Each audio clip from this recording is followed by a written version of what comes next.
People always ask me the same thing. How does someone who stood at the very top end up picking a rookie like me? Hey, relax. I didn't bring you here to fill a seat. You're a pro too, remember? Ladies and gentlemen, the god himself, Yi Shu, returns to the final stage with his rookie, Leon. Standing in their way is this season's undefeated champion squad. Will the legend rise again, or will the Kings hold their crown? Let's find out. The match starts now.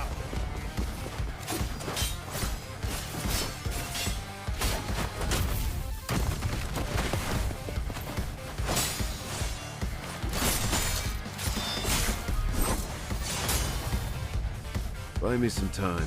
Hold on. On it. Don't rush it. Same old tricks. You've been eating the same combo for days. Still haven't figured it out? Training mode is almost over. Want to keep going?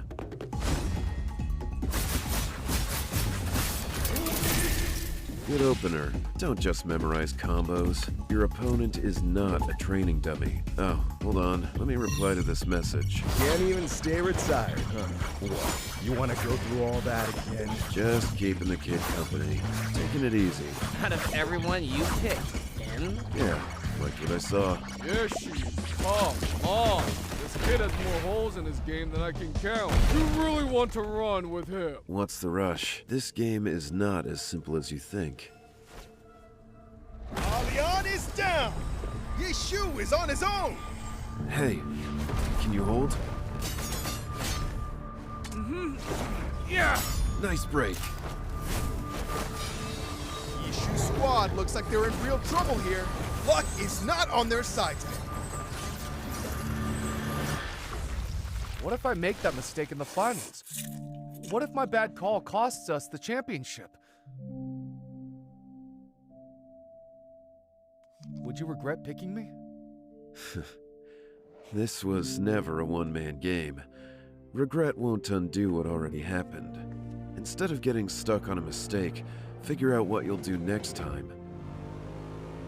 Chances don't wait. So stay in the moment. Focus on right now. Right now. There's an opening! Lord Grimm with the kaleidoscope parasol! And Leon fires back with metal fusion! Eikos is down! Wait, Viper Ning! The final blow connects! Leon's HP hits... I'm sorry. We almost had a perfect ending. Whether our ending is perfect or not, that's for us to decide. Can I really? Don't worry. This was never a one-man game.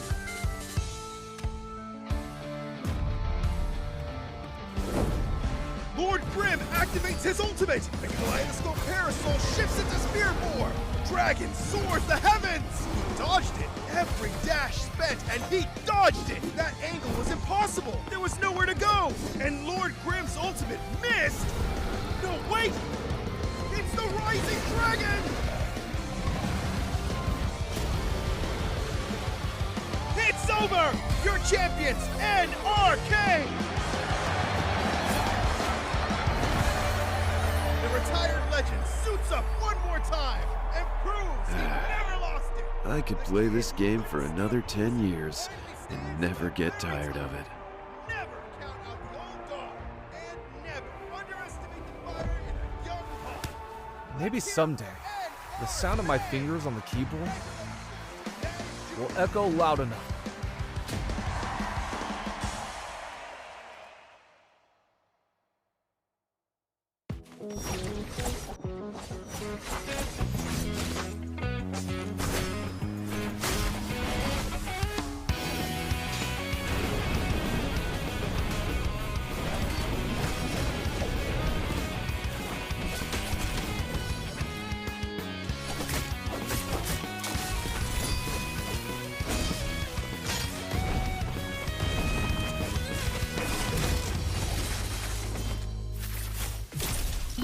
星星电子竞技俱乐部来电。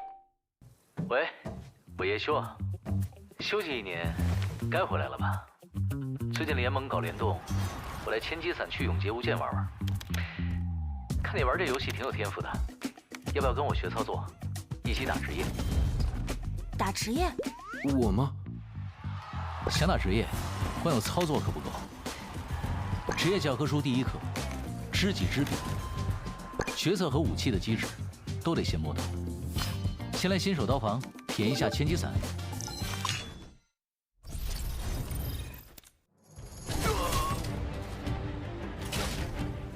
你看，点击鼠标右键，就能在伞、斧、盾3种形态间切换。这千机伞很好玩的。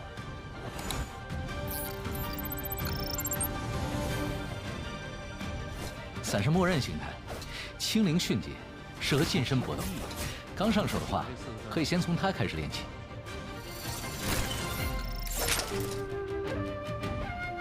盾形态就不一样了，和对手同时出招时，它不会拼刀，而是借势蓄力，再接一记左键蓄力，打出银线穿锋。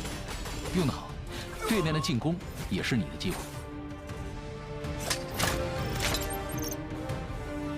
斧形态嘛。讲究的就是不给对面喘气，可以先左蓄一记狂龙，再次点击左键，来一招金连，这第2招还能连续循环。装上千机伞魂玉，最后还能补上1枪。这压枪可有点难。至于千机伞魂玉神技，就是伞形态的压箱底啊，蓄力到2段，招式会产生变化。怎么样，都学会了吧？开场指导赛看看实力。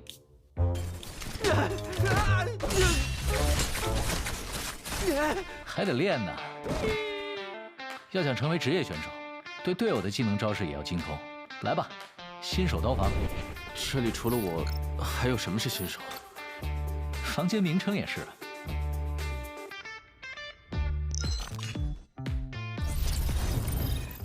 这次抖动，连续位移，方向还随你调整。用这方法聚怪，轻松开火车呀！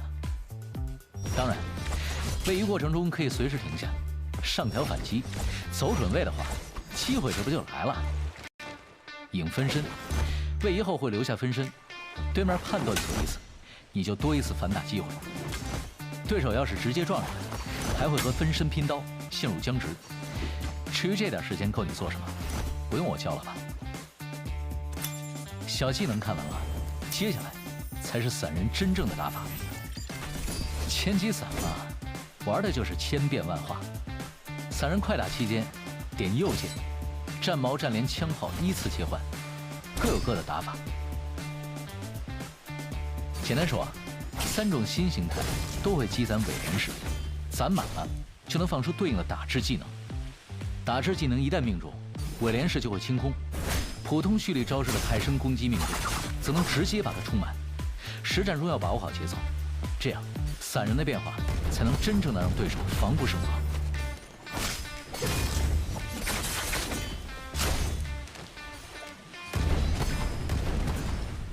这2招强啊！不过话说回来，有没有那个技能？当然，那就看看这一招。在另一奥义状态下，按 V 键可释放伏龙翔天，咬住敌人并进行处决，造成范围伤害。等等，他要躲开了。哼，放心，没那么容易。苍龙飞行期间，再次暗飞可施展。龙抬头，这是龙抬头。哟，送上门的陪练，还有个拳法家呢。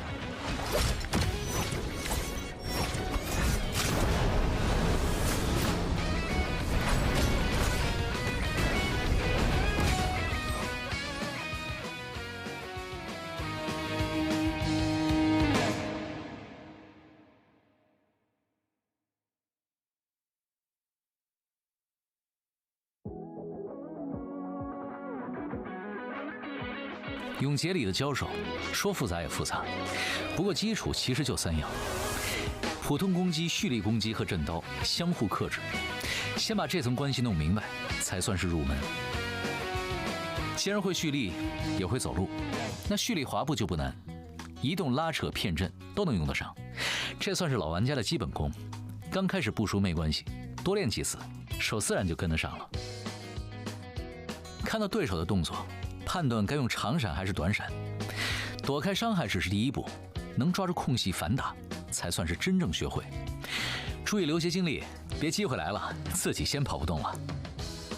飞索也是很重要的道具，追击、赶路、抢高点，进可攻，退可守，用法很多，不用急着一次学全。每个英雄的奥义都能改变战局，但一个人开得再漂亮，也不如队友一起配合。多听信息，多报位置，时机合适就别犹豫。优势这种东西，落到手里才算数。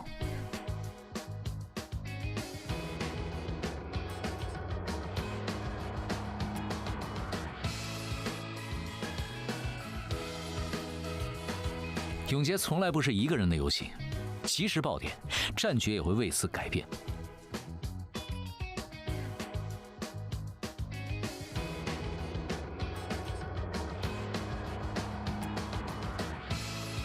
一时失利也没有什么，在这里，你不只有一次机会能回到战场，上一回哪里做错了，下一回改掉就是。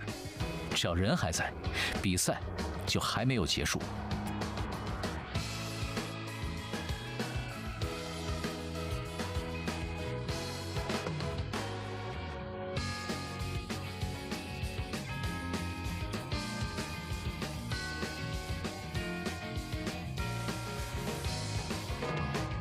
能看到这里，你确实是一个好苗子。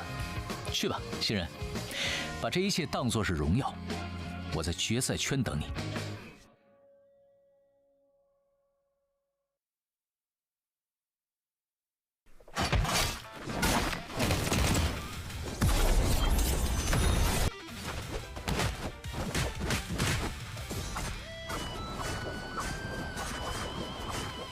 接下来就交给我了。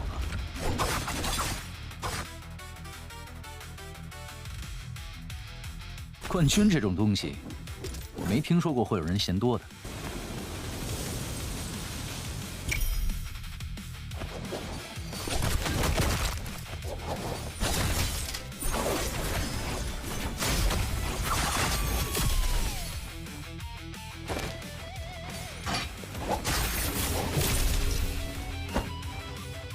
你们是不是差人啊？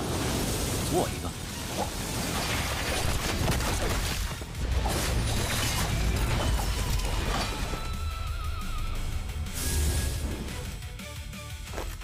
好了，这局比赛到此为止了。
成之人，不足以。若心乱，则出招必乱。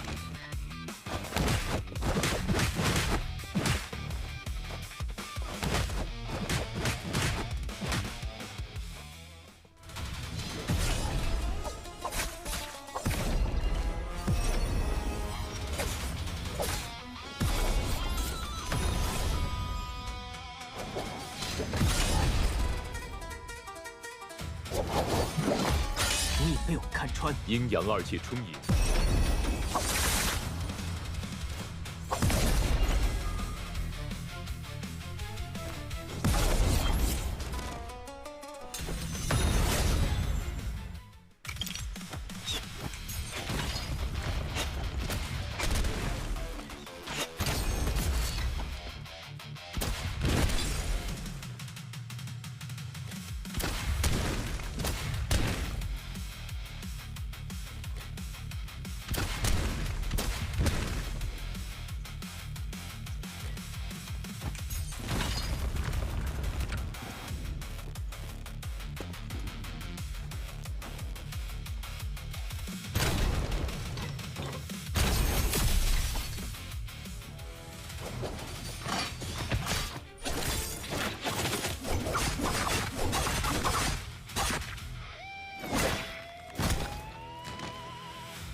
别急，修个甲先。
wonder they say the Song soldiers are soft.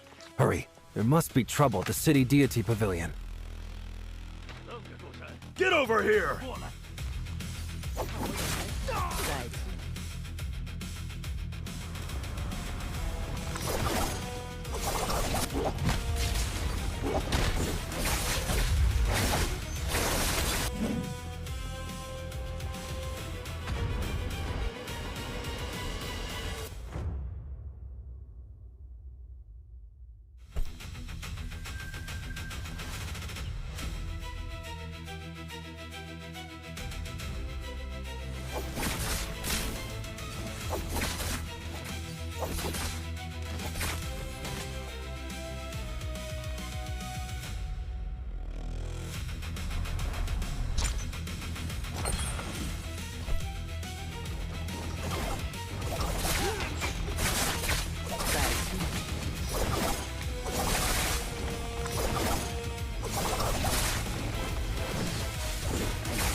People always ask me the same thing.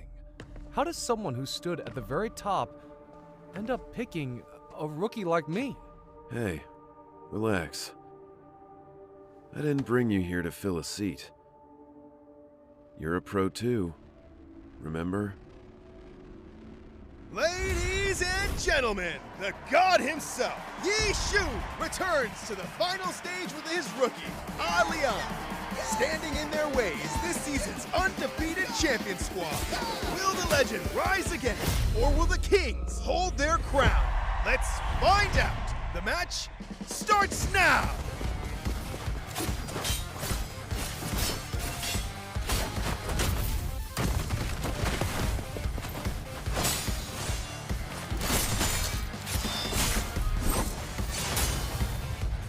Buy me some time. Hold on. On it. Don't rush it. Same old tricks. You've been eating the same combo for days. Still haven't figured it out? Training mode is almost over. Want to keep going?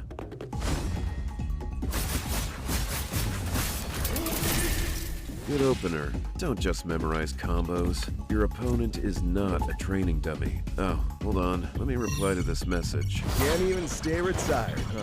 What? You want to go through all that again? Just keeping the kid company. Taking it easy. Out of everyone you picked, N? Yeah, like what I saw. Yoshi, come on. This kid has more holes in his game than I can count. You really want to run with him? What's the rush? This game is not as simple as you think. Leon is down. Yi Shu is on his own. Hey, can you hold? Yeah. Nice break. Yi Shu squad looks like they're in real trouble here. Luck is not on their side today. What if I make that mistake in the finals? What if my bad call costs us the championship? Would you regret picking me? This was never a one-man game. Regret won't undo what already happened. Instead of getting stuck on a mistake, figure out what you'll do next time. Chances don't wait. So stay in the moment. Focus on right now. Right now. There's an opening! Lord Grimm with the kaleidoscope parasol! And Leon fires back with metal fusion! Akos is down! Wait, Viper Ning! The final blow connects! Leon's HP hits... I'm sorry. We almost had a perfect ending. Whether our ending is perfect or not, that's for us to decide. Can I really? Don't worry. This was never a one-man game.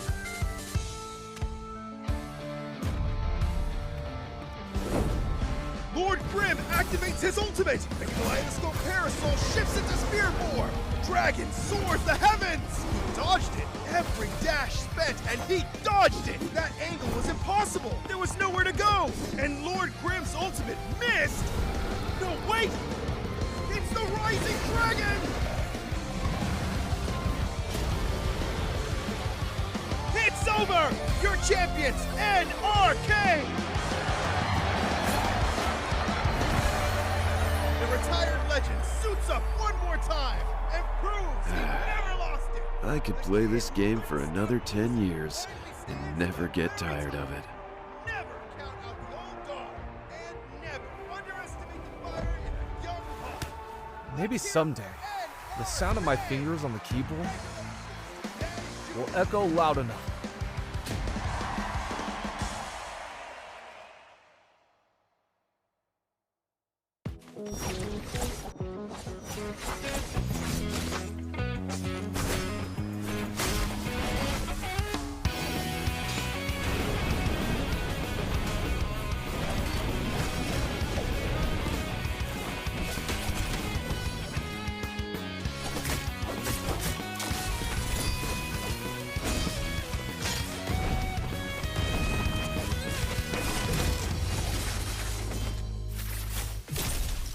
新兴电子竞技俱乐部来电。喂，我叶修啊，休息1年，该回来了吧？最近联盟搞联动，我来千机散区永劫无间玩玩。看看你玩这游戏挺有天赋的，要不要跟我学操作，一起打职业？打职业？我吗？想打职业，光有操作可不够。职业教科书第1课，知己知彼，角色和武器的机制都得先摸懂。先来新手刀房体验一下千机伞。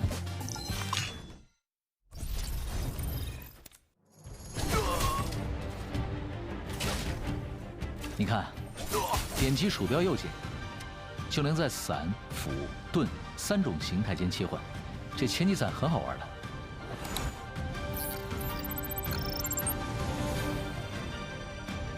伞是默认形态，轻灵迅捷，适合近身搏斗。刚上手的话，可以先从它开始练起。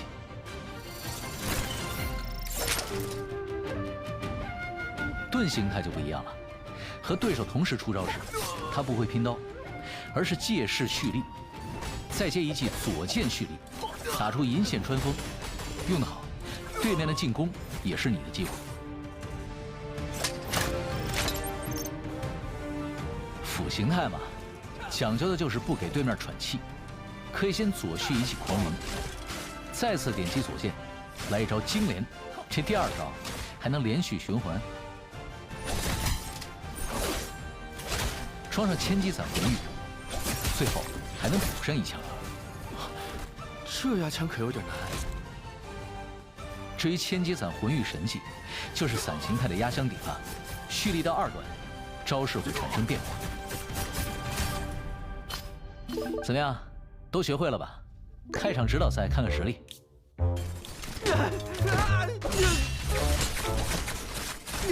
还得练呢。要想成为职业选手，对队友的技能招式也要精通。来吧，新手刀房。这里除了我，还有什么是新手？房间名称也是。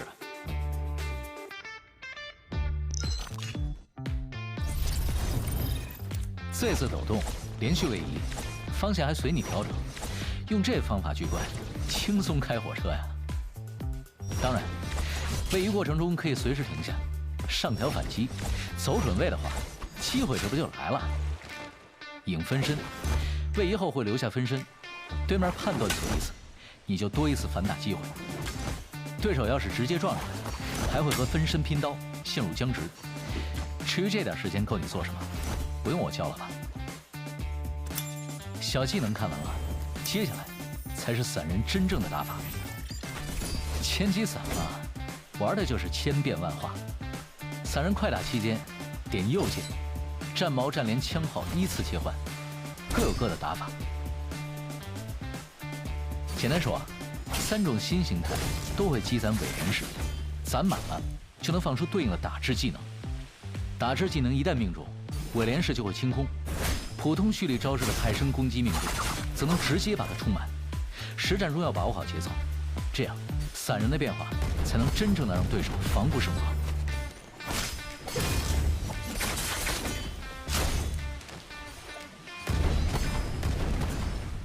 这2招强啊！不过话说回来，有没有那个技能？当然，那就看看这一招。在另一奥义状态下，按 V 键可释放伏龙翔天，咬住敌人并进行处决，造成范围伤害。等等，他要躲开了。放心，没那么容易。苍龙飞行期间再次按 V可施展龙抬头，这是龙抬头。哟，送上门的陪练，还有个拳法家呢。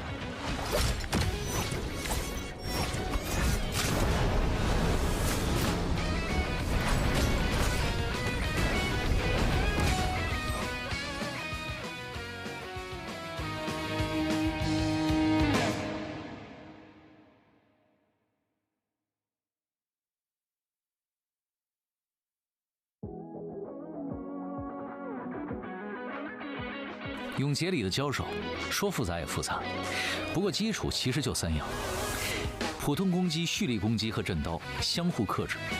先把这层关系弄明白，才算是入门。既然会蓄力，也会走路，那蓄力滑步就不难，移动、拉扯、骗阵都能用得上。这算是老玩家的基本功，刚开始不熟没关系，多练几次，手自然就跟得上了。看到对手的动作，判断该用长闪还是短闪，躲开伤害只是第一步，能抓住空隙反打，才算是真正学会。注意留些精力，别机会来了自己先跑不动了。飞索也是很重要的道具，追击、赶路、抢高点，进可攻，退可守，用法很多，不用急着一次学全。每个英雄的奥义都能改变战局，但一个人开得再漂亮，也不如队友一起配合。多听信息，多报位置，时机合适就别犹豫。优势这种东西，落到手里才算数。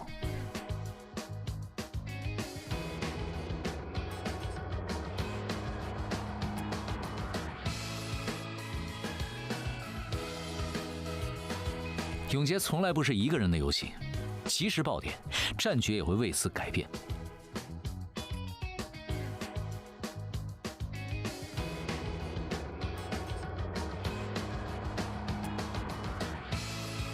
一时失利也没有什么，在这里，你不只有一次机会能回到战场，上一回哪里做错了，下一回改掉就是。只要人还在，比赛就还没有结束。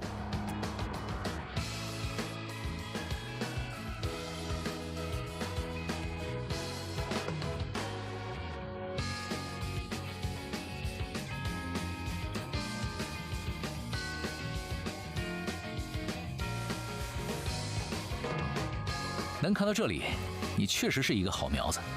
去吧，新人，把这一切当作是荣耀。我在决赛圈等你。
Hello everybody and welcome back to the NARAKA BLADEPOINT Pro League full split as we get ready to close out week 1.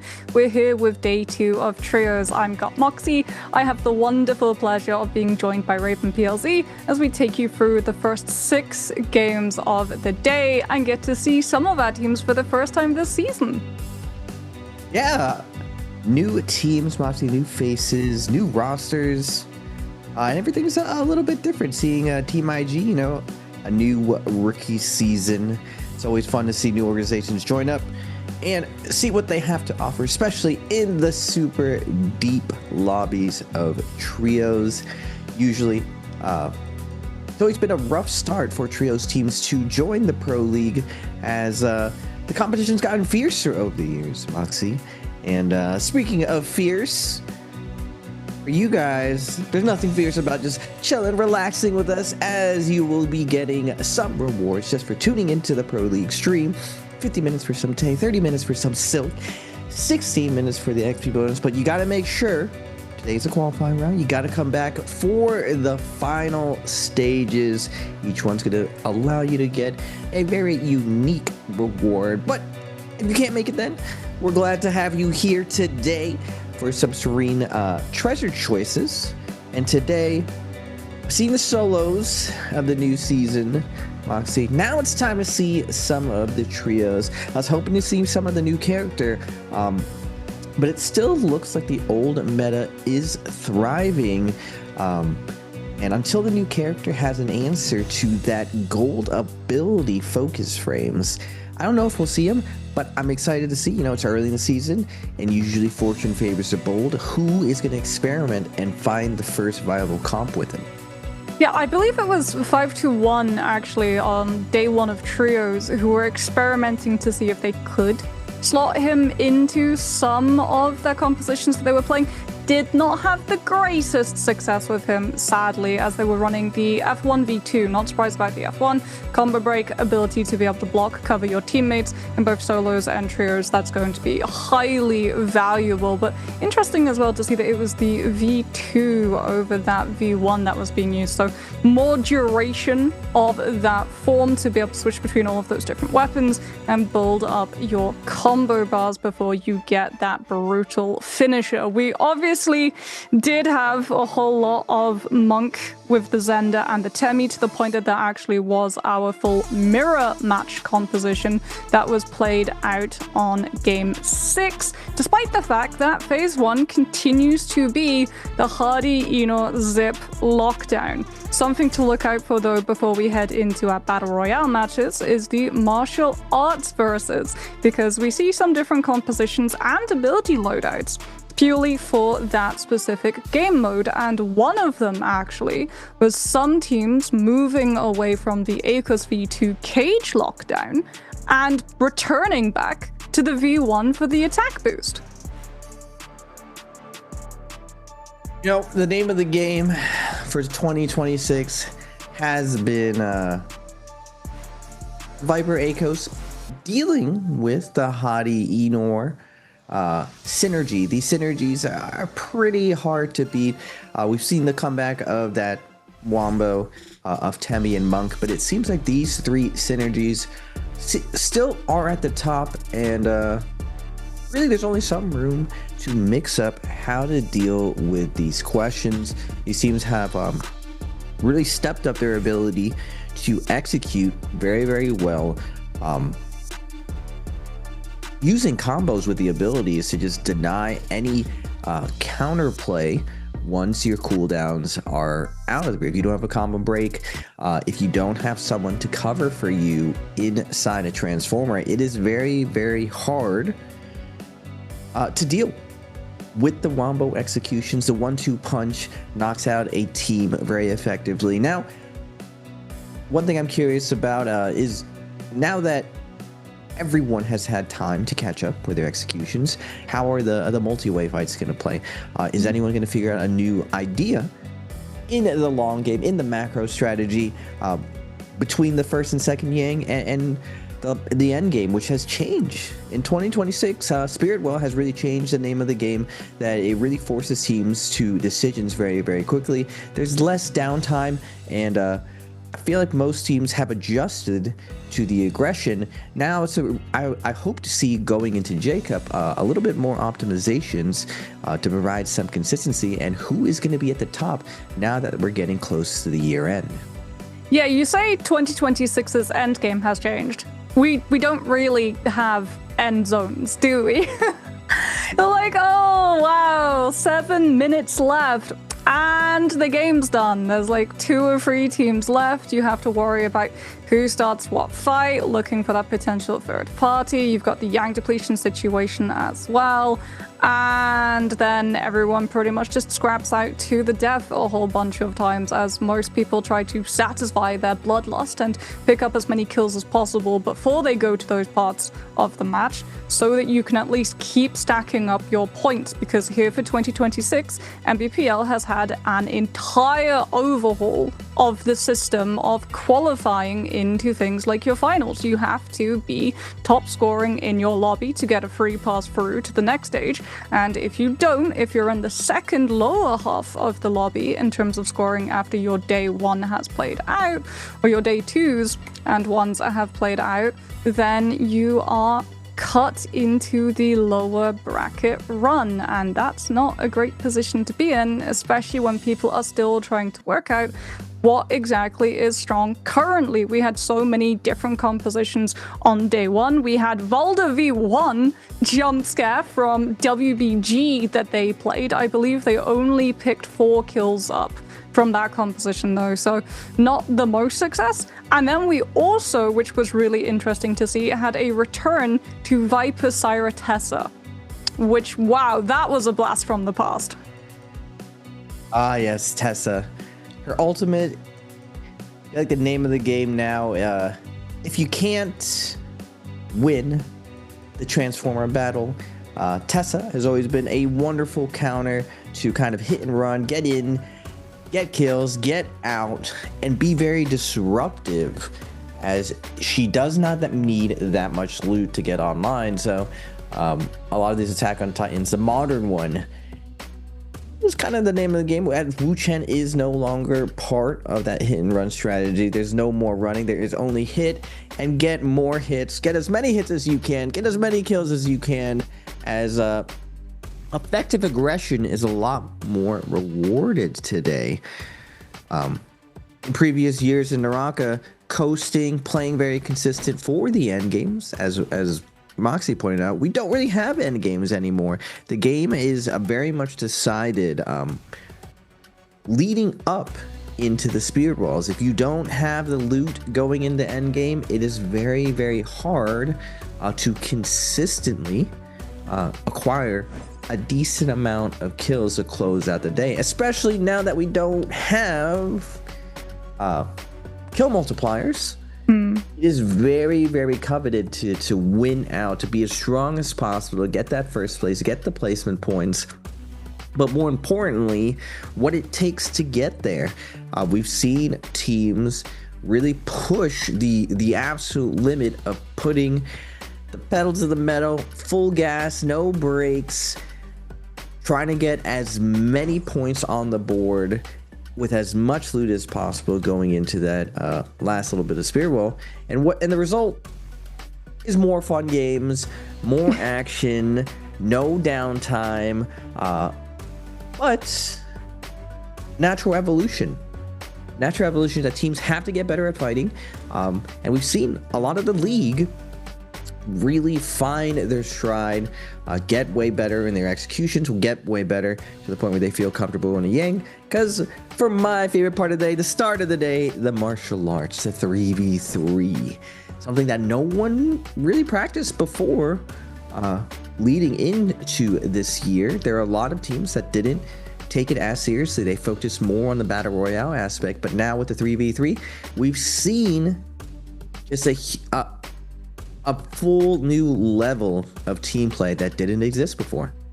Yeah, different compositions as well. We have things like the Takeda paired with the Tianhai, so that you can preserve the Temi to play him and slot him into all of the other compositions. Plus, we still have that identity crisis. It used to be like the Viper teams had the identity crisis in terms of what ability loadouts they wanted to go for, what heroes they wanted to pair her with. But now it sort of feels like we're seeing a lot of identity crisis of if you want to play the Sheol or the Temi, especially on that martial arts matchup, when you pair it alongside that Zender. The damage that Zenda does as well is absolutely disgusting. The speed that you can burst someone down, plus the F2 as an open to be able to grab someone, yoink them out of position where they have no choice if they get caught by that bird. Total silence. Can't use an ability, including combo breakers, to be able to escape. So if you confirm that onto something like a Transformer, who usually relies on bailing out of rough situations with the health reset, when they use that ultimate, very quickly you can actually see Transformer teams trying to greet the ultimates actually being punished, and that has happened in the past where a Zenda F2 connection has led to a total 100-0 versus a Transformer. Yeah, the new variation for Transformers with the Temmie, with the Zenda, not only do you have a chance of getting caught by a Wisp, which Temmies have gotten more accurate with, but the Zenda can deny a lot of situations and really peel perfectly. Ooh, and we are going to get our opening round, Alliance versus XKG. And in martial arts, this Syra Kurumi during MSC ended up being very, very big, as the sustain that it's able to provide really changed name of the game for the opener, as we are going to kick things off with XKG. Syra is going to get get opened on a little bit, as she is going to be the first ult, and Alliance is going to lose revenge with barely any cooldowns placed. Now, this is what we saw before, both support ults being used early, and the Monk being the closing ult, where we are going to see two Syra ults actually come out, but XKG has to be careful right here. The Syra is very, very low. She does get executed, and now Alliance has brought this bound back to a 2v2 with Monk and Kurumi anchoring things. Now, without that Syra, Kurumi is going to opt to just slow things down, keep her Monk alive, and take a full reset. Now we are, you know, it was trios today, honestly, but now we're going to get a spicy duos to close out this first round. Oh, Yuma. Oh, huge parry. Might have been fried without that F, but back-to-back parries from Alliance, opening up, putting pressure onto both the Kurumi, and then catching Tutik low enough to be able to complete the elimination.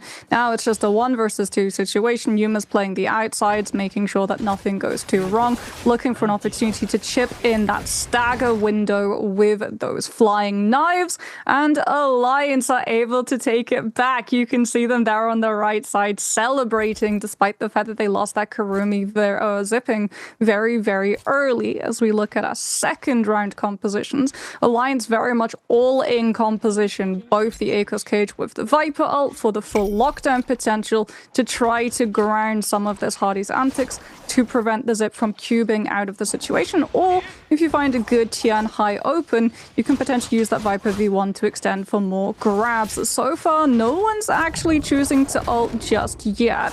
We'll see how they try to deal with things like that Eno transformation if it's matched by the Tian high. There's the first one. Akos Cage combined with that Viper ult gets a big stun onto all of the players stacked up around Pillar, and that leads into the full follow-up grab from Yuma. Alliance just looking so clean as XKG blink of an eye lose 2 players so early. Oof. A big oof for XKG. It's really hard to come back when you get clutched up in a 2v3. Especially when you lose, when you have such momentum going in that first fight. They're going to have to shake off the tilt and still come in fresh for the first round of Battle Royale, as we are going to get heavy hitters now. TE versus OUG. It's weird not seeing SS in OUG. He's always been part of the OUG lineup as IGL, but we'll have to see new leadership, how OUG is going to be performing, as we are going to get a mirror matchup. Some Monk on Monk boxing YC against the ropes, just eating 2 jump-ins, but OUG using the corner here, trying to stabilize, slow things down. XEM, though, keeping the pressure on Baby U. My man cannot breathe, but the Monk of OUG does indeed transform in time, ends up going down. Oh, not the Monk, the Kurumi, baby you. As Syra down to 1 HP, they're trying to trade kills right here, but Syra is able to ult 2v2 situation again. Double support for TE versus Syra Monk. The synergy between Syra Monk, do we have it? They both have combo breaks right here, but OUG's peak buying time, trying to get out of there, but it looks like the ones are going involved as 7N is going to get the best of the engagement with the spear, finds a cross, and now Peak and 7N very, very low health, trying to buy some time. The Syra takes to the skies, but nice job from New to close things out with a scale rush. Now it's up to 7N. XEM not gonna give the opener, gonna play things nice and easy, close things out, box them in, put them against the wall, and TE is gonna close out OUG. Yeah, that was a huge F1 actually from Nue. He used it first to avoid the second hit of the LMB from that spear, but it actually catches the Tianhai with the stun, which leads into all of that follow-up damage once he turns his attention to the Kurumi that was left behind. As we continue to see mirror matchups from both of these teams. First the Tianhai matchup, now the Hardy Zip. Does anyone try to go for early Hardy ultimate? Yet we've already got both on the field to make sure that you can reset as quickly as possible and try to farm up a second one if this fight goes long, which when it's these two comps going head to head, yeah, it's more than likely to. Zip ult being pressured out of Nue though, so TE trying to find their opportunity. Baby you losing some of that armor due to the flying knives chip. Going to go for the transformation of the Enor state, and XEM, he tries to use his ultimate to be able to peel before Nue falls, but he's a little bit too late to be able to disrupt the consolidation of OUG's damage, so they're actually down that Zip, which means that there's a massive advantage for OUG's long-term sustain, being able to just play on the outsides of these fights and contribute things like that Zip F1 to keep these players topped up. TE's support down and out. OUG brings it back to a tie. We're getting mirror matchups. First round Volda with the Monks, second round with the Enor, and the final round, no mirror here. We get the Wombies, Valda, Temi, Viper, a classic Wombo versus the Zenda Shiol. Very, very interesting. Is this old school Wombo combo? Volda V1, Viper V1? Yes, that's all. Well, is it Volda V1? Or I think it would. We'll see. The opener. Yeah. Well, yo, this kid looks like Valda. 7N. Okay, oh, yeah, it is the old school Valda. We get a wave going in as YC does get stunned. Zend ults on the field though from XEM. YC low, but able to hop into the mech that he dropped earlier. And unfortunately, this is the issue with the Volda V1. It does not last that long. So if you don't get your kills off of the original stun up into follow through Viper V1, things very quickly fall apart as OUG down both the Viper and the Volda. Totally fangless once they're down to just that Temi. Nice to see. It's always lovely to have that flash from the past, or continued meta if you play duos. But sadly here for the martial arts, when you have so much space to be able to play outside of the reach of that Volda V1, not the best. And the all-in, when you're all in, you're all in. You gotta land the execute, you gotta trade the kill. If you don't, the gig is up. But now we are going to go back into another mirror matchup of Wolves and IG, the double support, plus Monk, XN, big parry onto Lin, carrying him along the wall as IG Syra is going to pop the ult, try to keep up the pressure, find the kill on the ZK, but ZK does a really good job of getting away from that Syra ultimate. Ooh. Bob and weaving, ZK able to dodge the grabs effectively, as now XN coming with the PO, but ZK not able to survive that last little bit. Valiant effort coming out of him. but still too many cooldowns. Kiki able to find him in behind, but we've seen 2v3 situations come back as IG's Lin very, very low. NHG's going to be coming in with the Cyber ultimate. They are going to find the Dazzle. Double focus X going to come in, but not enough. The combo break from the Monk is able to break up some of that damage, as now XN is going to run out of steam as Kiki with the double charge from downtown shreds him from behind. And we are going to go up 1-0 with IG taking the win over Wolves.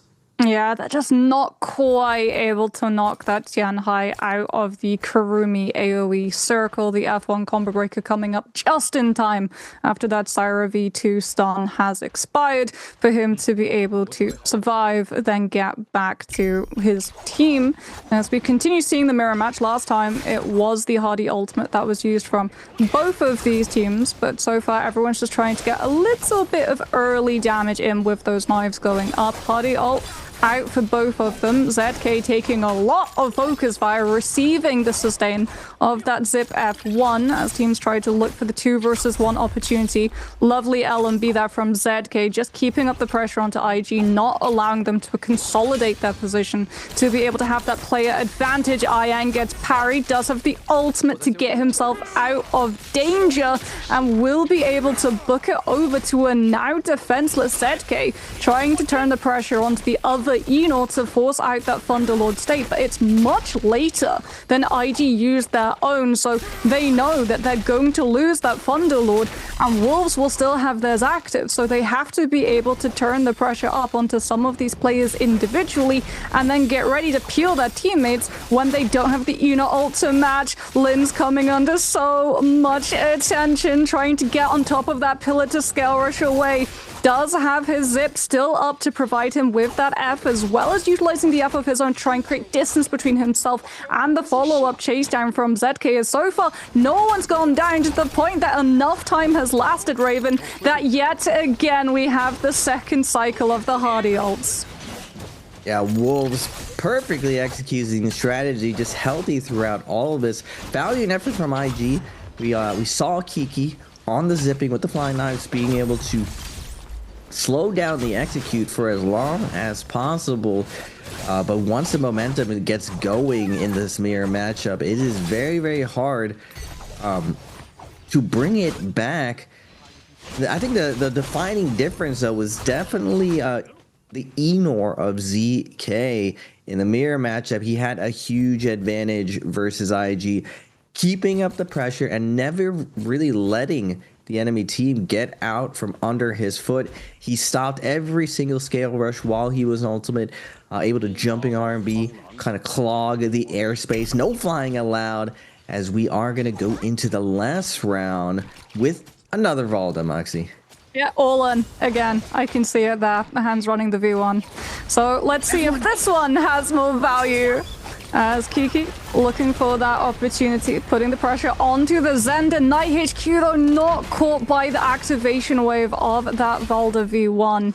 Now we're looking to see some of that CC come into play, but Night HQ on the field with the Farrier mech, and Valda ult's already done, so nothing to really lock these players down outside of something like a Temi Wisp to follow through with that Viper V1, who actually is already dead. So Wolves having that player's advantage, having exploded the Viper as the fight ripped into existence. Now just finishing up these last few players. My HQ does get caught by the F, but he's still able to find the pick with the knife's distance, and Wolves will be able to close out their round with a clean 2-0.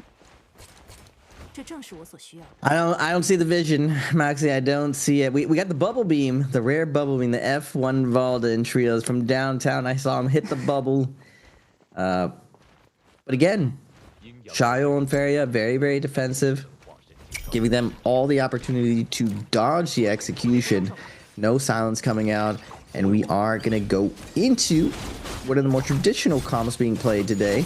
The Zenda Monk Temi versus the Enor. This has been the classic matchup of 2026, as we are seeing SS1 playing this very, very slow, waiting, see if they can find an F, and they get a massive opener onto WFG's miss.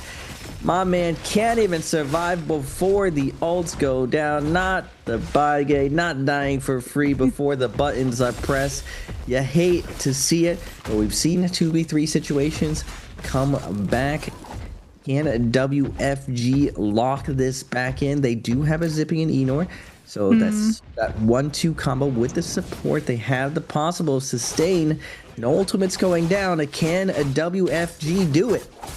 Yeah, here's the issue though. Without the Hardy, that Zip is very vulnerable without a combo break, and they're all inning to put the pressure onto Xiao Wen to force out the Zip ultimate and try to kill through. LMB from the Spear is attempted, but blocked second stage with the Monk F1 and finished up with the knives, as it will be SSG, or SS1 rather, being able to close that one out as we move on to WFG's second round versus SS1. And now we get the flip side, except instead of the Zenda Temi, it will be Zenda Monk Kurumi. So still some levels of extra sustainability, as now it's Fu's turn to have the pressure dialed up onto him, forcing out the Hardy ult and the cube for him to be able to totally reposition.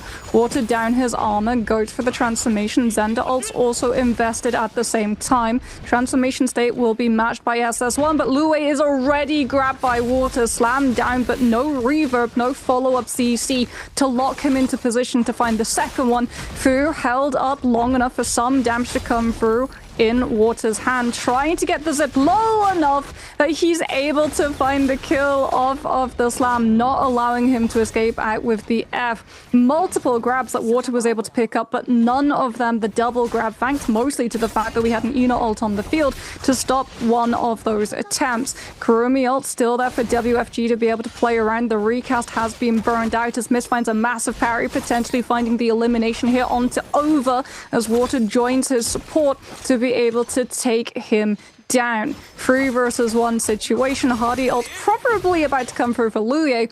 If he's able to get it online though, he will take to the skies, but he will probably be 6 feet below pretty quickly as he's done down by the flying knives.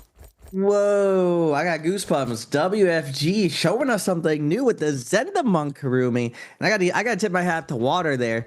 That's a true entry frag right there. He was just going in 1 HP, trusting his Kurumi is gonna land the perfect tether timing. And he was just in there. He jumped into full 3 players with that 1 HP to get the opener and the flank. Really cool stuff coming up WFG, as we are going to go to traditional lineup, the rushdown, Justina, Viper, Syra, the classic of 2025. Stun's going to go down onto Over. Lots of focus attacks going through, and they are able to find the kill. The precise one charge is coming out from the flying knives. That's just one desperately was trying to look for a parry, but they just looped the attacks so well and accurately just around the parry peel. It's not going to matter, as now in a 2v3 situation, Kurumi of SS1 just getting surrounded by the flying knives of WFG, and now they're carrying the momentum of the previous round. Nothing SS1 can do. They just get rolled over for the final round, and WFG is going to take this very, very confident. Wait a second. Lawyer. Whoa. My man almost pulled a 1v3 off there, getting a ton of damage through. But it's not going to matter as we go on to the next round. Let's see. Tianhai, Kurumi, Syra versus Hardy, Eno, Zip, sustain composition. So Hardy, Eno, Zip, at least not having to worry about being grounded by things like that cage from the Akos or stunned out by the Viper, but they do have to worry about the grab potential. So likely transformation for transformation, as Alliance's Yuma takes a little bit of that chunk damage from the knives, loses half of his shield, but not enough to force the ultimate. Out comes the Zip F as he invests his whole stamina bar into just mashing to get out of that flop state before hitting the transformation. Revenge is going low though, the F's already been burned out, so that Zip will be vulnerable for a few more moments as Alliance now try to turn their pressure. Good peel from the Tianhai though to be able to disrupt Yuma from doubling up on taking one of those isolated players out. XN looking for grab opportunities. Alliance trying to play behind the pillars to block the line of sight of the grab subsequently. Revenge looking, actually, was that dagger that we have? Wow, that's very rare to see here for weapon choices on the martial arts, as he's looking for the uppercuts with the L and B from the looks of it. Kurumi ults invested, Rushway using the spear to just thrust himself out of that situation, but he actually takes so much damage off of everyone from Wolves, chucking that damage his way. Clanks up against the knives, can't find the opportunity to be able to set up these daggers, turns the second stage of the L and B onto his pursuers, and then comes out with that hardy ult, providing the cube, but not in time to be able to keep Yuma up. Revenge is low, has one opportunity to disengage, has the ult ready to rip as well, so Alliance still have some level of sustain, but it will take a lot of damage from this hardy to be able to break through that Kurumi tether to find a kill to try to equalize this opportunity, but no. Revenge is down, and Rushway is just delaying the somewhat, ooh, I say that, parry. Tries to find the setup into the spin to be able to scoop up everyone with the second frame of that goal focus, but is denied it with the clank, and Wolves are able to seal the fight out. Ah, yes, the flopped state, Moxie. I got it. Usually when people get knocked out, traditionally in FGC, everyone has called it a wake up, but now I always think flopped state tech change. As we are going to go into the next round, we are going to get the Akos Viper Wombo. We've seen this. This composition was invented to deal with the Hottie Enor. Trap that Hottie before he's able to get things going and find that Wombo 1-2 with the easy Viper stun. Akos Cage traps the bird, but the bird is going to be flying out. They aren't going to find the execution, so we're going into stage 2. Alliance going to slow things down. Not going to bite yet with the Viper ultimate. Instead, Rushi on the Viper going to use his 2 teammates to try to stay alive, but he has to be careful right here. Akos ult is finally going to come down with the stun from Revenge, and Wolves trying to desperately make it around the corner, and XN is going to get taken down. Wolves doesn't have the defensive cooldowns left. Cube was wasted at that point, and ZK is going to get destroyed by the Akos F2. Big Roars coming down with the damage, and Alliance clutching it up, feeling that win, bringing it back to a 1-1 situation, as we are going to go with the closeout with a little bit more traditional composition. Cyrus Zenda Shayo versus the Farrier Shayo Zenda. Kind of a... I'm not sure who has the favorite in this, but Farrier has been winning so far today. Yeah, I mean, Farrier is great at just being able to keep up the pressure around the pillars, right, since the AoE damage. As Urshui already down half of his shields.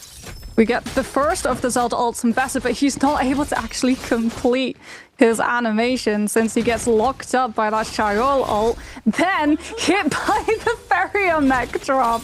Now he's being tossed and turned all about the shot by Wolves. NiHQ has to defensively use much of his Thunder ult just to reposition away from the pressure that Wolves are exuding towards him. So all of that damage burst potential has been spread between multiple players, which allows Wolves actually to be able to totally absorb it. NiHQ hops into the mech that was left behind. Revenge is out of arrows and forced now to look for a turn with the F2. Sends out the bird, grabs onto one. NiHQ will be taking a huge chunk of damage, but XN's there with the peel yet again. Second mech form invested onto the field. Revenge falls down, and Alliance lose the opportunity that they were seeking with the F2. Revenge having to deal with that flop state. Wonderful peel coming from the cannonball. Faria with the peel. I was like, oh man, he's on the pillar. Great positioning behind the pillar, but then he comes crashing in, makes a big splash. But wait a second. Wolves, armor is shredded. Alliance not going to make this easy for them. They do bring it back. And man, the name of the game was an opener into flying knives, just double charge and holding. Very, very creative stuff from both teams. As you know, it's kind of become a standard in martial arts that every start of the game. They drop flying knives to everyone. Flying knives still the best trios weapon just because of the amount of options that omnidirectional does give you and just how fast this weapon is, as we are going to get the double support transformer team versus the Enor Hadi. And again, it looks like the strategy is to burst down the Kurumi as XEM very, very low on the Kurumi, trying to hold his ult for as long as possible. First Syra ult going to be coming out, but Kurumi not felt very comfortable after that first wave of aggression from WFG. We see Water, his aggression carried him through the previous round wins. Can he keep it up now that he's popped his Enor ultimate? Yeah, Kurumi ult's used to match the Una ult though, so Tianhai ult still being held on the side of TE, waiting for this Una ult to be mostly done, so you have the threat of the double grab versus 3 players as opposed to the potential for 2. Water has to burn the last remaining parts of that Una ult just to navigate behind the pillars, so once it drops, he's not grabbable by YC, who's looking to try to grab onto some of these players. So far, no opportunity has provided itself, but he's totally denying a lot of the space that WFG could potentially take. There's a scoop, but no grab. Transformer ult done. No Kurumi or Syra ult to be able to catch him. Has to invest the F1. Utilize those flying knives. Try to use the LMV to just push players away, but he gets parried for trying to go for that attempt and punished by losing his life. 3 versus 2 situation. Hardy ult back on board for Mist. Sets up the cube for the reposition if his zip finds pressure off of that Syra V2, since now everyone has to play ready for that stun dazzle on expiration. But they simply turn onto XEM, who was away from the Syra, and find the elimination, taking us to the last person left before WFG claim victory. Wow, WFG just really synergizing perfectly with their aggressions. They're playing like a pure unit. It's so hard for teams to deal with their aggression, as they're playing so fearlessly into the double charges, into the flying knives. They do not care. And again, Water comes flying in with F2 support of the Kurumi. Perfect timing on the Tether. Going to absorb that first slash. Switching back to the flying knife. So interesting. Opens with the spear, switches the flying knife as we go to phase 2. Ready to deal with the Hadi, and Water does catch XEM around the pillar. Cube is going to come out, so XEM does create the space. And again, YC with the flank city, as Monk ult is going to come out, slow things down, zone out TE. But all of TE very healthy. They want to get some value out of this Enor ultimate. So even with this Monk bodyguarding WFG, XEM is having his way with the backline, just shredding everyone. Kurumi has to be popped. Things are going to be stabilizing now as Monk is going to be coming out. Can Water clutches up again for his team leading the charge. Well, Mist. Rough situation calls in the peel from Water, who now has to actually turn to peeling a second player who just showed up on the flank with those knives.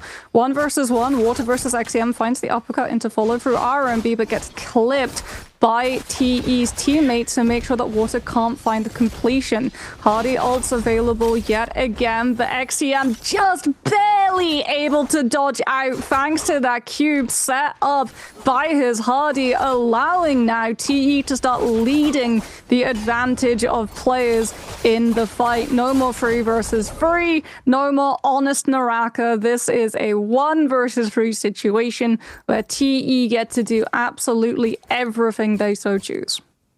Water was leading the charge, but this time the enemy team ignored Water, didn't take the bait to go on their front line, and the back line just gets shredded up. Now going to the last round, we get the Viper Justina Syra versus the Feria Shayol Zenda. This is the weakness of Feria going against Viper. Not a true counter to the stun, but that Shayol choke, the 3-piece coming down, is gonna pop that Syra ultimate to bring the teammates up as WFG's miss is going to close the distance onto the Zenda. He wants to cut off XEM's retreat, but XEM able to bob and weave, fakes his turn and goes right instead of left, and Miss is going to miss the Viper ultimate. And WFG against the ropes right now. No armor to their name. Surrounded, but still fighting. Still with a chance. As Xiaowin on the Justina opens up with the uppercut parry. WFG doing not out of the deep end yet. Still very, very low. New has an opportunity to find the 1v3. F2 from the Shio. It's not going to be enough. WFG clutches up with that closer with the Viper. WFG head-to-head now with Wolves for who will walk away the overall victor of the martial arts matchup. The usual housekeeping before the gates open, everyone dropping flying knives so that everyone has access to that weapon, and range is no issue as we have the Hardy Eno Zip composition versus the Transformer composition for round 1. Good parry comes out from Water, turns actually that spin onto another player instead as XEN not going to be with the knives but going with the staff instead. Syra ults out from NiHQ already, trying to find the stun, but WFG's Mist will be able to play outside of it with that Hardy ult. XN goes for the Tianhai Vajra grab, can't quite find where that Eno is before the cube is called in for the reposition.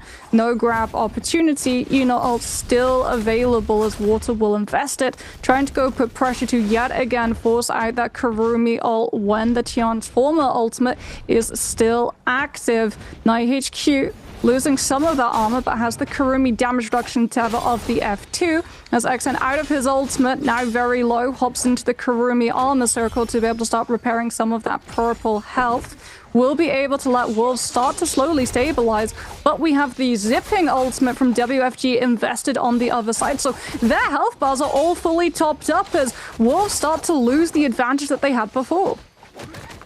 XN fishing for this parry. He's not able to get anything through. Finally just releases the LMB focus. Oh, the double try's gonna come out and Miss is gonna catch him with the parry. WFG playing lights out right here, just having the read, not throwing any bad focus attacks, and XN and Wolves are going to fall to WFG. The turnaround, the momentum, just too much for them to handle. And again, we are going to see the Zenda Monk Karumi. Seems like the synergy between Monk and Zenda is enough. There's no need for that Temi, and Karumi allows that staying power to deal with this anti-burst. And we are going to see my favorite part of this martial arts is Water entering in with the aggression, with the spear, just a full stam dump to get that opener onto the zipping. Wolves accents zipping very, very low, is forced to pop the ultimate, the name of the game right here, as Water jumps in, switches up the pressure, turns around, founds his scoop onto NHQ, and the team is not able to get him out of there. The backside of the Monk, perfect positioning from WFG. They're able to connect and land 3 focus attacks before any response from Wolves, as now in the second phase we still got that Karumi ult, but the Enor ult is out. The chance for an execute can come in at any moment with that kebab, but not when Water is locked in like this. Finding the parry onto XN, denying that max range double charge. ZK doing his best to peel for his zipping to get a heal off, now coming out. Still has full armor, still has some playability as XN's gonna make his way back in with the 1 heal going through, but ZK gets lifted off. Nothing he can do. The synergy between WFG is gonna close the martial arts out with a 2-0.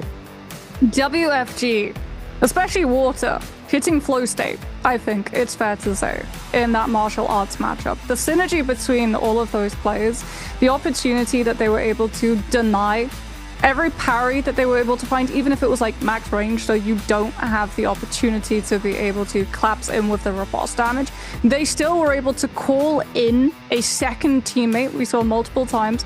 Parry goes out, max distance, with the knives, and literally 2 people just homing beaconed onto that person on the ground, catching the wake up multiple times with the charged LMP, so they get absolutely chunked down. Plus we had that wonderful grab onto the Hardy as well on that last round versus Wolves, where he's just held for the verticality of 2 people with flying knives to chunk him away before any heals can come out from Wolves' side. If someone tries to peek that, like if the Zip tries to peek to be able to send out something like the F, well, you're probably going to be double grab snapped up instantly. So very much looking clean and establishing some very good momentum leading into the rest of the day.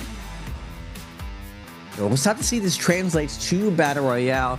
It's been a minute since we've seen that traditional position 1 role being filled. Water showing another sign or another level of aggression, but he's only able to do that with the support of his backline. The Kurumi tethers were just so perfect for Water to go in and execute. But speaking of execution, ladies and gentlemen, your first question of the day, let's make sure you guys are executing out there. Which 2 teams were competing for the winner in the last round? Was it A, WFG and SS1, B, XKG and Alliance, C, Wolves and Alliance, or D, Wolves and WFG? Tricky. The answers here, you can't really guess with a 50-50. You have 2 double ups with the Alliance. I don't know, chat. Are you paying attention? We're giving the praise of my man Water. We got to give him praise.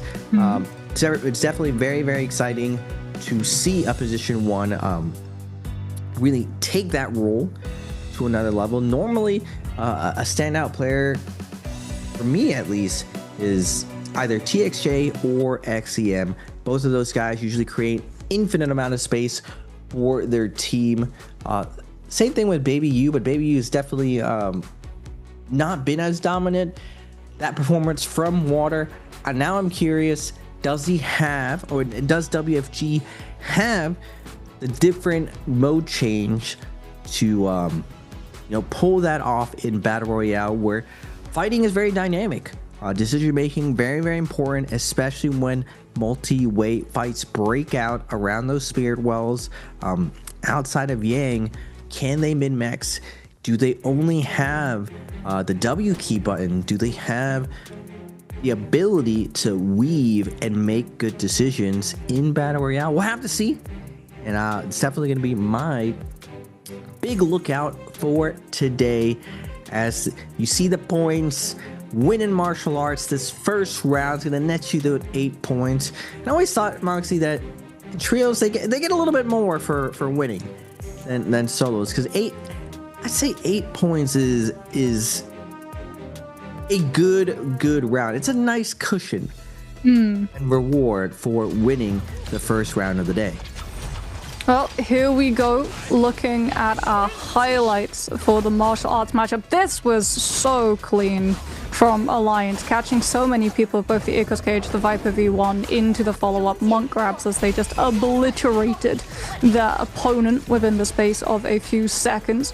WFG's missed with the Viper V1, anticipating the direction that people tried to dodge away, setting up that stun onto SS1's over, so that he absolutely evaporates with the focus of those flying knives. Water colliding through everyone from Wolves' end there, with that E nor F disrupting all of their positions and allowing the rest of his teammates to be able to jump on those opportunities, securing the 2 versus 1 versus the Kurumi, taking away that defensive opportunity of something like the Tether, looking to chase down the Cyrus jump of the F1 with the uppercut, even actually eating the stun because he knows that there's just not enough damage to be able to take him down if he does. And here, poor Nai HQ through the Hardy ult, just held aloft as the flying knives shred through his wings like a knife through butter. And WFG was buttery. as that team play was absolutely excellent coming out from them. Another standout thing that we saw in the highlights, Water's ability to transition. Most people, I would say, in trios gets very, very stuck in landing those off-timing focus attacks and denying those flank focus attacks with parries. But something Water was doing very, very well. Even though, in general, 70% of your decisions are going to be around that, Water did an excellent job of catching people's dodges, catching people's canceling, which still requires a level of prediction, a level of Boyi that we normally don't see it in trios. In solos, this happens a lot more, just because everyone in solos is trying to space out very, very well and cancel a lot of their focus attacks, a lot of feints in solos. In trios, not as much feints, a lot more commitment. So for Water to commit perfectly and find those staggers, giving openers for his teammates, he's playing both roles. He's not only going in and getting the opener, he's finding the staggers and creating opportunities for his backline to follow up his opening, really tanking a ton of the aggression while making very, very good decisions. I gotta tip my hat. I'm hoping to see more out of Water,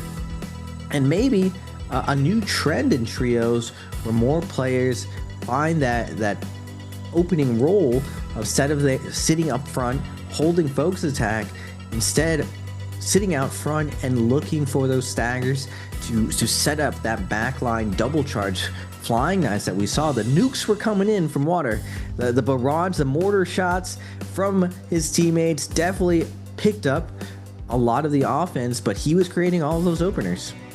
Yeah, it was very similar to when we were seeing the Farrier mech pillars being invested to just drop on top of people to create those openings, except he was able to do it much more frequently because he was doing it off of base weapon play alone instead of relying on rage generation being enough that he is able to provide that opportunity for himself. And I think it reads well for WFG to move into the next stage of the day, since if all of their success was purely around how aggressive they could be with Kurumi Tether, well then potentially that momentum ground to a screeching halt, because sadly we'll be saying farewell to Kurumi if we see Tianhai pop out in these phases, and we for sure will. It will be paired alongside the Temi and the Zender, which has been established as not just one of the most picked compositions in our Battle Royale phases, but to the point that it's literally the mirror matchup for day one. We yet again, Raven, return to a multi-monk lobby,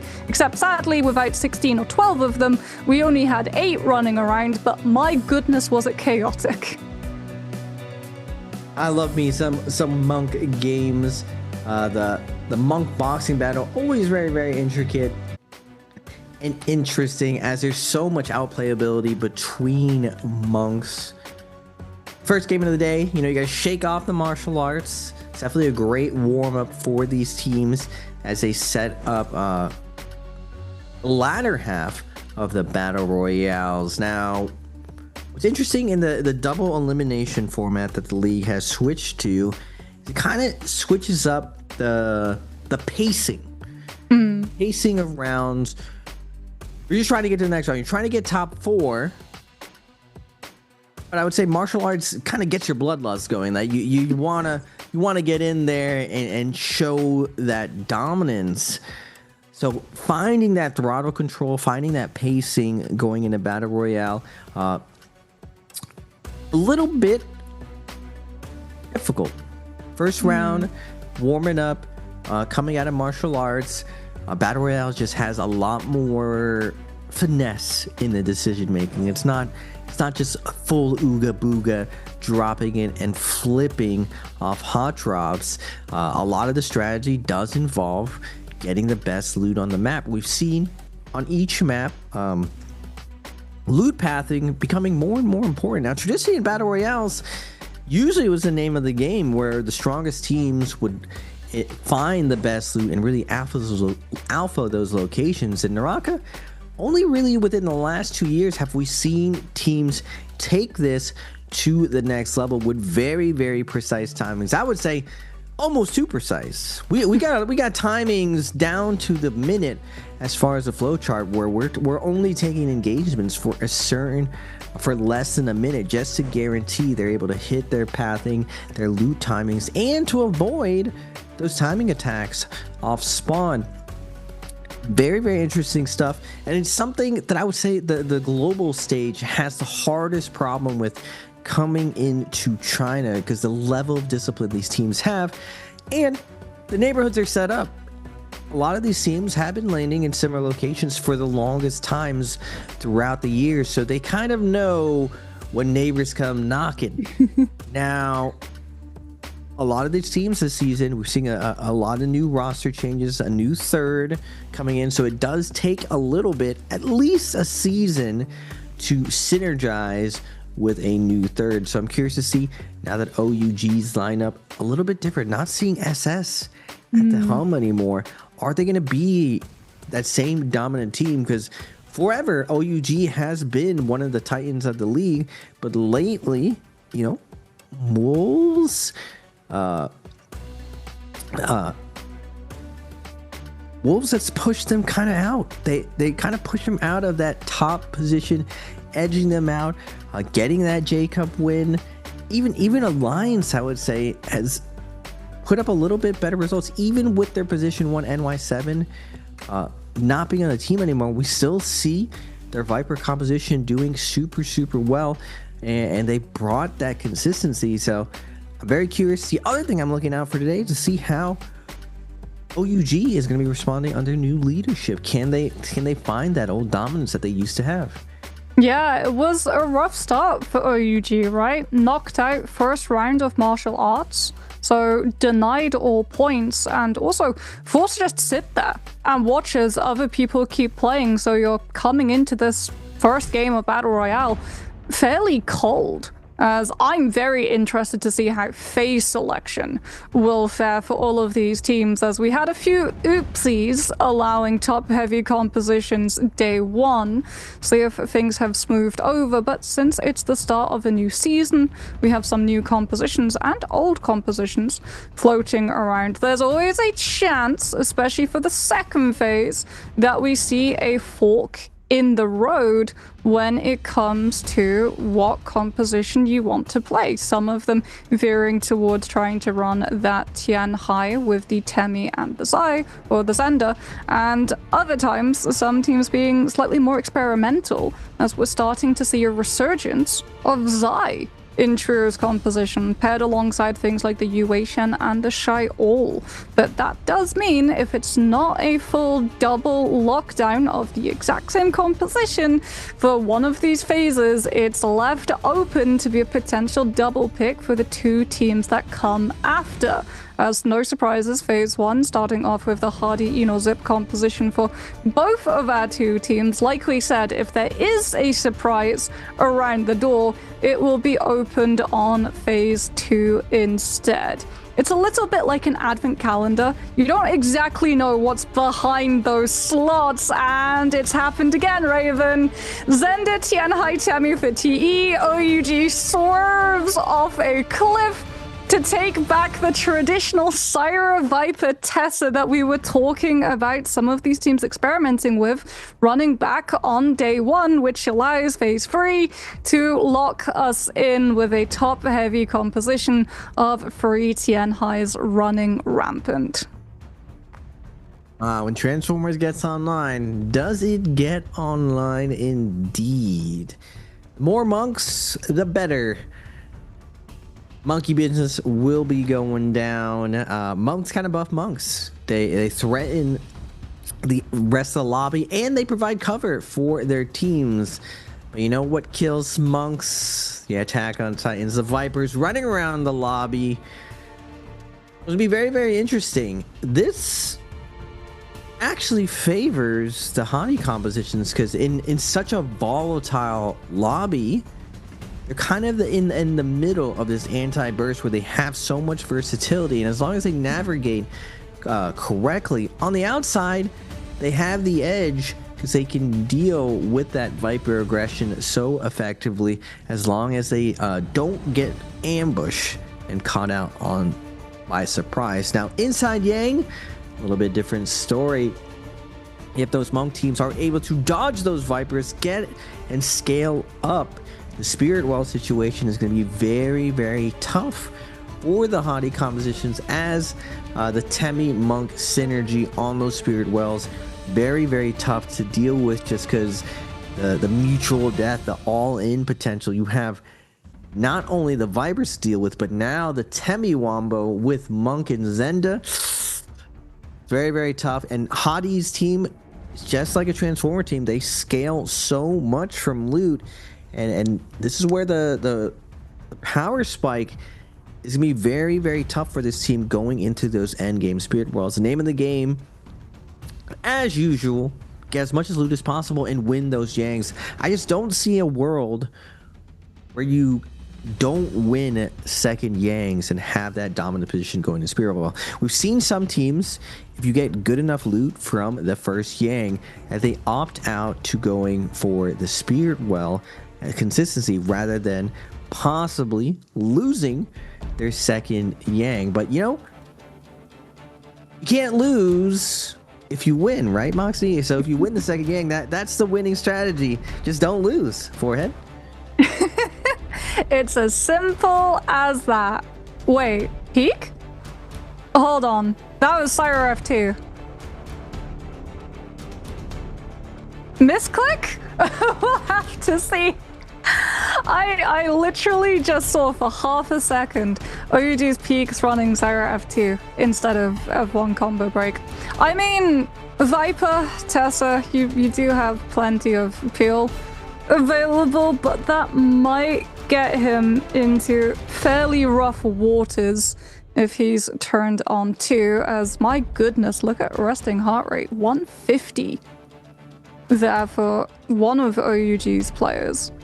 Very much stressed, as we said, this has to be a good start off the blocks for OUG, since they're sitting at 0 alongside the rest of the 3 teams who lost that first round of martial arts, and they'll start right off of the rip having to duel out XKG. Now, the good thing, at least, fighting off of the rip, especially if you're running initial rage, is that the Tessa ult comes online really quickly, right? Because she's one of the characters who does not have to have full 100% rage to be able to access her ultimate. It's also one of the reasons why you have to be very careful if you're third-partying a Tessa team, because you don't know the state of the ultimate. If it's her second one that she's used and she's now totally dry, or if it was the first one and she's about to come right back with a second cast of that V1 before you're ready to absorb all of that stun.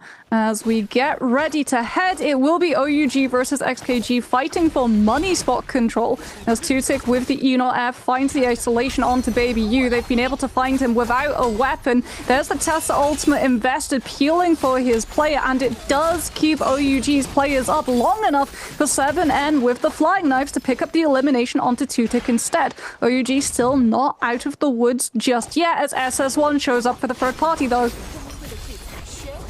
SS1, great timing coming in. Loye comes slashing in with the long, so we're gonna get that opener quick and easy, as SS1 doesn't even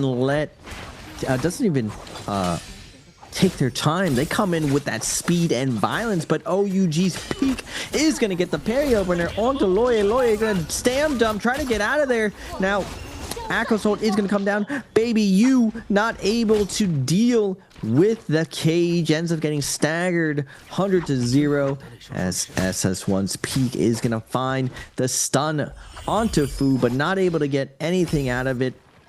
Over wisely sits on the outside, able to come in, find the peel, and now Loya with the silence. Stagger's coming out. Pete can't play the game. A nice loop and team play coming out from SS1. Money secured, Moonbane secured.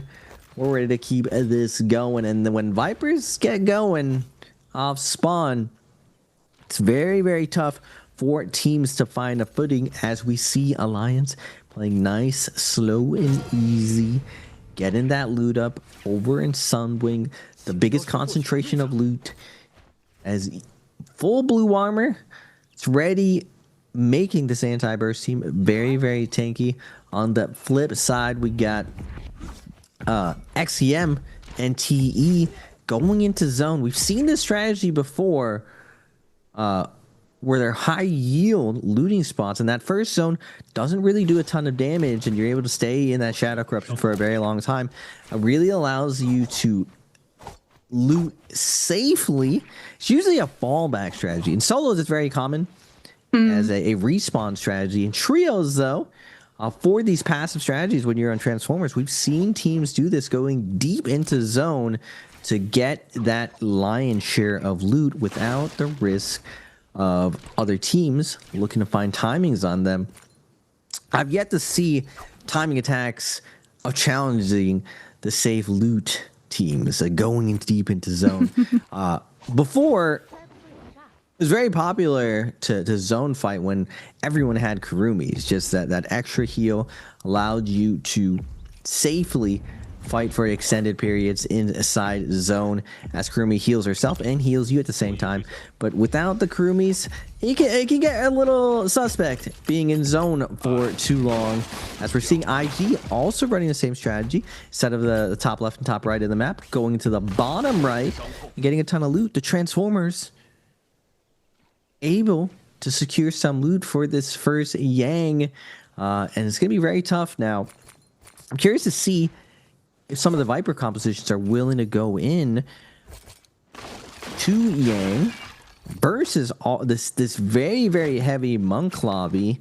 Do they still have that confidence on the Viper? We saw most of 2025.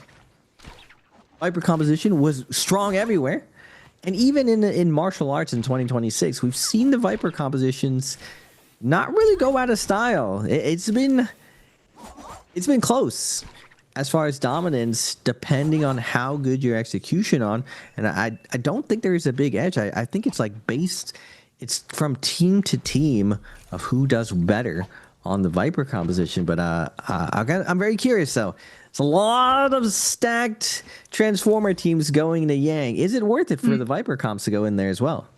Oh, IG. We saw them Shadow Jade Mines. They'd lost that hard drop fight. They had to go into zone to pick up some loot. Lin's going to have to cancel his Tianhai ult if he wants to avoid that Viper V1 stun. Decides to hold on to the Vajra state and just eat the full stun duration instead, as we have Bane actually on the field as well, dropped by SS1. Lin's able to dodge away, just jumping out of the path of the AoE puddles, but IG will have to just cut this fight very, very short. They're down all of their ultimates. Moonbane's made their position on the map very apparent, so now you have to worry about third party. Speaking of which, here comes WFG, as unfortunately for SS1 and IG, they took a fight right on both the spawning of that Moonbane, but also the location of Realm of Yang. The fight has looked like it's ended though, at least for some, as SS1 trying to finish up one of these players from IG. Han will be able to fall. The fight done before WFG finds it still active to be able to secure that third party opportunity that they were potentially looking for, with both the Viper, Justina and Syra all able to set up stuns on players who aren't watching out for those heroes dropping on by. This will allow SS1 to pick up 2 sets of purple armor, as all of our teams now make their way, if they so choose, to contesting those Realm of Yang entrances. OUG, do they decide to go through? They've got a Viper composition, but they don't have the Akos cage to be able to trap players to enable the follow-up V1 stun. It's the Tessa instead. That ult at least will go through the pillar, so you deny the opportunity of players hiding behind the way that they would be able to avoid things like that Viper V1 stun. So maybe they try to leverage that advantage to being able to take their opponents down instead, as so far everyone's friendly. IG trying to take advantage of the Realm of Yang opening to sneakily res up Han inside that zone. Kiki will be able to heist one of his players back to life, as everyone's occupied taking the 3 versus 3s.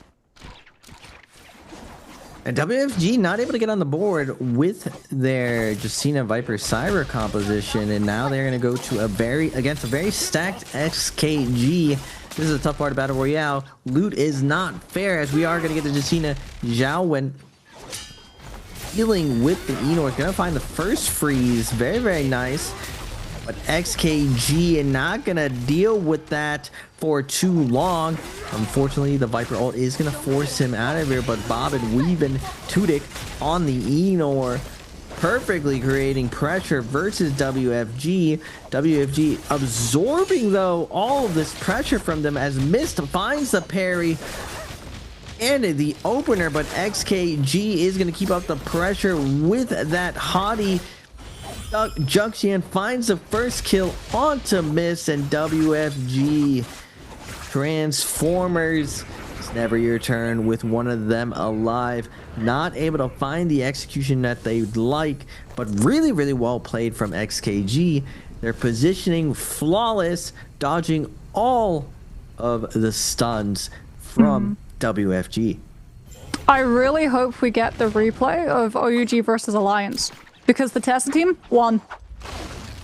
Very quickly, they had a first kill come through, and then fairly fast after that, the second before the third is wrapped as SS1. Oh, this is where IG were able to make their way off Kiki without that combo break. Is so vulnerable, as IG probably just split their players. Yeah, Kiki lays his life down so that Han is able to move away, picks up the bounty scroll so that the team chasing him aren't able to use that to track his location. That also alerts him to how close OUG will be to his position, as this is the most dangerous time to try to recover your game when all of the teams with buffs are fighting. Speaking of which, look at the ult investment here from XKG and OUG. Tessa ult very early on. Baby you going to be looking for the ultimate as Tudyk gets stunned out of his Enor ult with the Viper V1, so he's not able to peel his zip.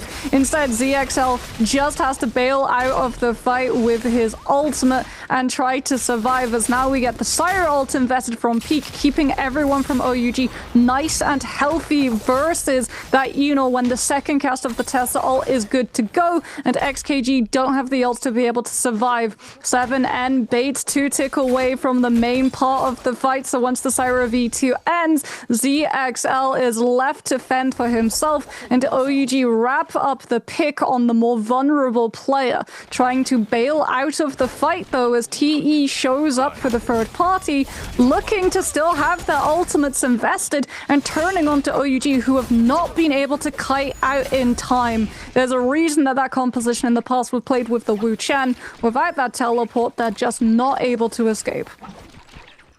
Sitting ducks, Moxie, sitting ducks, as TE is coming in like hunters, picking off these no ult ducklings, as now 7N is going to get isolated off from the pack. Taken down, but no worries. Vermilion's buff. We got that second life online, as we are going to look back in Alliance and Wolves going at it. And now TE going to find another isolated kill. Tudyk is going to get taken down. Vermilion's buff is running out 40 seconds.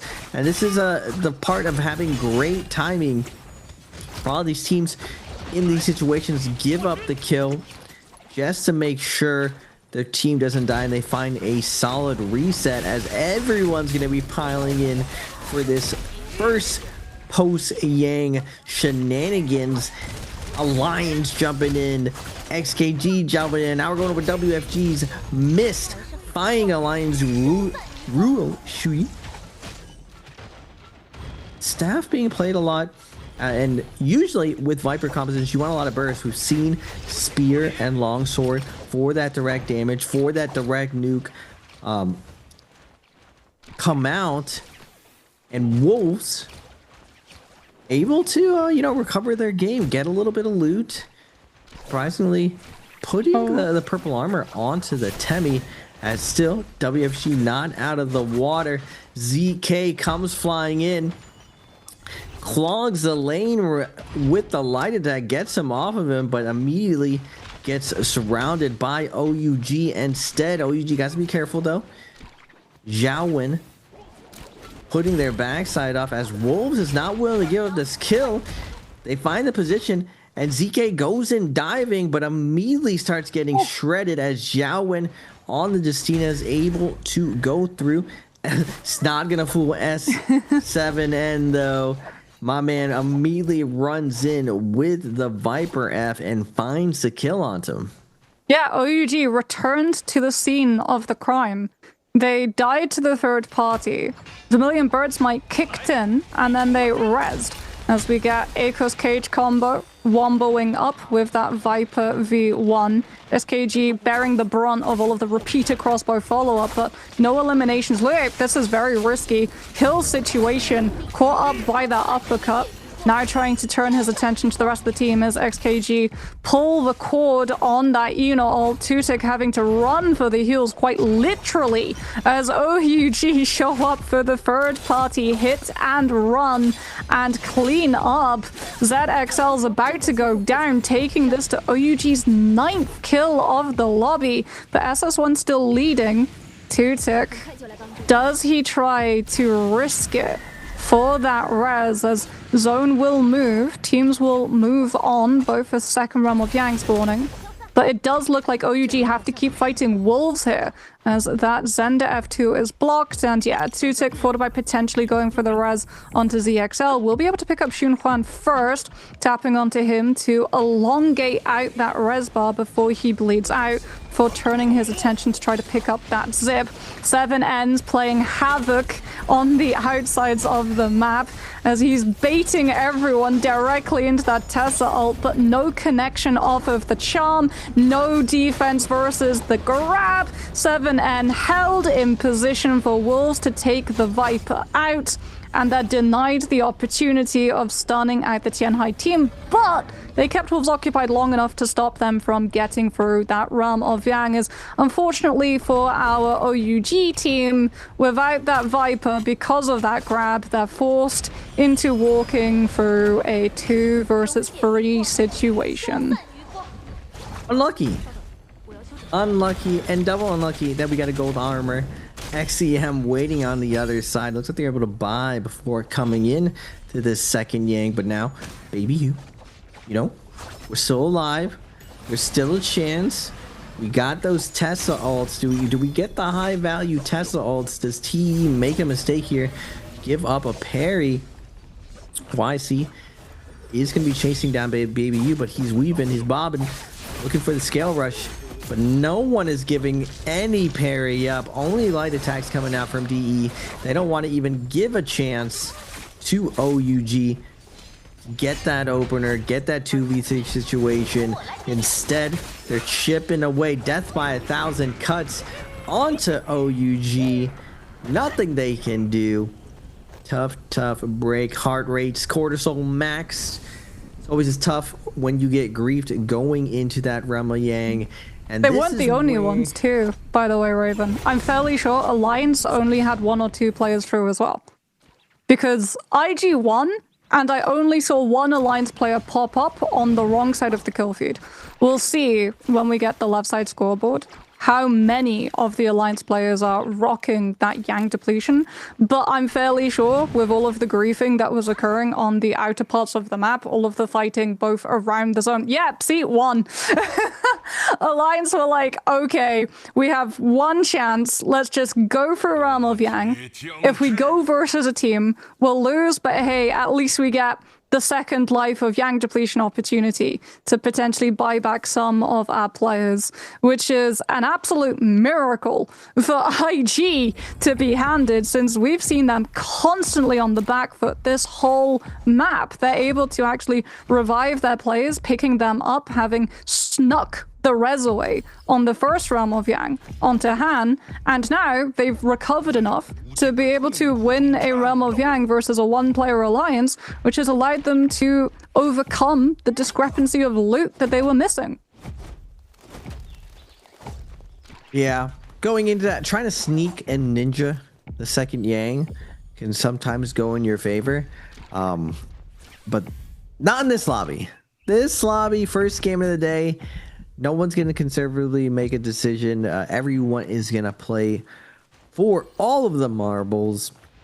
especially when you have such a heavy transformer lobby. Every team is wanting to get more loot to really push their advantage. One Viper left too. 3 monks, 1 Viper. Snakes get squished.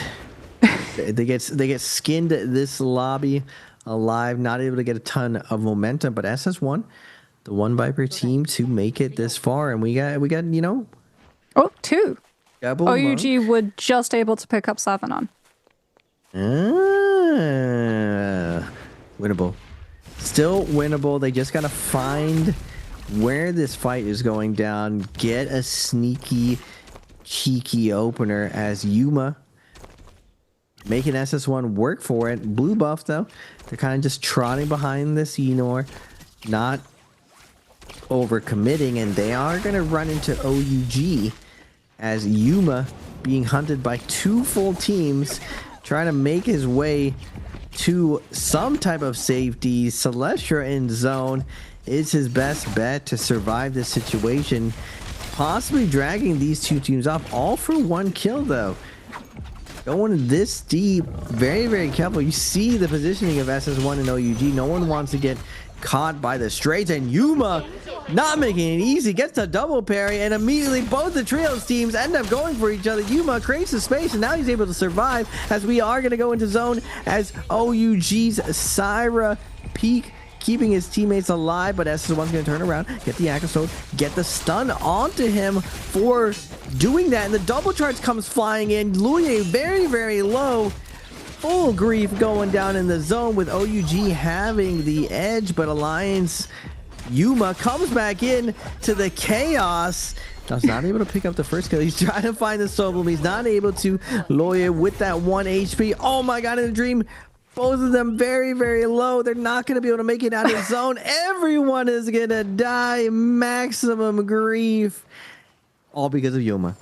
All for 1 cleanse, by the way. That's why Yuma returns. He actually picks up a Soul Bloom too, but he's denied the disengage. So he basically guarantees the death of 2 teams plus himself.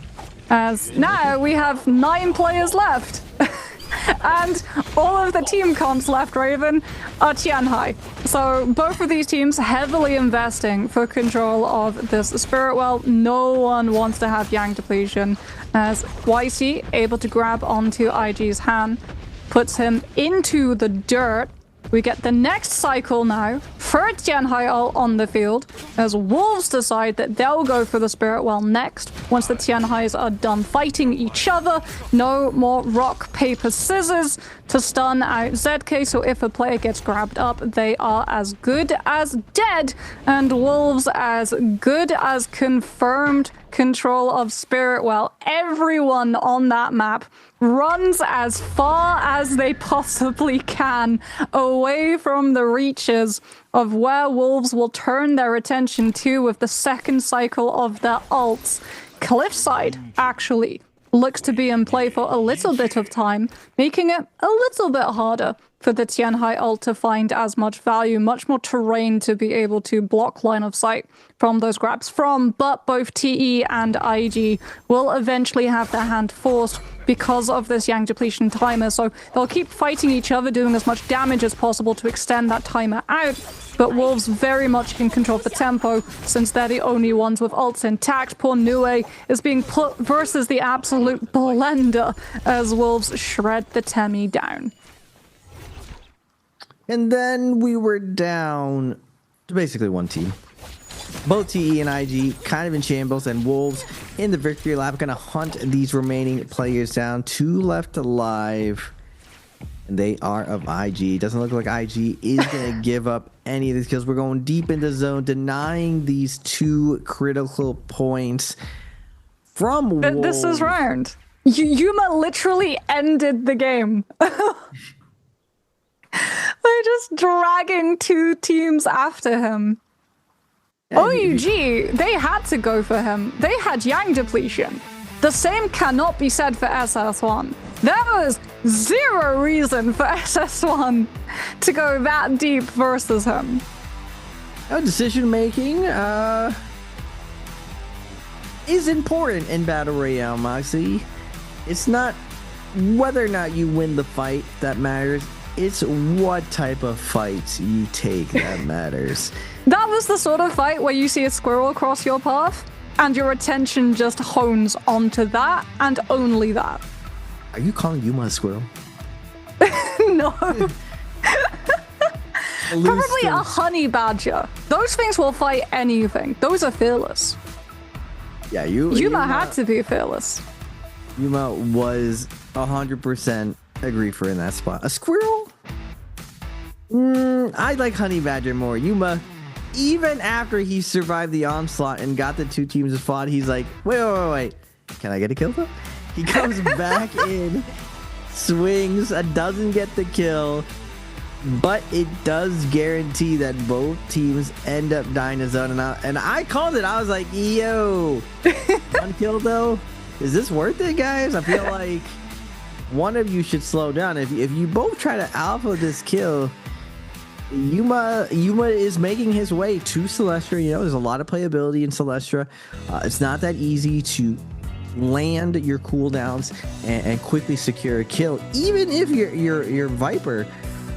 Like, there's just too much movement options inside Celestra to lock someone down, and Yuma does a disappearing act. He starts getting hit, and the enemy teams, SS1, sees the opportunity to third-party OUG. They immediately take it, and OUG's like, oh, that's what we're doing? Turn, let's all in you. Just immediately starts ulting them with the Syra ultimate, and SS1 was nice. Now we're going to Akko's Viper ult you. Welcome to the pain. But the pain was actually from Yuma. Speaking of pain, ladies and gentlemen, which team won game 2? Was it A, WFG, B, IG, C, Wolves, or D, TE? We're going to call round 2 round of pain. Watching SS1 and OUG go down like that. Yeah. Moxie, that's just a little bit of team discussion afterwards. Like, whose choice was it to all in inside zone? I mean, what's probably even better is that there's just 3 teams on a separate part of the map waiting for that spirit world to spawn up, probably checking their watches and trying to work out where the heck the rest of the lobby are. Like, those were all Transformer teams, and all the Viper teams were fighting inside Celestra, fighting Yuma and themselves. So yeah, they basically got taken out. Multi-kill comes through from Yuma. He might not have had the credit, but Wolf should probably give him something like a gift basket, because it meant that they didn't have to worry about dropping the Tianhai state very early on to iframe through the cast of a Viper v1, or getting wombo comboed by the Akos cage and being stuck therein, which meant that Wolves basically bided their time, waited for the 2 Tianhai ults ahead of them to be out, before stepping up saying, okay, great, we're ulting third, you have nothing of your resources to be able to stand up to this, we get Spirit Well for free, and now we get to pick whatever we want to do with the rest of the lobby. Like, you saw IG, they don't even try to fight, they don't want kills and score to go to Wolves, they just bow out and disappear off into the night. Yeah, that's what's tough about the new Transformer team. It's so deadly. It's not a very defensive composition, actually. It's extremely offensive, and all roads lead to getting double grab. The Zenda and Temi are just such good teammates to really load up the opportunities for Monk to have a double grab situation. And it's gotten to the point where Monks are back to the normal Monk. They're no longer healing Monk. They don't need that sustain. There aren't a lot of Monk fry strategies that exists, and Temi gives the Monk enough survivability that he doesn't really need that dedicated healer, that dedicated Kurumi or Zipping. He instead just needs you to feed him grabs and find more kills. I really think, are they even vulnerable off spawn anymore? This Transformer variation just has such good combo openers with Temi F and Zenda F. So I would even say off spawn, the Transformers team is super vulnerable. The timing attack, definitely. Multi-way Monk has struggled. If you don't have a support, just 2 teams kind of chopping at your heels as Transformers is tough. As we are going to look at the overall leaderboard, Wolves coming out number 1 with 17 points. That's his 1 in second place with 15. TE in third with 12. OUG at 11 and fourth. XKG, IG, and Alliance and WFG on the bottom half. So if you're just tuning in, ladies and gentlemen, it's game 2. Top 4 are going to be going through of this lobby B. And, you know, things are heating up now, Moxie. Yeah, not a lot of damage as well in terms of what we're used to seeing from past years of trios, but that just goes back to your point, right? There's so much burst potential on this composition. The chances of you running into this composition, taking damage, going low, being able to get out of the situation is so much lower. So the actual damage required to be able to bag those kills is actually much lower in comparison to what it was in the past. You just are not given the opportunity to be able to stabilize, reset, and look for a second turn once the alt turn is up. And it means that when we look at our trio stats, it's very rare that we actually see the insane amount of 20,000, 30,000 plus damage that was attached to certain players and heroes in the past. Efficiency is key. Average damage, I've always thought that stat is very meaningless unless you're going for a high average damage, just because how effective you are as a teammate, as we've seen Water. If you get an opener that allows your teammates to find easy focus attacks, I think your damage is really not reflected onto your team winning as much as we see. WFG, they won inside Yang, but the decision making and the overall strategy in Battle Royale, only 2 points. SS1 on the opposite end, second place, 15 points, almost double what WFG was able to earn. As we are going to go over the Wolves. And Wolves, even though they're a little bit different rosters, they've always been known for this methodical, slow play style where they slowly gain power, and in endgame they're an unstoppable force. And you see their dominance in the Spirit Well situations where their loot just gets better and better and better. The kills very, very easy, and the setup. I mean, Monk is there being very, very patient to catch those layups, but the teammates, Temi, XN, Zenda, NHQ, doing such a good job of making his life way easier, and Wolves having a very, very dominant first or second game technically, but first Battle Royale game of the day. Yeah, that was the Tian high grab as well on that highlights, where he's able to nab up OUG's Viper, which sets up the 2 versus 3 Realm of Yang, which they lose, and are then attached with Yang depletion, which forces them to have to chase Yuma into that zone. As we have a look, NiHQ will be picking up MVP on the Zenda.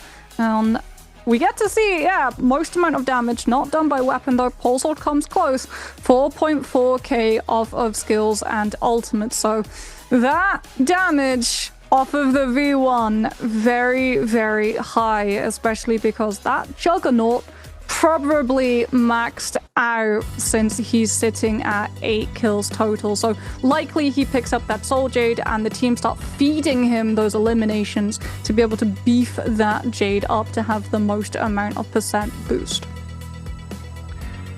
Now, ladies and gentlemen, we are going to be going to round 3, but first we're going to take a short break before we're back for some NBPL trios. People always ask me the same thing. How does someone who stood at the very top end up picking a rookie like me? Hey, relax. I didn't bring you here to fill a seat. You're a pro too, remember?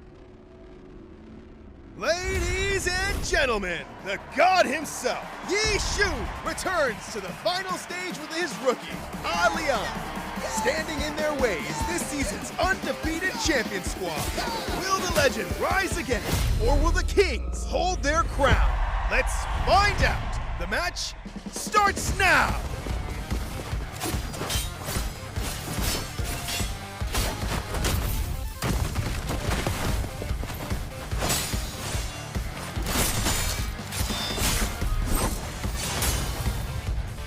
Buy me some time. Hold on. On. Don't rush it. Same old tricks. You've been eating the same combo for days. Still haven't figured it out? Training mode is almost over. Want to keep going?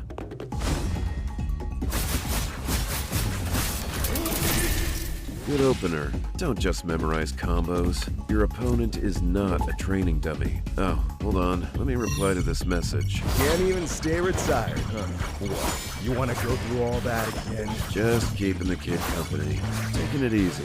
Out of everyone you picked, N? Yeah, liked what I saw. Yoshi, come on. This kid has more holes in his game than I can count. You really want to run with him. And we are back, ladies and gentlemen, going into round 3 of the NBPL trios. I am Raven PLZ, and I'm joined by the lovely haired Moxie. It's been an exciting day, and we were just talking about how did this collaboration with the new character happen earlier. I only really learned about Lord Grimm, new character, way later, and it's a beautiful Chinese anime and one of my favorite animes that I've watched, just because it's very rare that you actually see esports stories. It just perfectly ties in to Pro League, and I gotta say, I love his animations. I love seeing that dragon flying out. Unfortunately, in trios, you know, Transformers is kind of key. The follow-up combos from that gold ability focus really hard for the new character to overcome. But in solos, we're seeing him be one of those top 3 picks. So make sure to tune in next week for solos to see him. But still, you know, I was hoping that I would see TXA kind of show me something. You were mentioning it to me earlier, Moxley, that a couple teams did try to experiment it with that 4th kind of matchup, seeing if they could kind of slot him in somewhere. Usually Xiao kind of fills in that position, so we'll have to see whether or not in trios they make some adjustments for him to have more presence in trios. But he's borderline. If you give him a little bit, I feel like his level of staggering power might be a little bit too OP, but you know, there's nothing bad about that. We saw the Zion Takeda meta reign supreme for so long, so let's, you know, give the pretty flashy characters some new stuff. You know what I mean saying, Moxie? Well, there's a chance that we see him. It was map 2 of the Battle Royale that 521 tried to play him. So maybe one team's feeling experimental. OUG are feeling experimental and nostalgic, apparently, since we're running Tessa all over again. It has been a very long time since we got to see her. Also, surprisingly, we didn't really get all that much Zai from the first Battle Royale, as well as some teams have been trying to slot her back in. Now that we're starting to see, I think, more teams settle towards playing the Zenda, not with the Xiaol, but much more frequently with the Temi and Tianhai for that lockdown potential instead. So that leaves Xiaol and Yueishan open, and if more teams are running things like the Viper, having the Yueishan to be able to shout the impact of that Viper stun so that you don't get hit by it can be very strong, plus Zai's burst damage, always good. By the Matari though, I think some Zais actually started returning back to the F1 to have that combo break, but also be able to dodge out of line of sight of things which could potentially extend that pressure out onto them. But we'll have to see, as despite the fact that both SS1 and OUG went down fighting inside the zone for game 1 of the Battle Royale, the kills that they picked up that round were actually enough to elevate their position despite scoring 0 on the opening martial arts round, both of those teams, which was why they were so aggressive for out that Battle Royale phase. They've now platformed into the top 4, so keep your eye on them to see if that momentum continues, as now scrutiny falls to the teams left behind. Ending out the day in the bottom 4 forces you to have to go through that lower bracket run with the teams that face that same fate from day 1 already. I happen to see WFG's logo in the background. Wildfire Gaming, and it's a bear set like on fire in the middle of a star. That's just be my favorite logo in the league right now. What's the slogan that America has, right? Only you can prevent forest fires, and it's Smokey the Bear. This is a little bit more metal of a logo, just a fiery bear. That if you look at everyone else's logo, it's something very sleek, very simple, elegant. And you see WFG, just a bear made out of fire. Oh, so cool. Wait, what?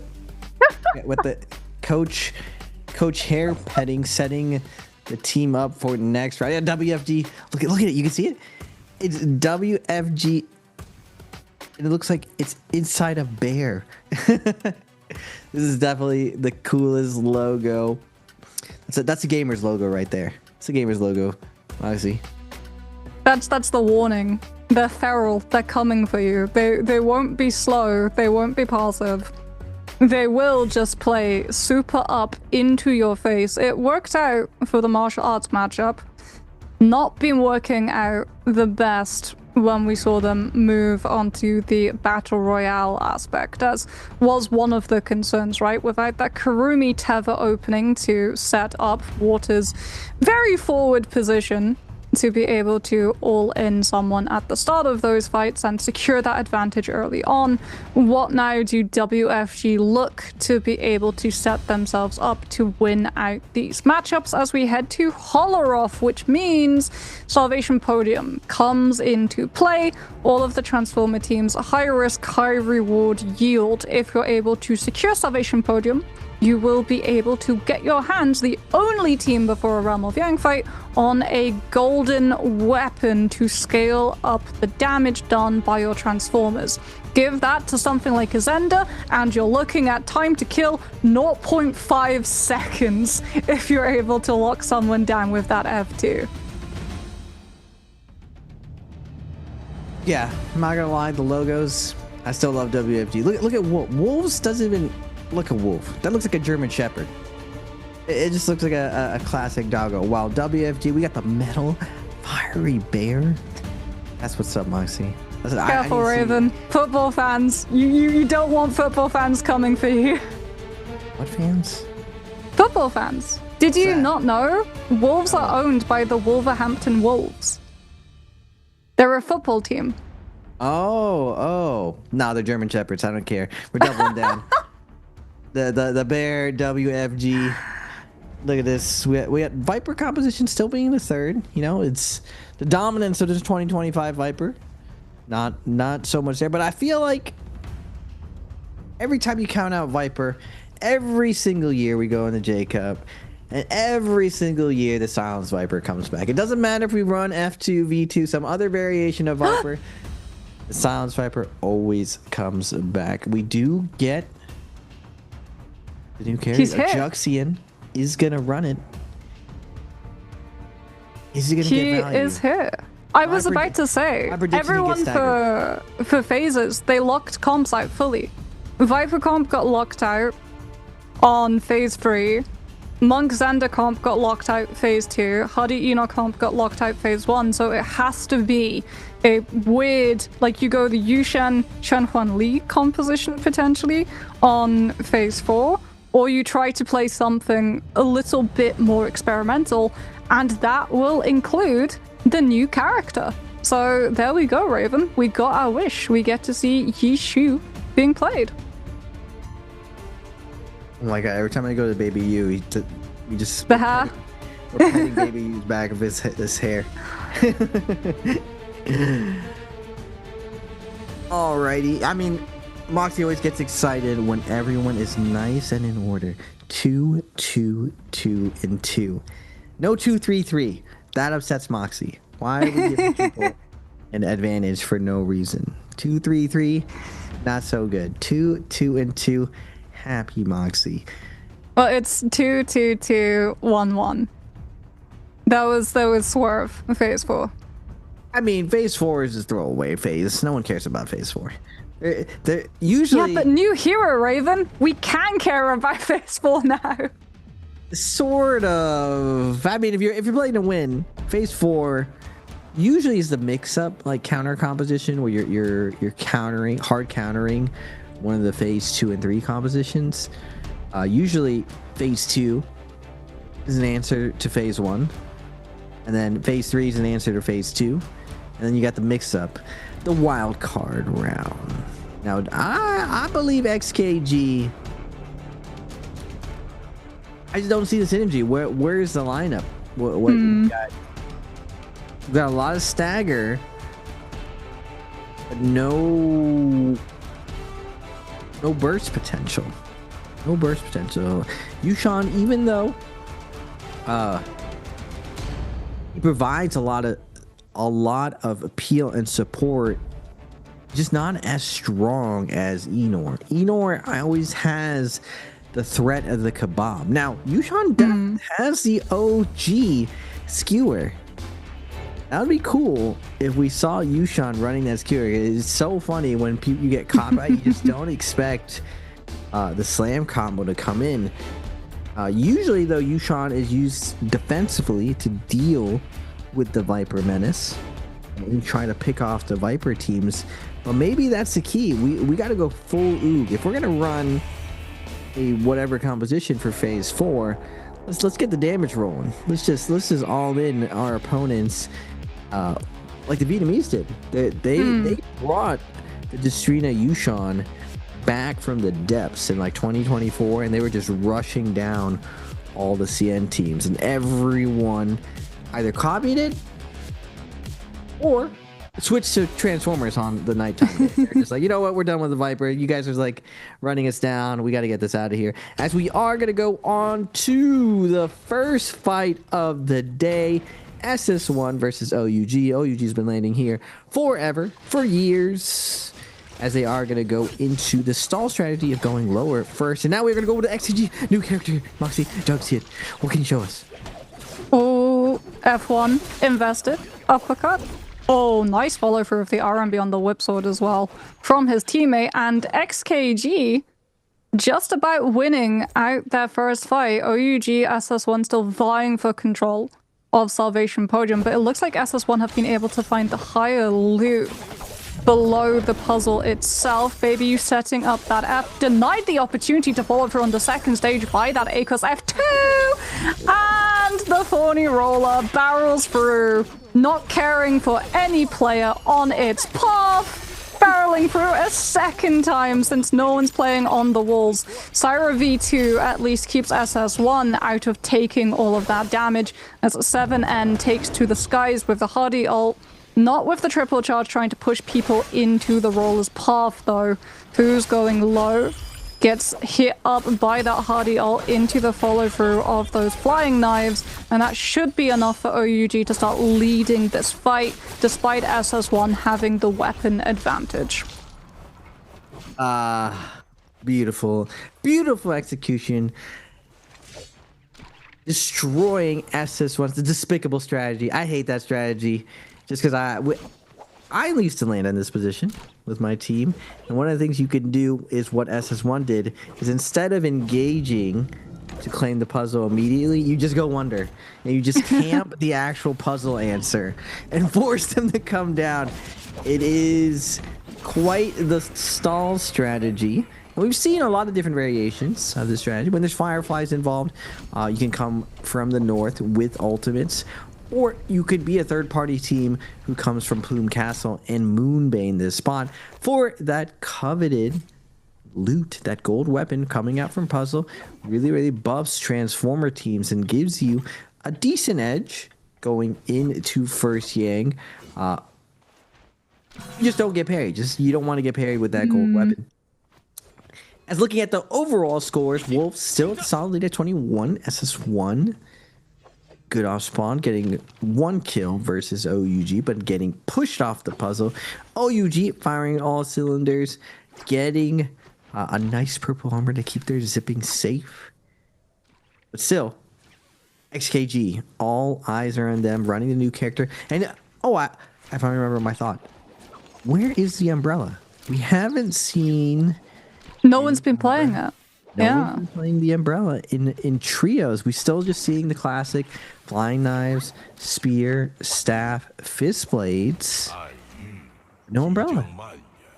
I feel like umbrella has a position to do what water essentially was doing with spears, like being that entry role. The problem with pole sword and great sword is they're kind of slow. Pole sword a little bit faster than great sword, just because the slide with the LB animation is just a lot quicker, but still runs into the same thing that the actual swinging animation very, very slow. With umbrella, you don't do as much damage, but you're a lot more mobile to really take up effective attention. Now you could argue, why not just use nunchucks instead and have the threat or the option to turn things around and do big damage. And I would say you're correct. I'm not gonna lie, the umbrella still seems a little bit underwhelming for trios and solos. Didn't see it at all either, really. For at least we saw a little bit of experimentation in martial arts, running it with the new character, but still, it's still very early in the meta. I'm curious to see what things they will discover using it. I'm sure there's something in there that could be used and abused, but I'm hoping, I was hoping to see if there's some application in trios, because I just don't see anything beating flying knives forever. Flying knives, melee weapon that's more like verticality.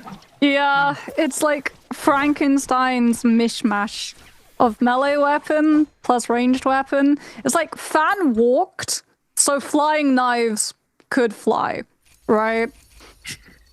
Kind of like, okay, it has range with the RMB and LMB, but flying knives, the verticality, being able to actually aim at people when they're above you as well, being able to catch them on walls before they can do things like scale rush.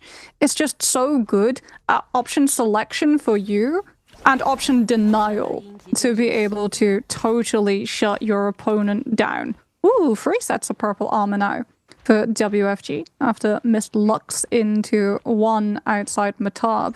Also, speaking about nunnies, by the way, that was the golden weapon that OUG picked up and funneled to their Enor. So if we see a parry, it won't be about being parried out of the nunchucks. It will be riposte follow-up damage, all on one hit, golden nunchucks, early on, probably a player goes poof if they get caught on the wrong side of that one. The rough thing as well about golden weapons is that you don't know if it's gold until you eat the hit. So, all of these teams going for Realm of Yang are basically rolling the dice on if they're versing the team that does have that massive amount of unexpected damage that they will have to deal with. And I think that speaks volumes about like why we're stacking things like defense soul jades and attack soul jades for a team like XKG as well. Oh no, they're running into Monk team. This is the matchup they didn't want, because what does Juxian do? Hopefully not get grabbed. The flying knives can fly. As Moxie said, the fans allow the flying knives to fly. I still can't get off that. I see what you did there, Moxie. As Juxian is going to come around to the corner, able to nice line of sight. Kiki sets up the Temion, but Tudyk dealing with the Monk in the backside. Lin, not an ideal position as Monk. You don't really want to be isolated versus very mobile characters around you. Juxian doing a really good job of staying in the back. Wait a minute. Did you see the gun? Looking for shots. Looking for the sag. What is Feria? Juxian's Feria. Wait, they're winning. Wait, the jungle. That's the play. The play is the gun. Oh my goodness. They're just getting the juggles. It's mobile Feria running around. Wait a second. Hold on though. Oh, that's so sad for XKG. The weapon they got from Realm of Yang's Parasol. No. That's perfect for the That's great for scaling. Oh, at least. Perfect for what I want to see. Thank you, Universe, for this gift. of showing us the sauce. The sauce. Oh, SS1's running it too. It's purple. Maybe he's tanking with it. Oh, we are going to go to the highlights of the other Yang. SS1 Loye with the stun. Shaolin stuck out in the open. Going to get microwave and barbecued. But nice job from the Syra to keep everyone healthy. Aquasolt's going to be coming out. WFG. He's going to get pulled back, but Justina comes flying in, trying to close out the last kill. Has to be careful, though. He gets silenced by the Viper coming up. Dragon Slayer's going to be coming through. Those gold frames. He does get the silence onto Miss, but nice job from his teammates to come over, peel for him. But SS1 repositions, gets the Dragon Slayer through, finds the parry. The juggle's coming out, and WFG. Still love their logo. But in Battle Royale, they haven't had that same momentum. As we go to the outside, golden umbrella. Foxy, look, the pew pew. Yeah. Staggers. This is what it's about. We're just sitting back. Yeah, you let the Yushan or your Justina stun people up, and you follow through with gun form V2 and max attack boost Soul Jades. It worked early on when you're just shredding for some much less sustainable teams, and it's working here versus OUG as well. As Baby U out of that ult, very vulnerable to getting bullied by XKG's Yushan, gets caught as he tries to run away from that room by the Akos F2. Hardy Cube from 7N allows Baby U to actually disengage, totally cuts away from the main fight, just hides corner and gets the heal off. As third party, fourth party, fifth party, all of the teams are here on this fight. Luye's looking for that V1, but sadly for him, it's not the greatest of places to Viper ult, since even though you have that drop down potential, there's just a lot of places where people can run around corners and avoid line of sight. Good F2, one Viper ult from WFG is missed as they go all in. Akos Cage slam down, Syra ult on top to be able to survive the Akos Cage slam down, and WFG with a huge Viper stun off of Mist's V1, looking to find the picks but can't hold their position for too long as OUG roll back in now that they've been able to stabilize their players, coming back with a fierce force and all of their ultimates available. Baby U, great parry, looking to throw out that focus strike, lands it onto WFG's water, is able to find the elimination, knockback from the activation of that Justina V1. Baby U does get caught out, but he does still have that Vermilion Bird Smite, so he keeps fighting, looking for these picks off of the Eno F1, throwing it out on the massive players in front of him, but XKG are the ones still calling all of the shots. Here comes Yishui, and he's able to find all of the damage, enough pressure actually, that XEM's forced to bail out with the Eno ult. I mean, better to live and get out of there, but XKG, you know, fourth round pick, looking really, really good as the bird, though, brings Juxian in. He does have an umbrella, though. This is what I'll say. Wait, he's defensively using an umbrella. Defensive stance. Makes the high ground. What can you do? It just sets up perfectly for the double charge flying knives backup. Do we have a tank? Do we have an actual tank role for NARAKA BLADEPOINT now? Like, you just tank the damage on frontline and your players behind you fry with knives, and then once you hit your ultimate, you fry with gun form? Yeah, traditionally it used to be the monk, then it transferred over to Yushan and Temi with the heavy sword, but the heavy sword, you know, receives significant nerfs in damage, so it hasn't been used as much. It's still there, you know, it still has its place, but there are just so many other weapons that does its role a little bit better. Since then, Fist Blades has kind of taken up the role with the Fist Blades dodge, plus the versatility of its parry and its single target. But speaking of single target, ZK getting maximum value off this Ballista. The only thing that stopped him was no more arrows in the clip. He was blowing up that whole lobby. XAG is going to have to reposition. find another avenue. That's the other thing about Umbrella, is that it blocks his range as well. So true full defensive. Unlucky. F2 stuns him. No, but we get in. That's what I'm talking about, cameraman. You know what to watch, baby. We need to see we got the Umbrella unlock. We got to see this character. Is it going to play out like another fairy again? Junchuan does not yet have that V2 available to go, so still playing more defensive with the shield state of Parasol. Gets knocked off of the Umbrella via Hardy ult. 1% off the V2. It does come out, but at the cost of all of that purple armor. Good armor swap from Junhuan.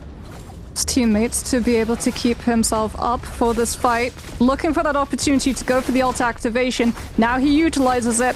Who gets melted down as he's having to deal with all of the pressure of that Ignore ult. Loses half of the armor. Yushan peeling for him, setting up the damage window for him to go absolute ham with that gun form. Peek on the wrong end of that Parasol is going to get absolutely chunked. And XKG 100% Realm of Yang win rate with the new comp. You love to see it. Yo, they're smiling. They're just smiling like, you guys did not know about our secret weapon. Our secret weapon. And the armor swap, you know, Hemis have been armor swapping for a while now, especially with the Zenda monk. Hemi comes in for armor swap. So it's not that the teams aren't used to armor swapping, but definitely he was getting smashed by the Enor ult, by the Hadi, and he ends up surviving perfectly. Kudos to the Yushan, the homie, dropping the armor for him, and then that follow-up, it looks like a better variation of what Feria basically does, just because it has so many hitboxes that you get those struggles. We are going to go into the highlights. HE and XEM versus S1. It looks like they got the beautiful opener, and they're able to find the first kill onto SS1. And now with Enor ult still up, Viper ult's going to be coming through. No risk taken right here. Zipping ult's going to come out. And no staggers going through. And now you got this Enor coming in with the jump RMBs. Nowhere to go. Gets the skewer. Teammate comes in looking for the peel. No, he cannot do anything. Ooh, he's going to get surrounded up right here. And well played execution from TE. And they are looking monstrous to be favorites to win this lobby with double gold armor already. Ooh, Echo's Cage, Viper V1, Flintlocks on the outsides of the fight from FU coming out.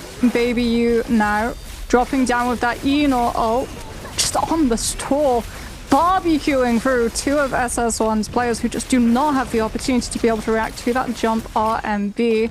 Syra V2 invested, OUG trying to find these kills to be able to cleanse out that Yang depletion. As Baby is all about to be done. Luye low enough to be taken down. OUG claimed the kill credit. One player left to be able to cleanse, but as we widen out our POV, we see more and more teams are being drawn in to fight this one out. XKG show up with all of their ults intact, sitting at 11 kills, matching OUG currently for the lobby lead. But they don't have to take the fight. They won the Realm of Yang. OUG do have to keep doing some forms of damage to be able to give Baby U the opportunity to extend that Yang depletion timer. But because so many players are now all grouped up into one specific area, no one's really wanting to start off that fight, since it makes them a target for everyone around them. SS1 looking like they're just deciding for Fu to go out into the zone, potentially buy a rebirth charm for one of his players, but no, he does not have the coins to be able to afford it, and it might just be a case of trying to go out to the zone to deny extra points to your competition, as the Syra will burn out shortly. 1 minute and 30 seconds. Heals are not going to matter as Shadow Corruption is going to get maximized. SS1 Fu is going to fall. We got 15 players left alive. 5 full teams. OUG with a minute and 40 for their Yang depletion, but it's only their Enor. As long as you find a safe place, you can res your team again, as long as there's some reses left. But it's not looking like that. Ideally, they want to find a kill for a Baby U. Still a minute and a couple seconds left. And extended once you go for some hits. I think that's my favorite new addition as far as mechanics. Yeah, you can't just time the Ram of Yang expiration anymore. Yeah, you can't just cheese them down and run away. That was a little bit effective, but kind of lame to watch as we were playing essentially a game of tag. Just get the last hit and run away. Whoo, you can never catch me. Get the one hit and leave. We are going to go back to Junction. So, Is this 2 Mortal Defiances that XKG have? Drop the nunchucks, mister. Give me the umbrella action again. How dare you? Wait, Baby U gets brought back by his teammate. He dies and just gets brought back right next to his body. That's great strategy from OUG. Instantly, Baby U's back. Fully cleansed. Probably everyone's about to be hit by Yang depletion now, though, since no one's actually contesting XKG, who will be claiming up the well. And there it is. Who's hit with Yang depletion and forced to fight it out? Oh, T's going for flag. Everyone except XKG. No one was able to outrange. TE, they've got the flag. They see the altar. They just have to hold for 10 seconds. And that will be the hard part because everyone's attention instantly turns to them. It's not ideal position for them. They are in the center of a canyon. The range attacks are coming in, lighting them up, but they're able to heal up. There's a little coverage and movement coming out. And OUG is going to have the high ground. Don't want to go too far from the ballista. Also, those shots are going to be ringing out. 10 volts going to be coming invested. IG in a tough position as Wolves wants to take this fight immediately. Kiki does get thrown up into the air and slammed by ZK. Kablawi, we're on the board. 1 kill through, but is that 1 kill worth it as everyone else is going to activate and look in? And remember what I was saying, Moxie, Monk's not the best in the multi-way. The whole lobby just turns to shoot you if you only have 2 monks in the lobby. And just like that, both these monks going to get vaporized. But it looks like Wolves, you know, they're able to make it off to the side, out of sight, out of mind, as now XKG, OUG, and TE peppering each other on the way in. Checking the body. What's the body have? A little bit of loot. Let me see that loot. ZXL getting a little bit of extra credit going into the last leg of the game. But Yang depletion going to be forcing Wolves to a decision here very, very soon. Oh, the Bane. That's such a rough Bane. That's literally like 75% of the left arena is about to be scorched by the Bane's breath. And that means that everyone hiding from it is close enough to the zone that Baby sees the opportunity to chip in with Cavalry Bloom, turning onto Wolves at the turn of a dime. Baby U waits out the RMB from those dual blades, sets up the dual blade follow-up with the team up from his hardy triple charge, cutting on down Nai HQ before he can react. Body's right out on the open as well, so not really a good opportunity for Wolves' remaining teammates to try to res him up. Zedk's thinking about it. Moonbane still going, so high risk attached if he does try to attempt that play. We'll see if he's able to pick him up, as XKG still very much in lead of this lobby in terms of tempo, despite OUG being 13 kills and counting. Still, Raven, I think this is the most amount of players we've seen so far be able to make it this far today. We might actually get endgame situation. Wishful thinking, Moxie. Wishful thinking. And the reason why so many teams have made it this far, the hotties. It's just too hard to kill. There's so much defensive ability. It's really hard to lock this team down. And I gotta say, XKG did a really good job of thinning out the lobby, winning a lot of problem matchups with their goofball comp. But if it works, it works. Can't complain as Wolves down to their last like 40 seconds on a ZK's Yang depletion, and this cactus being a thorn in his back. No! Oh, the cactus! He gets hit by it and juggled 100-0 without his armor, as now TE is going to posture moving forward. XKG does have the high ground though, using this cliffside to not overcommit.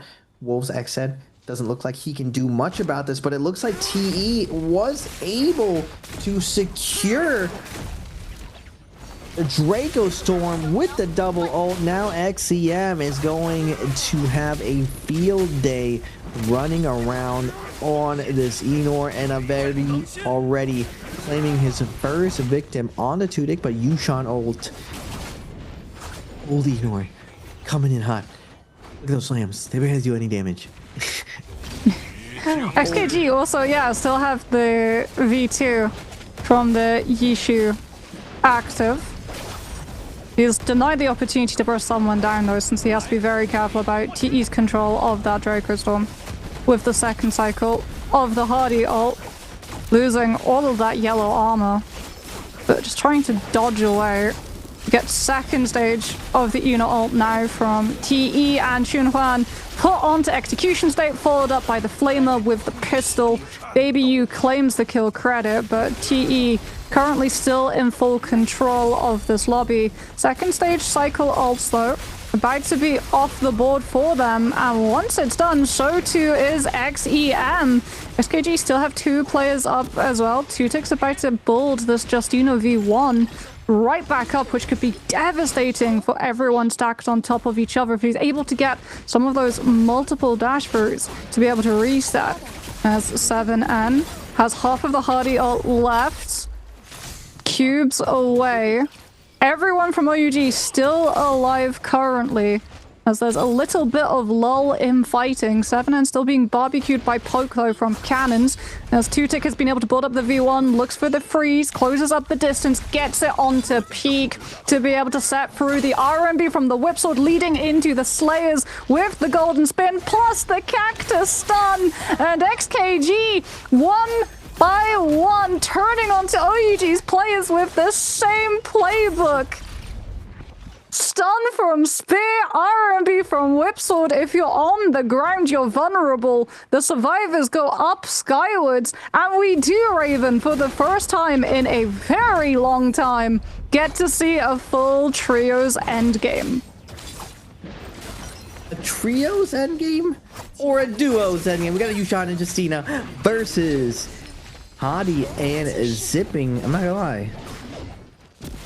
Zipping Hottie might have the edge here for sustain, but it's going to be XAG's turn. The Yushan and Justina synergy. They are finding the staggers on the Krumi. This cannon, Rupture Gale, doing a ton of work to limit a lot of this healing. Sean comes flying in, the drop down, focus attack from Zipping, detransform. F is going to be used. Dragon Slayer comes through, but unfortunately the F knocks him out. We are going to find the first free. No, we're not.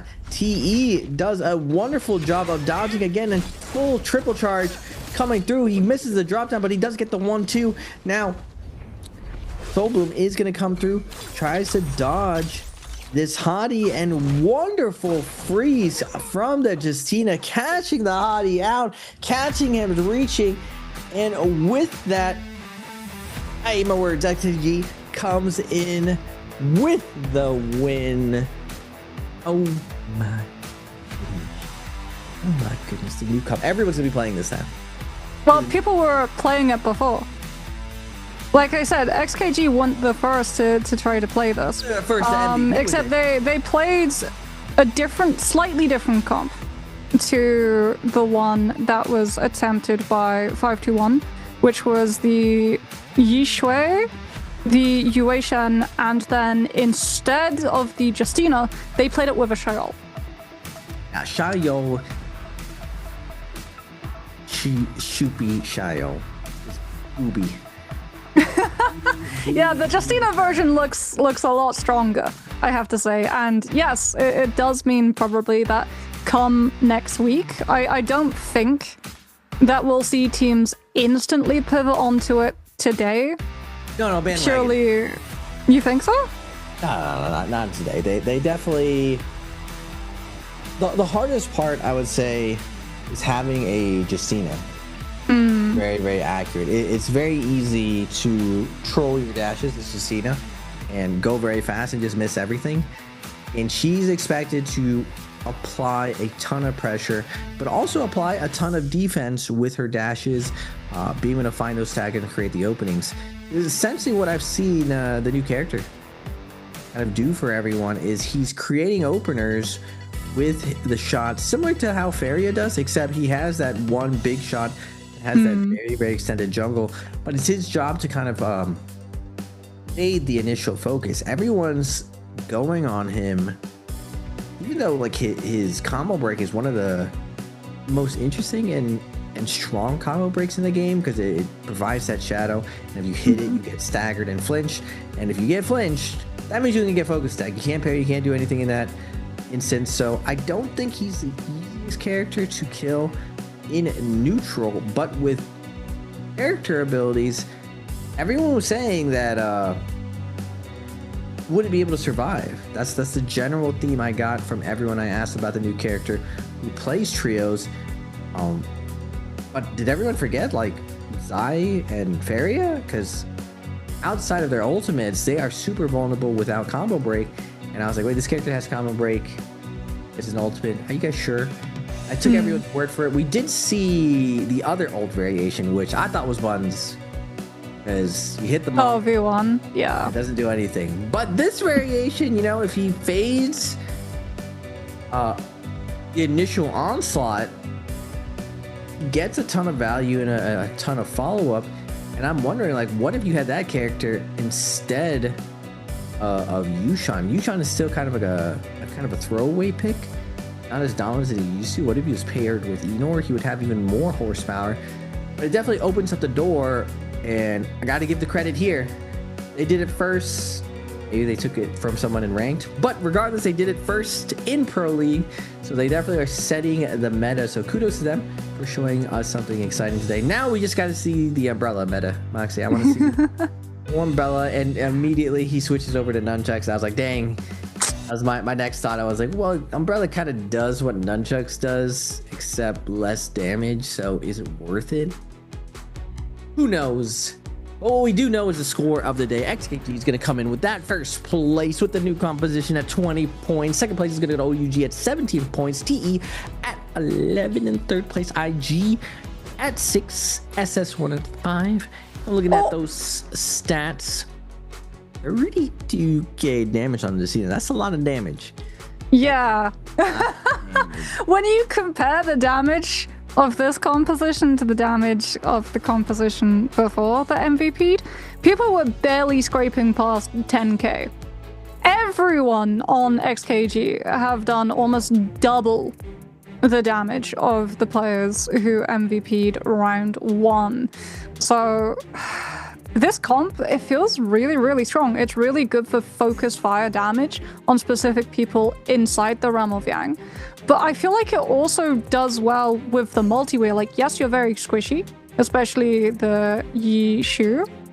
But at the same time, if people are occupied fighting other teams and they're all grouped up, you get maximum value for your Justina dashes, maximum value for your Yushan, and obviously maximum value for your Yushu when he comes through with the ultimate and just absolutely melts people. And I think as well, like, they took into account the squishiness that he had, because when we saw the Soul Jades, both for first Realm of Yang fight, but also second, he had damage reduction stacked as well. He knew he would be a target. I mean, in general, the Jades is usually 3 and 3 attack, 3 damage reductions. is the balance. Just because damage reduction isn't just melee anymore. It's also with range, so it's a pretty hard sell not to use those Jades and go for straight attack. As we are going to go to the highlights, the puzzle SS1. Good on them to die for running the lame strategy to go out there and camp the signs. It's just diabolical to do that. As we go over to the big fight post Yang, this is the big cage fight. And it has changed over the years. Just so much more activity post Yang. No one holds anything back anymore. As this end game, get the freezes of Tudyk. That's why he did so much. I think he has a gold spear. Yeah. Gold spear. RMB thrown out with that spear multiple times. Catches the zip mid-air with the RMB. Follows up with the dash for the freeze.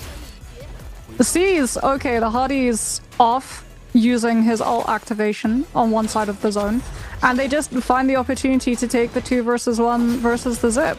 This is beautiful as well. He gets the freeze onto that Hardy mid-air ult. Very clean stuff. And obviously, Justina loves being able to follow up those freezes with a spear. So the best possible weapon equipped for Tudyk to be able to hit 30+K damage. Very long time since we saw those stats go that high here in trios. And he will pick up a very worthy MVP. Rare instance of doing the most damage, being the most effective.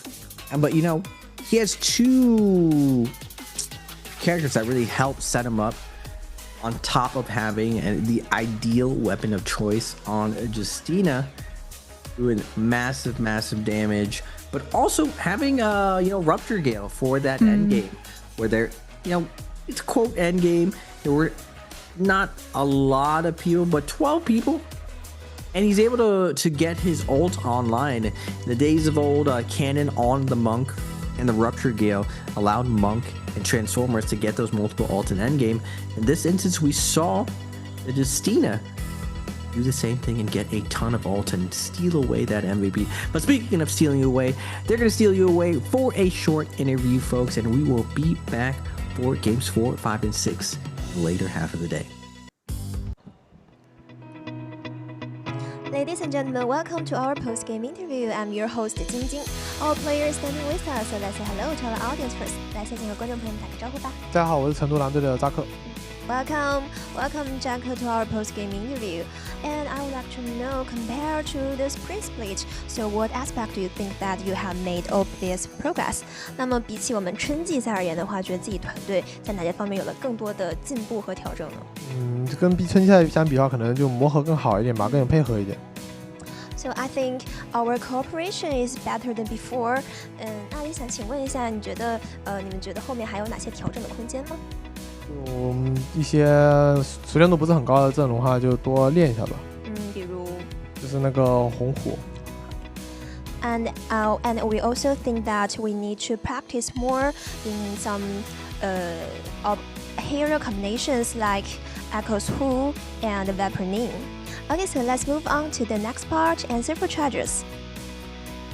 So today's question is, which hero did Jack use in Game 3? 那么今天这道问题呢，是 Jack 在我们第3把中用了哪一个英雄呢？ Okay, so back to our games. So you have practiced until the very late of night, I hear that. And how many hours do you practice per day? 那么我也是听说你最近练习的非常的勤奋啊，你们一般每天要训练多久啊？就每天有7、8个小时吧，有时候。那在我们休赛期一般会做哪些训练？还有就是休整一下。休赛期的话，一般就是休息都比较多吧，因为休赛期就更放松一下吧。有一个更好的状态是吧？Okay, so for the full split, we have practiced about 7 to 8 hours per day, and also in the off season, we just have a good rest so that we can have a better status. Okay, so it's counting time right now. 也请用英语的3、2、1为我们倒计时吧。3, 2, 1. Screenshot. Okay, so let's find out the correct answer. 也请为我们公布一下这道问题正确答案吧。正确答案是 D。 Yes, the correct answer is D. Congratulations to our lucky one. Okay, so we have seen Ye Xiu, our new hero in our game 3, and I would like to know how do you think about Ye Xiu's strengths in our trials competition?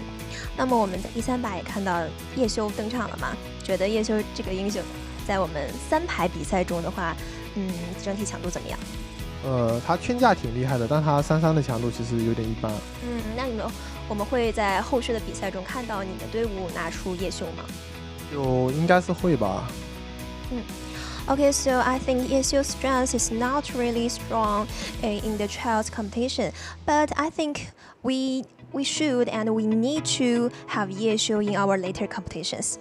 那么也期待你后面3场的比赛可以越来越好。然后再次感谢来到我们的赛后采访。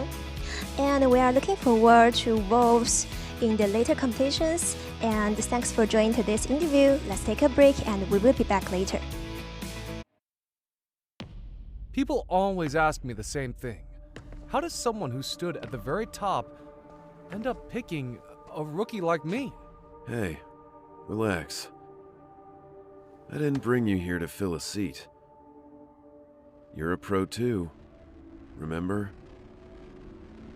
Ladies and gentlemen, the god himself, Ye Xiu, returns to the final stage with his rookie, Liang. Standing in their way is this season's undefeated champion squad. Will the legend rise again, or will the Kings hold their crown? Let's find out. The match starts now.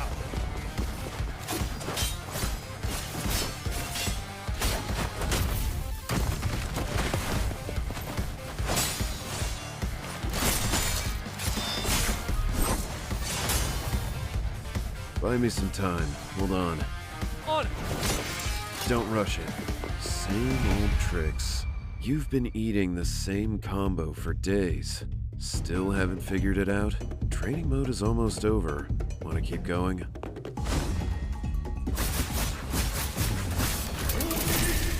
Good opener. Don't just memorize combos. Your opponent is not a training dummy. Oh, hold on. Let me reply to this message. Can't even stay retired, huh?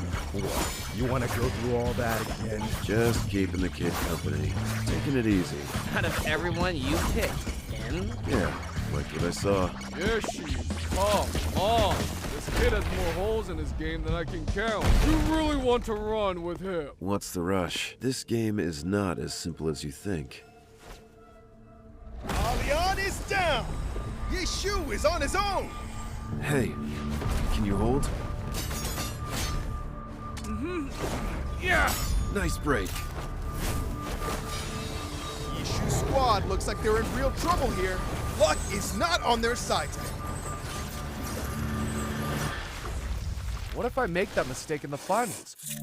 What if my bad call costs us the championship? Would you regret picking me? This was never a one-man game. Regret won't undo what already happened. Instead of getting stuck on a mistake, figure out what you'll do next time. Chances don't wait. So stay in the moment. Focus on right now. Right now. There's an opening! Lord Grimm with the Kaleidoscope Parasol! And Liang fires back with Metal Fusion! Akos is down! Wait, Viper Ning! The final blow connects! Liang's HP hits... I'm sorry. We almost had a perfect ending. Whether our ending is perfect or not, that's for us to decide. Can I really? Don't worry. This was never a one-man game.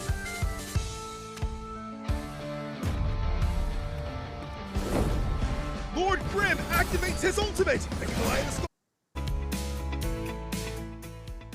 Welcome back, everybody, as we get ready to head into the second half of the day here at the NARAKA BLADEPOINT Pro League 2026 Fall Split. We just came off a game where XKG were able to take the MVP utilizing that new hero. So already, Raven, at the start of this season, it feels like that meta might potentially start shifting. Yes, and that's what I was hoping for today, for someone to show me something new. I'm still holding my breath to see how Umbrella is going to be used differently. Maybe one of the Jays or something.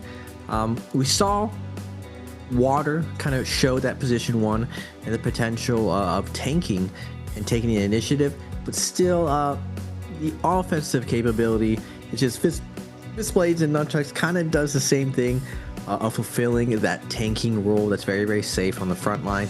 But I still have hopes, you know. The one thing that Umbrella has over the other stone forms is it does block range. And, you know, when it's a gold weapon still buffs the Transformers, but still very, very cool stuff.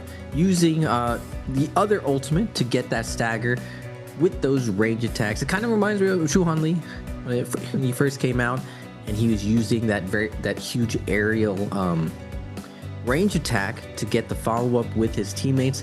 It's very hard to deny range attacks. It can come from any angle as long as the positioning is very, very good. And he did a very good job of staying alive. He did have a Yushan and Justina peeling for him, and they had an ideal situation where they got the snowball off spawn and really maintain that loot. But that's the name of the game in Battle Royale. It's a little bit different than just the raw martial arts, where you're never going to be in a fair fight, and ideally you never give your opponents a fair fight with either loot, positioning, composition, or landing position. XAG does a really good job of showing us what's possible, and leading into J-Cup, meta has shifted maybe again. 2026 has been still the Enor meta kind of taking hold. Are we going to see a shift? Is someone going to discover a new position? Enor has had different teammates over time. Will he have new teammates going into J-Cup? A lot of new questions for all these teams, and I'm sure everyone's gonna be scrambling to kind of develop a new strategy that no one's seen before and take advantage of it. Yeah, we also have a fair few patches to go right before we sort of hit that part of the year, so everything's still very much up in the air, all to play for. And new heroes, we love to see how they get fitted in, especially like early on, though it can take a little bit of time and experimenting to properly fit them in with their best composition. TXJ was sort of known for being able to see what was new, put new compositions into the mix with some of that stuff, but since we haven't really got to see him play in trios so far this season, it does now fall to other teams to be those sort of engineers and lead us forward to see what the future could potentially hold. It was also just very smart phasing lockouts from everyone on that match, right? We had so neat, so tidy, two lockouts before we headed to that last phase. And I think the disruption was the fact that it was a composition on the last phase, which usually we're talking about, okay, last phase, you're just left with the scraps if 3 compositions have been totally locked out. But now we get to see that Yi Shu composition beating everybody, including matchups into the Monk, which the theory was he would do pretty poorly into. Maybe now there's actual evidence and potential for a team low in the phases to still get a composition good enough, not just to be able to hold level, but exceed the rest of the lobby. That's one of the things I like about the new meta. For the longest time, only 1 or 2 compositions dominated everything else, and everything else was kind of a throwaway round for teams. So it was more about getting a maximum value when you got to run your best composition on a certain map. But now that, you know, there's so many different intricacies in the Battle Royale games, as far as the Spirit Well situations, as far as the Yang situations, teams have really pushed the new limits to everything that even the Rushdown idea of Vipers running around and getting the most kills isn't necessarily true anymore with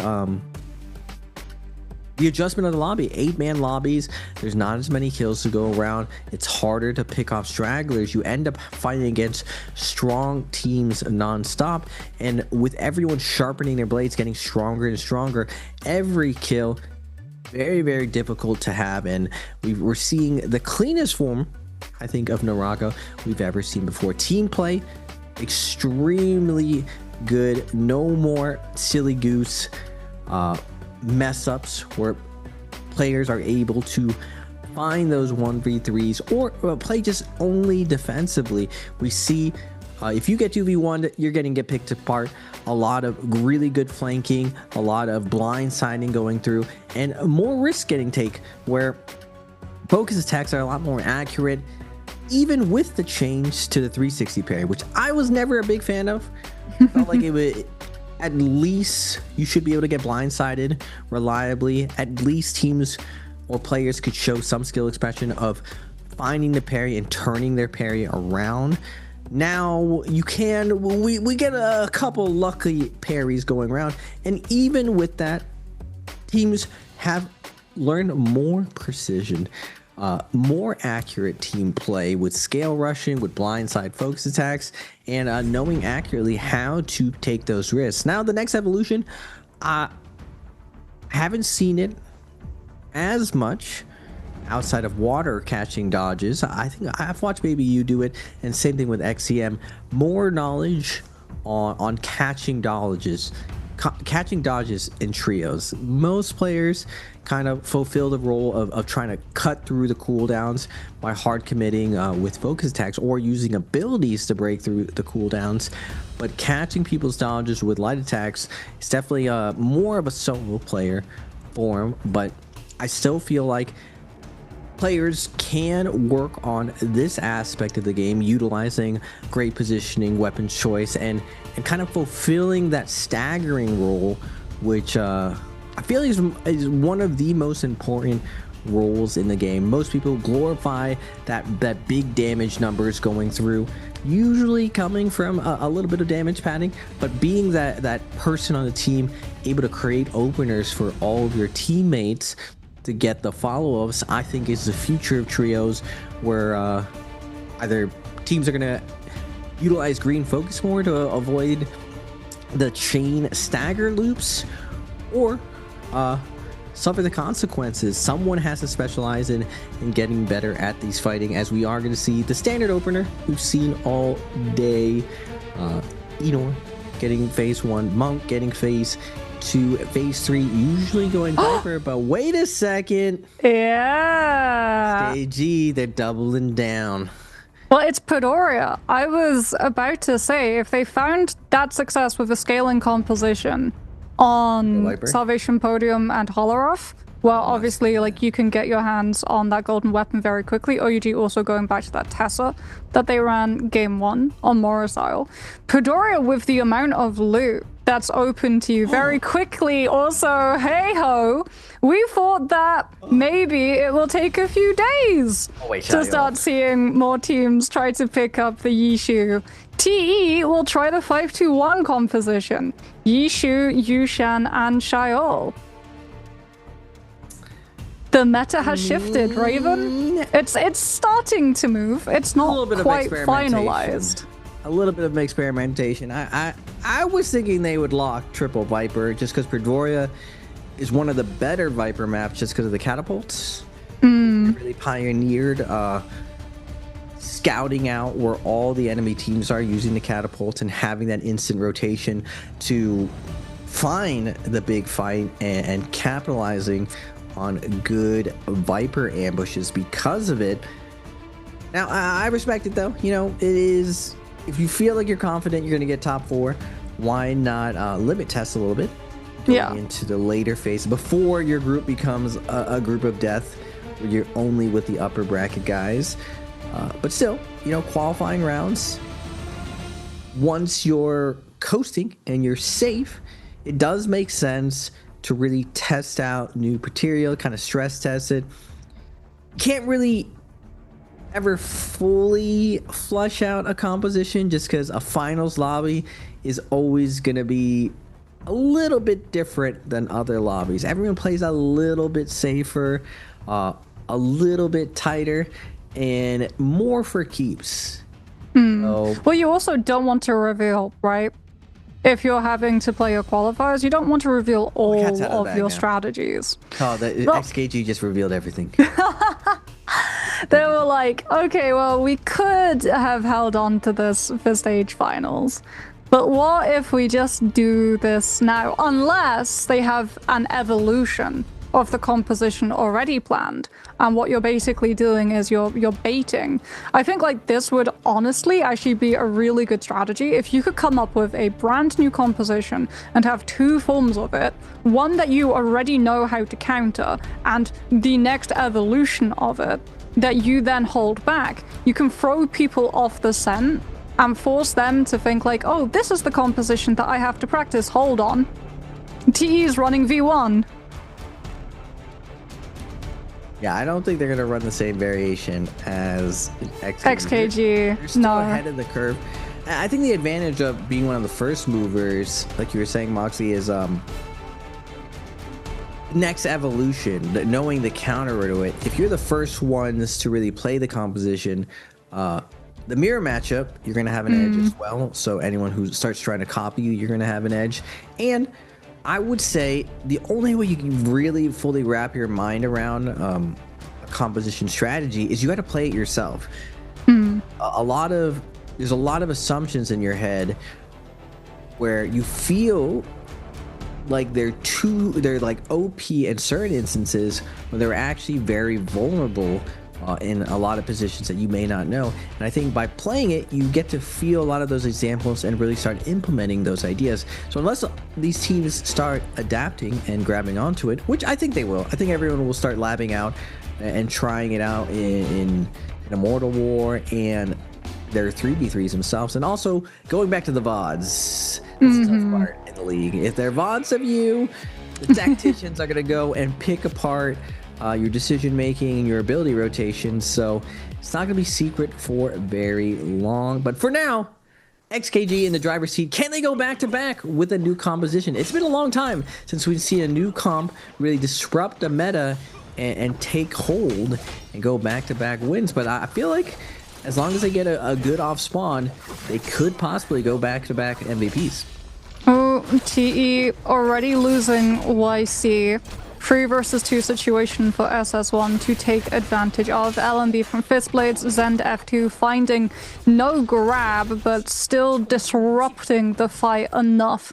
The SS1 group versus TE, and this is the fight, XKG versus Wolves, but XKG this time losing that hot drop fight to Wolves. Xunhuan not able to have that opportunity to utilize the V2, start trying to chunk down Wolves players when they are down to just grey or blue armor. Very, very squishy early on. XKG wanting to take a fight fast with Initial Rage on Arcadia, understanding that for sure there would be a team challenging them, but denied the opportunity, despite Wolves actually not using any ults to be able to secure those eliminations. So potentially getting the better RNG when it comes to landing on stashes, as Battle Royale elements will always play a part of these matchups.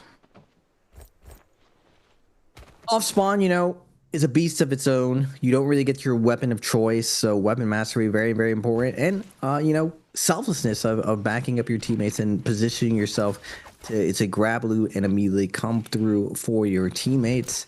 You know, but off spawn can go either way. One thing that's very nice about an 8-man lobby is you got more space. There's more loot on there. Less to split with everyone else. So as long as you take an early timing fight, usually you can go and get to loot on the outskirts before anyone is over there and recover your game. As we are seeing TE already moving to the outskirts, recovering their game. They already got Purple Farm onto XCM. Oh! 3 purple weapons from TE that they pick up having lost the hot drop fight? That's insane RNG. Oh. IG looking to lock down WFG, having to respect the Temi all active currently. Raven gets his wish, more parasol action, but it is not going to be used at the moment. Lin denied any opportunity to throw hands until he swaps over to the flintlocks and throws bullets, something that's apparently much more effective as mist falls. Flintlock. Flintlock. First range weapon added in a long time. A little bit underwhelming. They look cool though. They're very flashy. The Soul Jades especially. They're like basically a crossbow. Kind of fills in that same role for the Fry. The problem is range overall just received a huge nerf after the melee reduction Jade also does range reduction. And there's just not as much monks. Monks and Fairies running around. It's usually where range was more impactful. And the end games, where there was a lot more teams. Usually you never want to commit and get into melee range. You want to kind of poke your opponents, forcing them to take fights with other people. So well, it's also just Cannon getting the huge buff that was the combination, right, of Rupture Gale, Flame Breath. True. Like, why would you go a lot of the time unless you want specific, very honed, accurate damage to just a hot swap when someone's one blip of health trying to disengage, or you have them that you knock them down and you swap to be able to secure the headshot when they can't avoid it. Cannon is just the king of ranged artillery for trios. I mean, once upon a time, it was very, very good for like Viper Sun and mainly Monk Grab. The problem is Flying Knives was added to the game, and yeah, why use a ranged attack when you can just do more damage with Flying Knives and get the regrabbed as well? So not as much point anymore, especially with Temi running around defending the Monk, just denying range attack. Just run knives. That's literally the answer to 95% of questions posed for NARAKA meta. Just run flying knives. Well, you see it in martial arts. If you have a choice, it's always flying knives. It's just in battle royale, you don't really always get to choose what weapon you have, and thank God there's not a con generic of flying knives, so people are grabbing that weapon. Yet, Raven. Yet. That's true. Whip sword came out. Not as OP as flying knives. I'm sure at some point for the future, we will see a weapon of the same flying knives family, which allows you to do CGS. But the main part of flying knives that I love is just no melee aim assist. I've always felt like NARAKA with no melee aim assist would be higher skill expression and actually more rewarding. A lot of people say it'd be too hard to play, and I'm just like, guys, like FPS exists. Everyone aims. You're a consistent gamer. At this point, you have aiming mechanics. It's only a couple purists who come from like RTS and MOBAs that maybe don't have aim in the big 2026. I feel like if you're a gamer, you've at least had a couple years of aiming, and people underestimate. It doesn't take much to improve your aim, and I wish NARAKA had more aiming to it. I wish range was stronger, and I wish melee aim assist didn't exist, because then you would really get to see pure skill expression from a lot of these top players. A lot of these guys are former Overwatch pros, former PUBG pros, and a lot of the coaches are that as well. As we are going to go into the first Yang IG versus Wolves. ZK on the Enor, falling through. We got umbrella pressure from Lin. Enor. He's been running it the whole time. He was running around open map with it. He's using it for Realm of Yang. Sadly, the defense pressure does not work out the greatest. He's already down all of his purple armor, but so too is ZK, having to use the Hardy Cube. Repositions, drops down, Enor ult. Turns onto Kiki, gets the execution onto that Zip. This has to have Peel, or that Zip ult will be forced. And yeah, Kiki's ult is popped. Zip still standing though. ZK trying to change that. looking for the damage, but is peeled off by the Enor from the other team. He's now looking to keep his own zip up to have that ult advantage. Later Enor ult though, so he takes a lot of damage from the execution state, but XN does still have the ult. LMB from the Fist Blade, ZK starts getting that heal through. Shield stands from that Power Soul, keeps up the pressure, actually goes for the RMB connection there of those Fist Blades.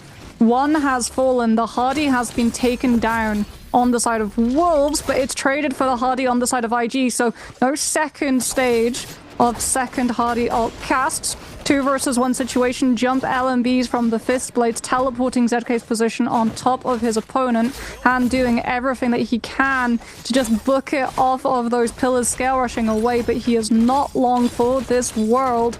And now it's just a case of Wolves cleaning up their food, killing through that zip ultimate, jump LMBs with the Fist Blades, a tried and true strategy to be able to win out those 2 versus 1 situations and Realm of Yang secure. Well, I mean, the Umbrella's kept him alive for a little bit longer. But the Fist Blade's just too OP. The jumping LBs, so active, so accurate, so much stagger. Just really well played for them to lock things down with the Fist Blade. So we are going to go over to OUG versus SS1. Viper composition versus Monk.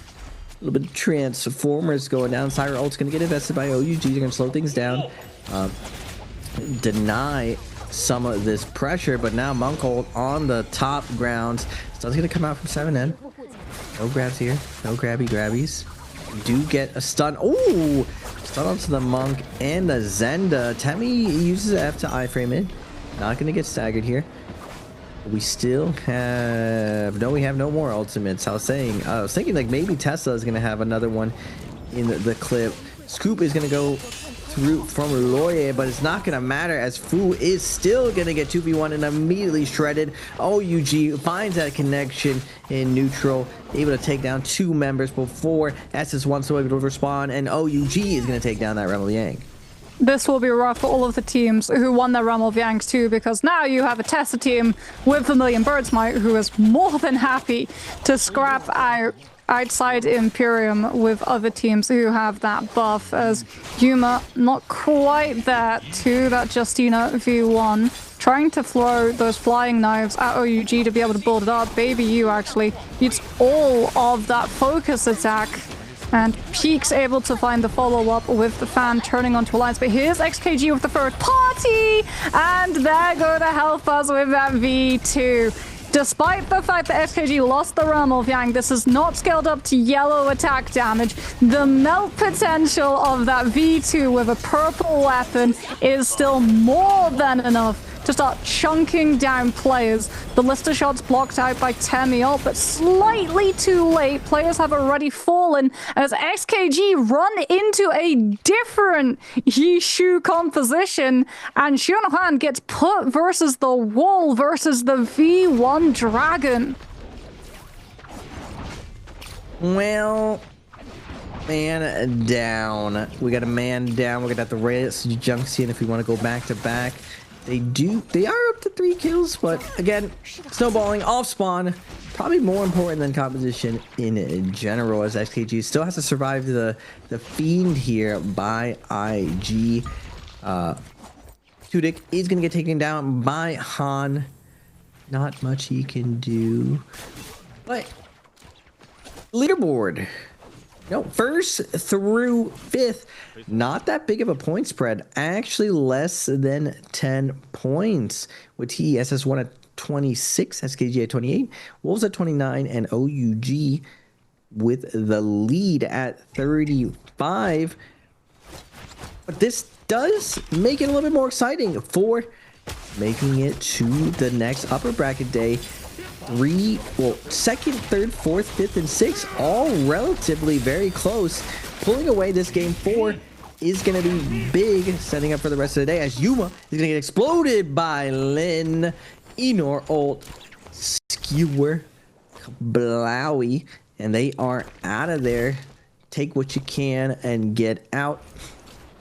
You want to have a nice reset here as all of their armors are shredded. Wolves comes into the party, finding IG here.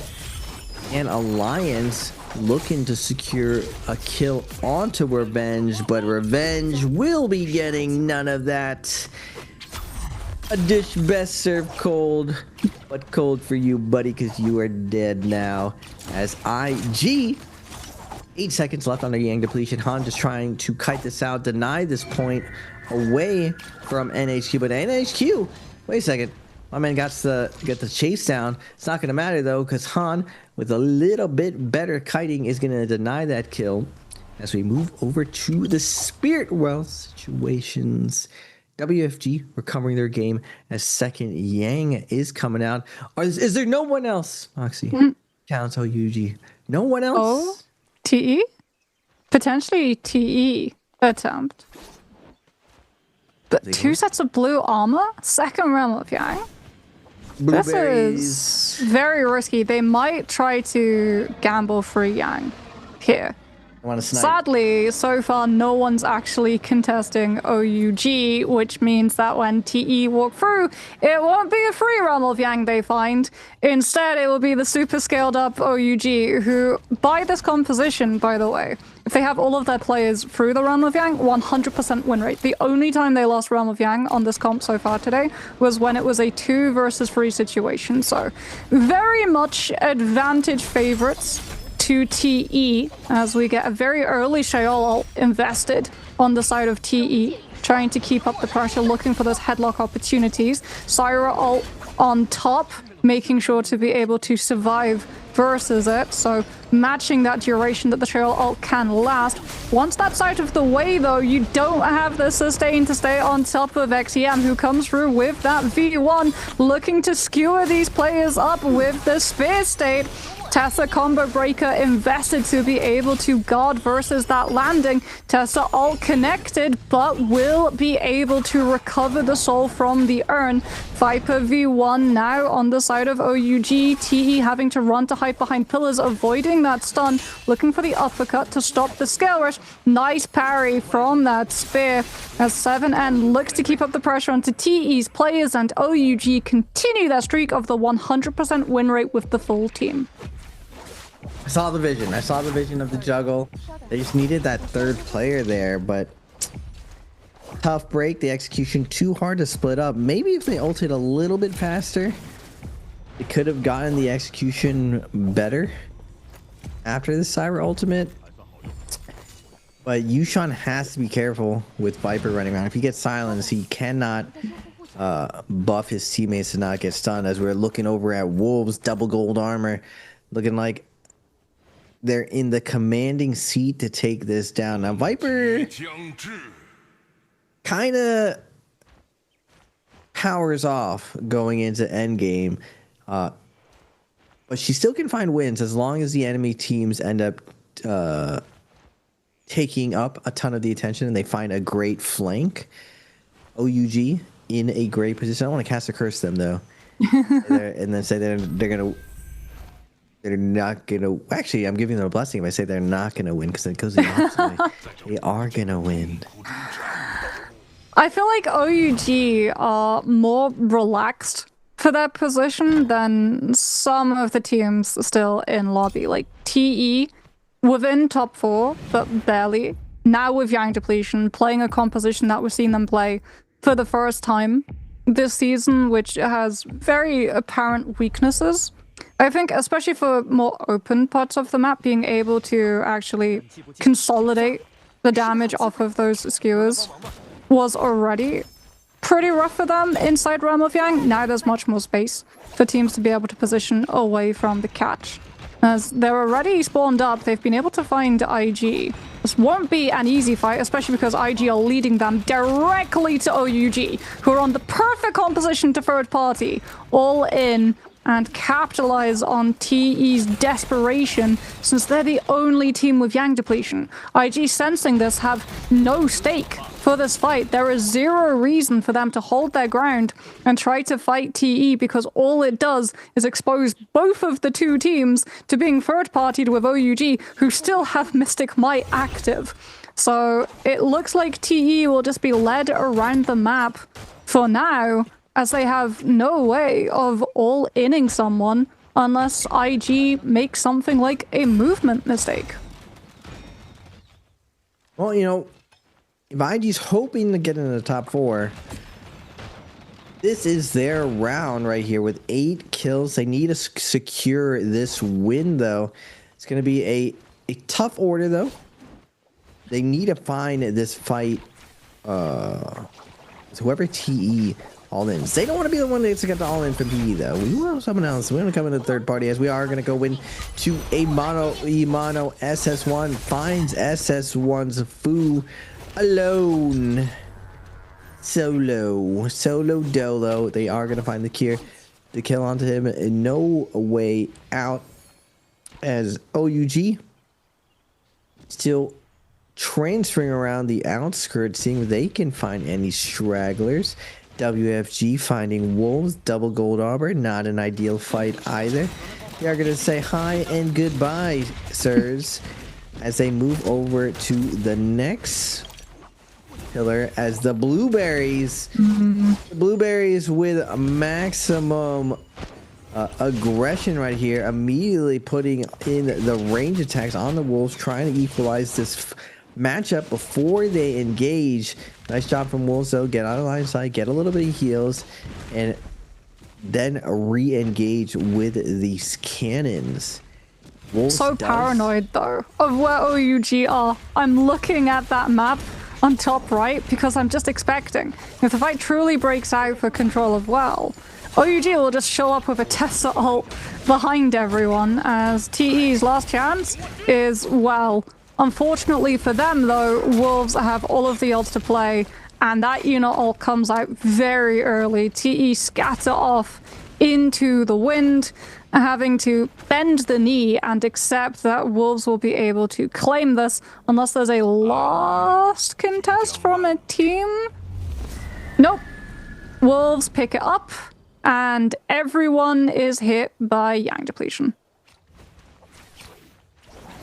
Everyone indeed, Moxie, as OGG's going to extend their lead all the way up to 12 kills, creating a bigger spread that IG needs to overcome if they're hoping to qualify for the upper bracket round. Now, even if they lose here, you're going to go in the lower bracket. You still got one more shot to go through, as XEM trying to cap this flag, jumping up and down. 8 seconds left. He wants the cleanse.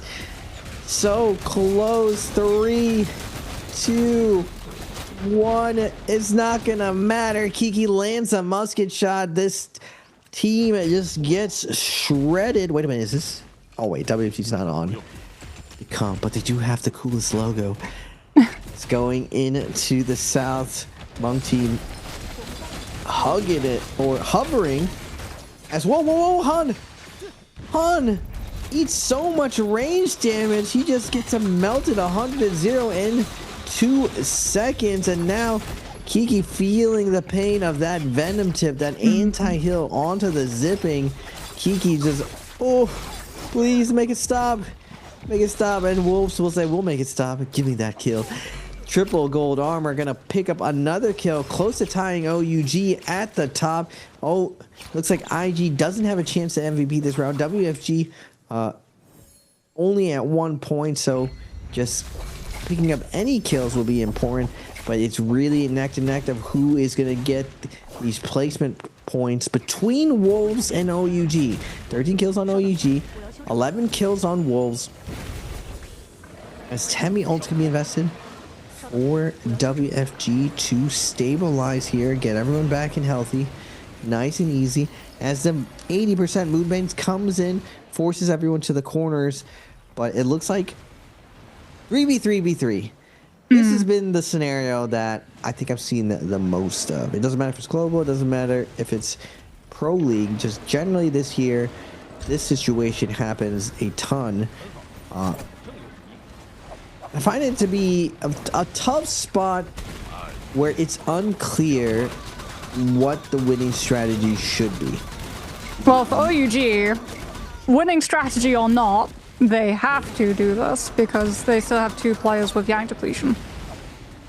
they're the only ones with Yang depletion, so swap to ranged, stack the damage, extend the timer, try to outlast Wolves' buff, and the Moonbane as well, and then look to be able to take a fight. There's a few trees here as well, so at Viper V1 from 7N, we might see the traditional V1 drop down.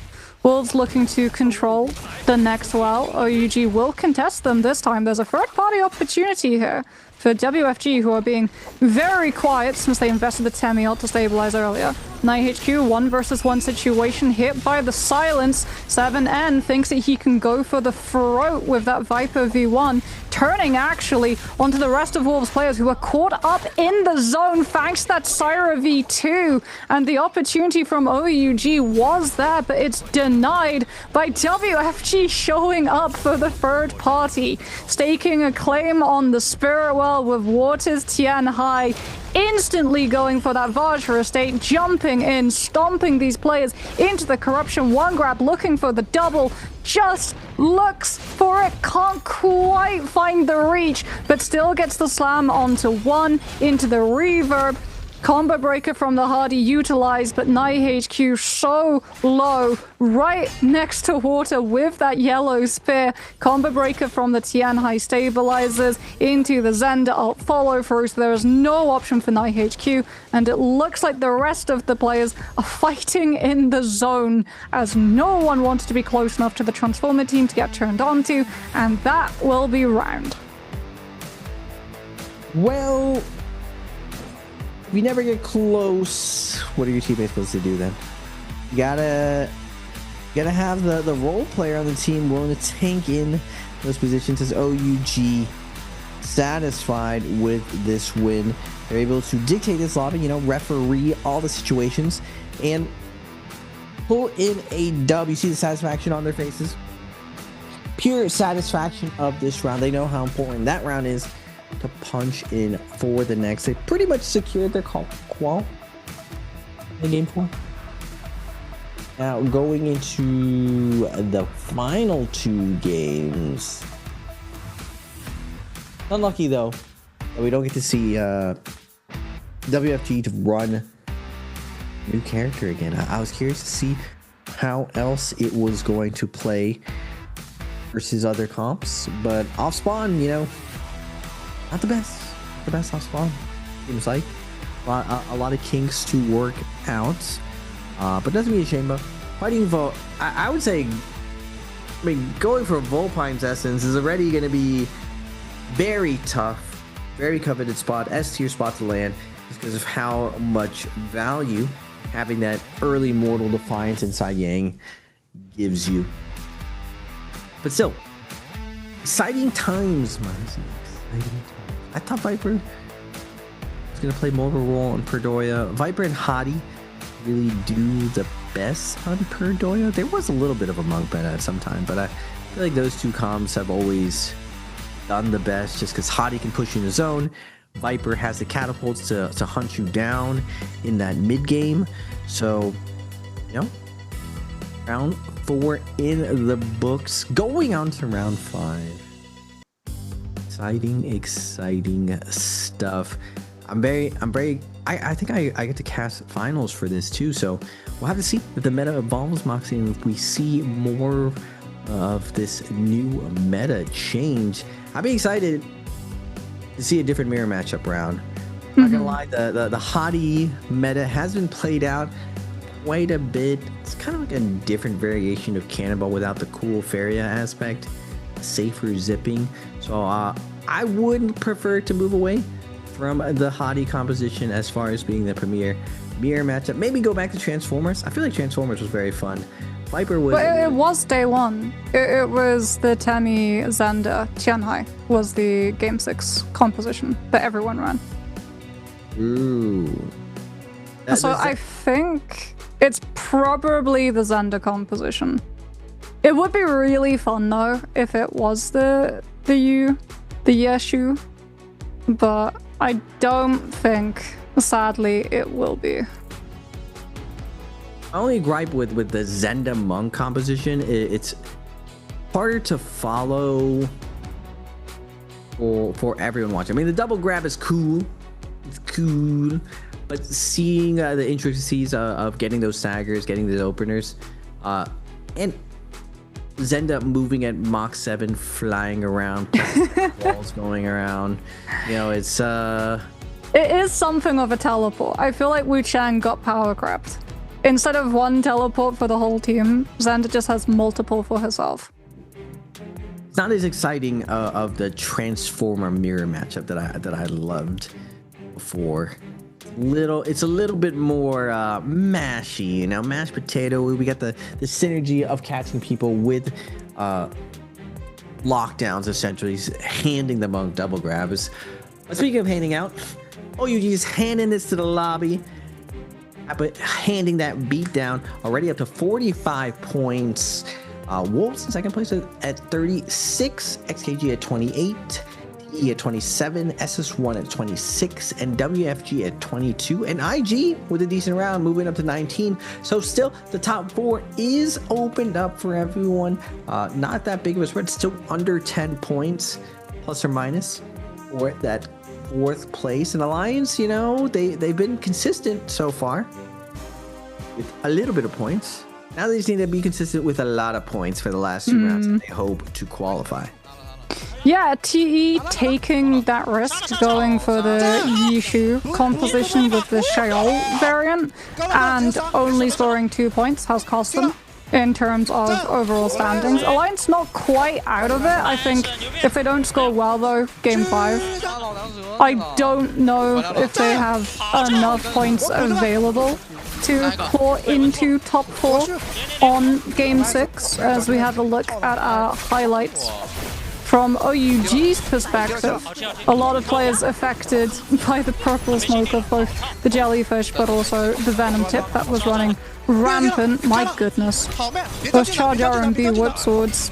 We're getting to see from the Tessa POV as well, so you always get that charm setup followed by that Viper V1 stun, just to be able to lengthen out the crowd control duration. They were able to use multiple times Realm of Yang. They were able to catch things like the Transform Tianhai with both the Viper stun but also the Tessa ult at the tail end of things, as it will be Syra who picks up the MVP.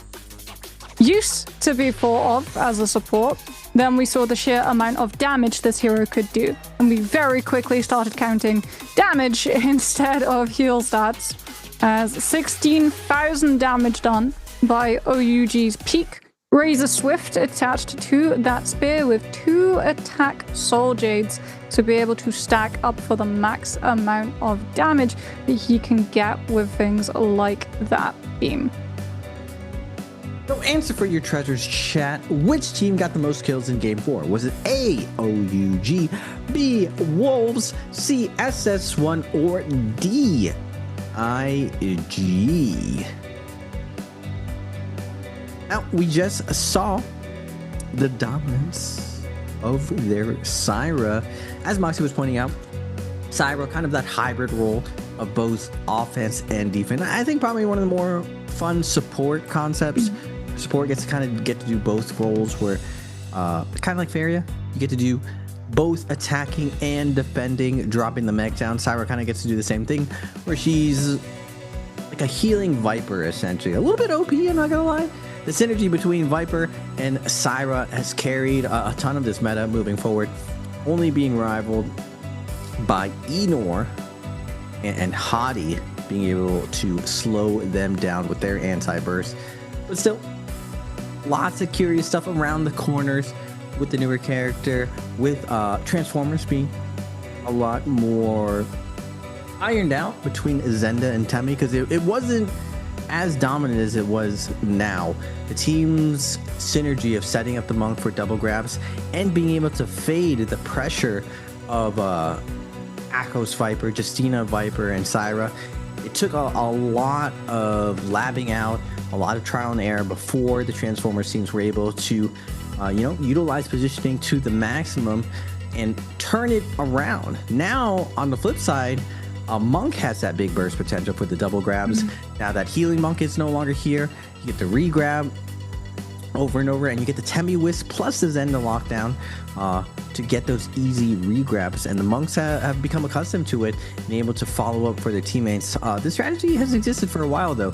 Before this meta, it was with Kylan, and then before that it was with Takeda, and then before that it was with Yushan. All these teams or compositions really set up for the monk to get double grabs, but I would say this is one of the most dominant variations besides the Cheese Valda V1 grab, which we occasionally see it poke out once in a while.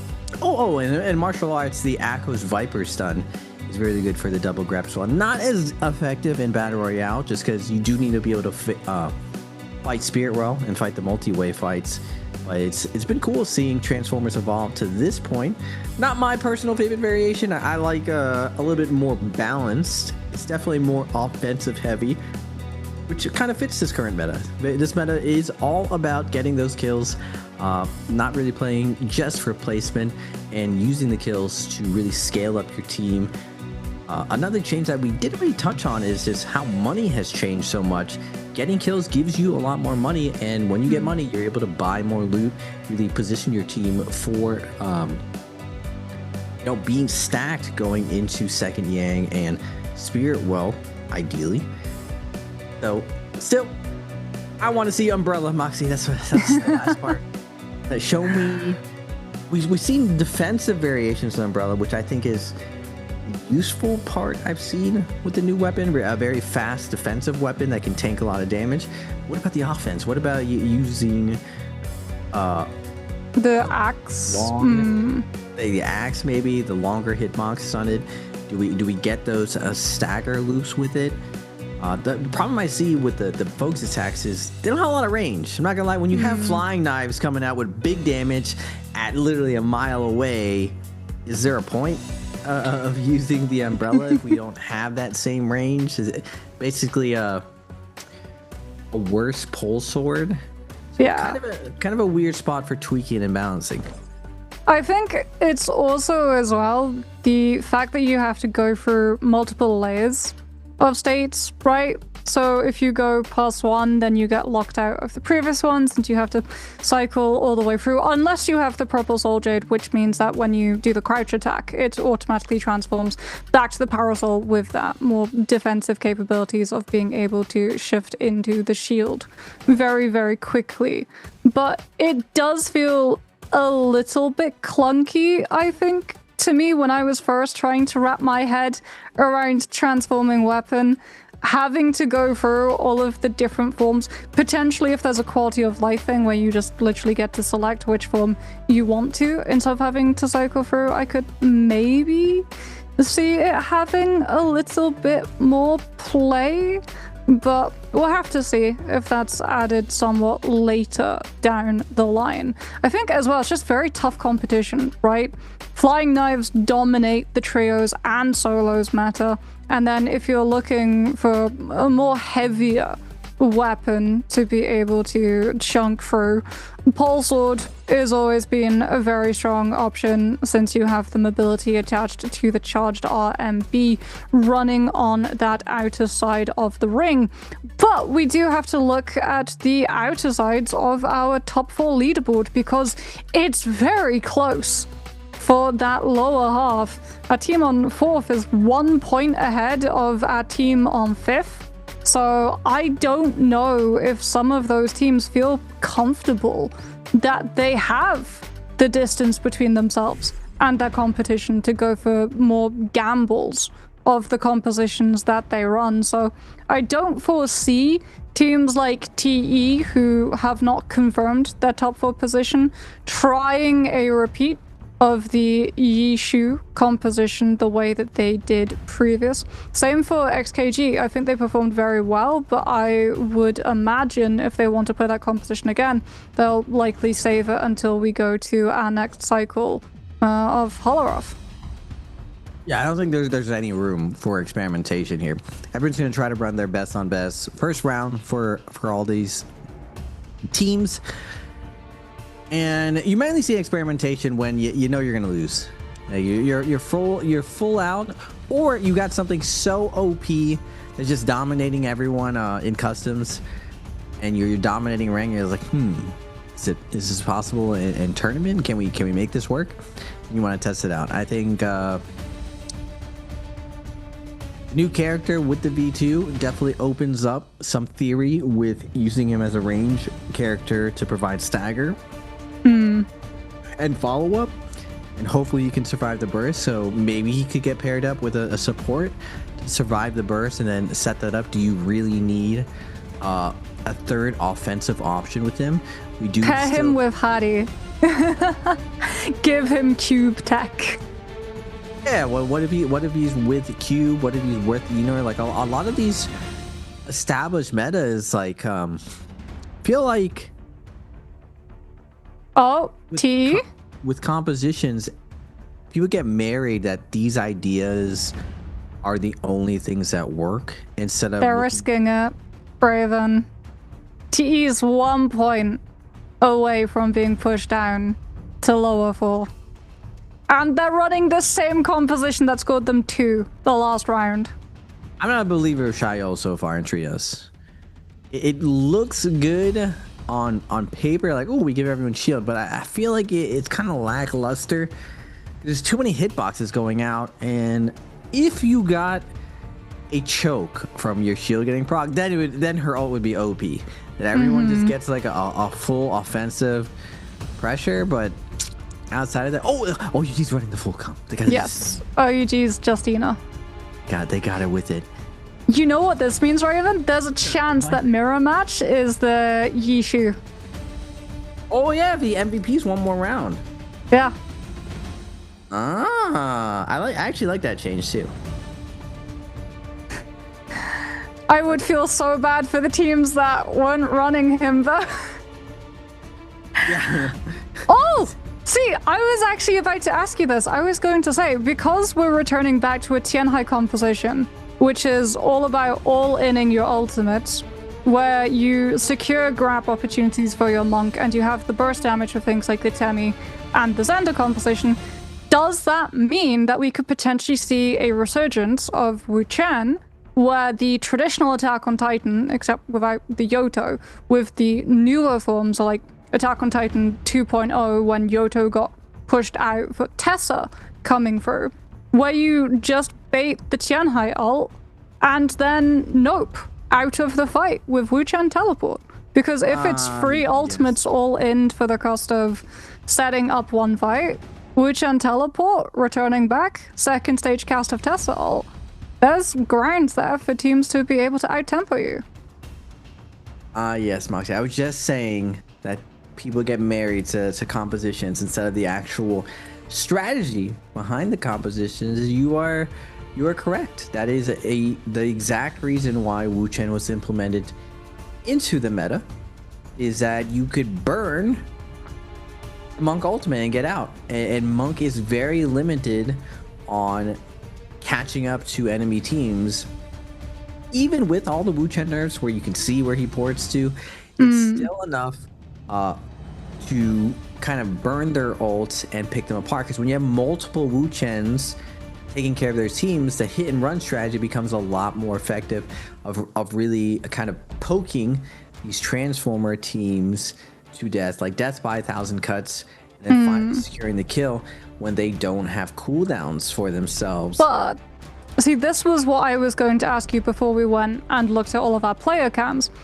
Do you think, because Wu Chen teleport, TE is running V1 again on the Yishu, by the way.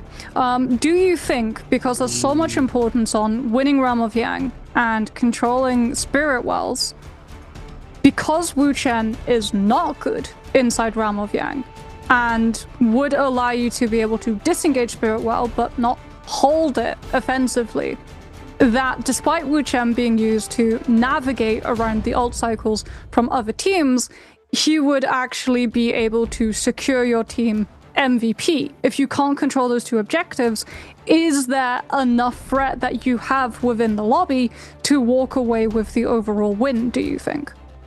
Yeah, because you can just get a ton of kills off spawn. Or early, mid, I would say the Yang depletion situation, so where you're going to be making all of your money going in and out. finding Full kills. grief strategy, just assassin hit run. Yeah, because you try to grief them as they're going into Yang. You try to grief them out once they're coming out in Vermilions, and you're just not a good target. So kind of just like a nuisance on the outside, and it's even easier to hit and run. It's safer just because there's not many teams on the map. You should be able to get away. There's just not as many kills. You have a good point though that you don't scale as much as other teams. The power drop off is huge for a Gen team, and I'm not gonna lie, teams are gonna be out of practice of playing that play style. But the great part is, you know, I'm not gonna lie, Tesla is one of the easier characters to pick up and plug into just because of how many ultimates you get and follow up. But let's see whether or not this strategy is gonna work. Is the full hit and run attack and Titan gonna be back with Wu Chen as Alliance's Yuma is gonna get taken down? 2v2 situation, but Rushu going for a ride right here with the long sword, gonna get staggered up, looking for any type of peel, but no peel is coming. WFG going to win their off spawn. And the name of the game is, I gotta see how easy it is. Like, maybe there's no way OUG just runs it. They don't just run a comp just raw into this meta. Well, they're through. They could just be testing, and also they just lost versus Wolves instantly, so they might not be as practiced on it, as XEM's already been able to get his hands on a purple staff. Not able to find the parry opening, goes for the lunge, looking for the jump LMB to catch this zip. But so far, no full opportunity to lock someone down properly. Go for the drop down charged RMB. Shale ult in play for TE's players to be able to block some of the damage. Turn it into offensive opportunity. That will be denied though with Uno ult. And the Yushan YC forced to actually invest his ult in response. SS1's over, still having the verticality. Full range of mobility on that Eno, but his ult will be running out while TE's is still active. So they're kiting out the Thunderlord state before turning their attention onto him once he's gone. XEM denied a 1 versus 1 opportunity. It's peeled for by his Yushan. Good scale rush attempt trying to lock him totally down, but here comes the V1. Let's see, the skewer is there, but the follow-up damage is denied via the peel.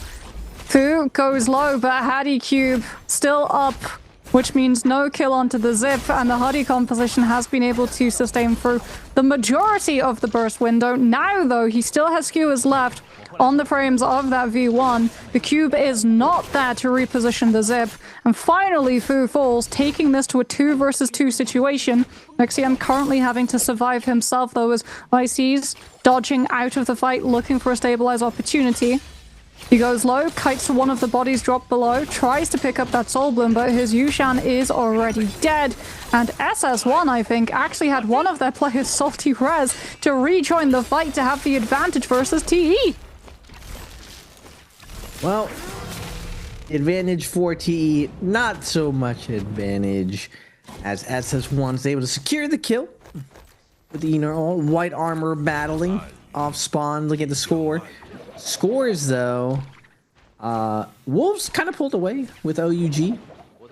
They put quite a bit of gap, but places 3rd through 6 are going to be sweating out on this game 5. They need to have a big game right here. They're hoping to qualify game 5. And the last opportunities where everyone is going to be a little bit more tempered, a little bit more calculated. Game 6 is generally an oog fest where everyone is, taking a lot more gambles. SS1 though up to 4 kills, securing the bottom left of the map. Go over to XKG on the Transformers. Very common for Transformers to land in the Sunwing area or the top right. Very, very safe. A lot of loot. Not in the center of the map. And very wide open for Monk to get grabs. The high tree is not my favorite position for Monk. I feel like it's very easy for players to fling themselves into the trees. Incredibly hard to find those grabs. But there's a ton of loot in the top left of the map and Sunwing, so worth it if you can get looted up. As we are getting to a lull period. Less fights going on. And this was saying game 5. A little bit slower than the other rounds as TE is going to get caught out by Wolves. Finding the solo dolo player. He is going to get taken down. Tessa Ultimate, very good at snagging those straggler kills. And Wolves, wait, in a comfortable seat. Are TE down to just one person? Yushan's bleeding out. I guess they have their Cheryl still with the Yishu. This is risky though, because they took an early fight versus SS1, who were the team 1 point behind them. And then they lost, so now SS1 have actually pushed them out of the current top 4 to usurp their position instead. And down there, Yushan, that late, they'll have to take the time of Realm of Yang spawning to look to recover, which means no opportunity to try to regain the position they once held by looking for those kills. As we can see where the Realm of Yangs will spawn up. We do know that one team's on the Wu Chen. It will be IG, but they lost their Realm of Yang. Not Realm of Yang, they lost a hot drop fight. So they're not in the best position gear-wise to try to grief out some of those Realm of Yang openings. Instead, they'll steer very clear from the portals, drifting onto one of the stores to be able to restock up some of their loot before, as you said, taking advantage of picking apart teams with Yang depletion when we have everyone looking to pick up those Vermilion Bird's Might buffs. So far, no one's griefing. Attempted Zenda F2 to interfere with a team getting into Portal, and we get old school, very much old school. Syra, Viper, Tessa, now versus the newer composition on the block. Well, I mean, Tessa's old school. Syra Viper, Syra Viper's more new school. Mishmash. Mishmash, mashed potatoes. I would be surprised if the Wu Chen came into here, as already the Tessa ult into the Viper stun, making it easy, finding the follow-up here. Stomp is gonna come. I can't believe we just got stomped, as Tessa is gonna get taken down. Oh, the Nbpl, too much to deal with. This is a very rich Transformer team, as now on the flip side, Alliance gonna find the same success of their Zenda lifting up OUG. That Zenda ultimate is something else.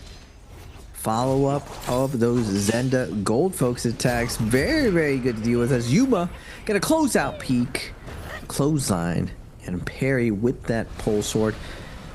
You know, Duncan pointed out this to me, that the pole sword parry actually does less damage than a lot of other weapons, even though when you would think that the heavy weapon, when it gets a parry, does a billion damage, and it used to. Not anymore. They actually toned down its damage, that it's not even close to the upper echelon of all the other single hit parry weapons. I think it's the weakest, actually. Well, IG won't be weak. They got their hands on well, and with it, Draco Storm.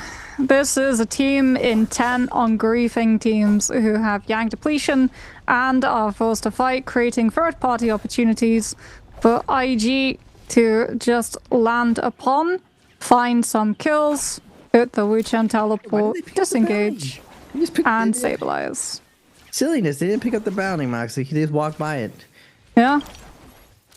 I am confused. Oh? They have a quest. Oh, potentially that's why. Yeah, okay. You can only have one thing. They're playing for money right here, as we are going to get AKG or XKG and Alliance going to be battling it out. Ult's going to be invested. Monk's going to be facing off as immediately Monk is going to come through. Look for the 2-tick. Yuma not able to get it though. WFG showing up to the party. Third party situation as ZXL doing a great job of landing the grab and getting the shove at the same time. Yuma gets the grab, but he gets stomped immediately, and XKG getting the worst end of the trade. Nice positioning, putting XKG between the third party F or WFG. And now Water, no ultimates used for them. They still got all of the cooldowns, so the line's gonna show up to the party now. IG as well. Everyone is at the party. Moxie just welcomed IG at the door. But Water, we still got the Norwood, baby. Gonna have to pick up this kill right here. Easy cleanup onto Alliance. Still got a minute 45 on our Yang depletion here from 7N. He's dumping these cannon shots into like 7 people, getting the big soaking value. Should use his ult first to get even more value. Get some ult charges. Wolves is gonna get harassed by the hottie of WFG and the Siren in the background, and out of nowhere NXQ going to find the kill with the spear. Now WFG being a nuisance at everyone's side, not able to follow up, but now OUG comes into the party. No ults today. Yang depletion a minute 20. Gonna have to commit to something here, and he commits to slowly walking the wall and yoinking that soul blue. He's like, reach, and we're out of here. Oh wait, free Viper potentially. IG used the Wuchen teleport too. I think Kiki got split from his team. Wuchen teleport was used on the other side of Money Spot, which means that Viper is totally solo right now. OUG not able to freely chase though, as XKG hot on his heels will find the pick onto the Viper, but it comes at the cost of losing Baby U and all of the loot that he had on him. Thankfully, it wasn't the Yishu. That would have been rough, because he's probably the player who has all of the stacks. As SS1, very happy with that performance so far, keeping themselves as safe as possible, as I believe there's now 2 teams that have distanced themselves between TE's position. So TE have fallen from 4th all the way now down to either 6th or 7th. Ooh. It's a pretty big drop down to 6th or 7th, but still doable. You know, we still got 2 rounds. Just gotta bring this back, turn it around. This is not ideal for Baby U right now. Already down to a sliver of health. Finds the armor reset, but 7N is going to get harassed by Water on the Enor. Switches targets now that he's pushed him out, as Baby U still very, very low, trying to get away as his Yushan healing as much as he can. Nice parry from Baby U. Tap dodge. Wait. Oh, the hill! Down the hill. The double. He strips all of the armor. Baby U. Look at vintage 2v1 situation. Roll in.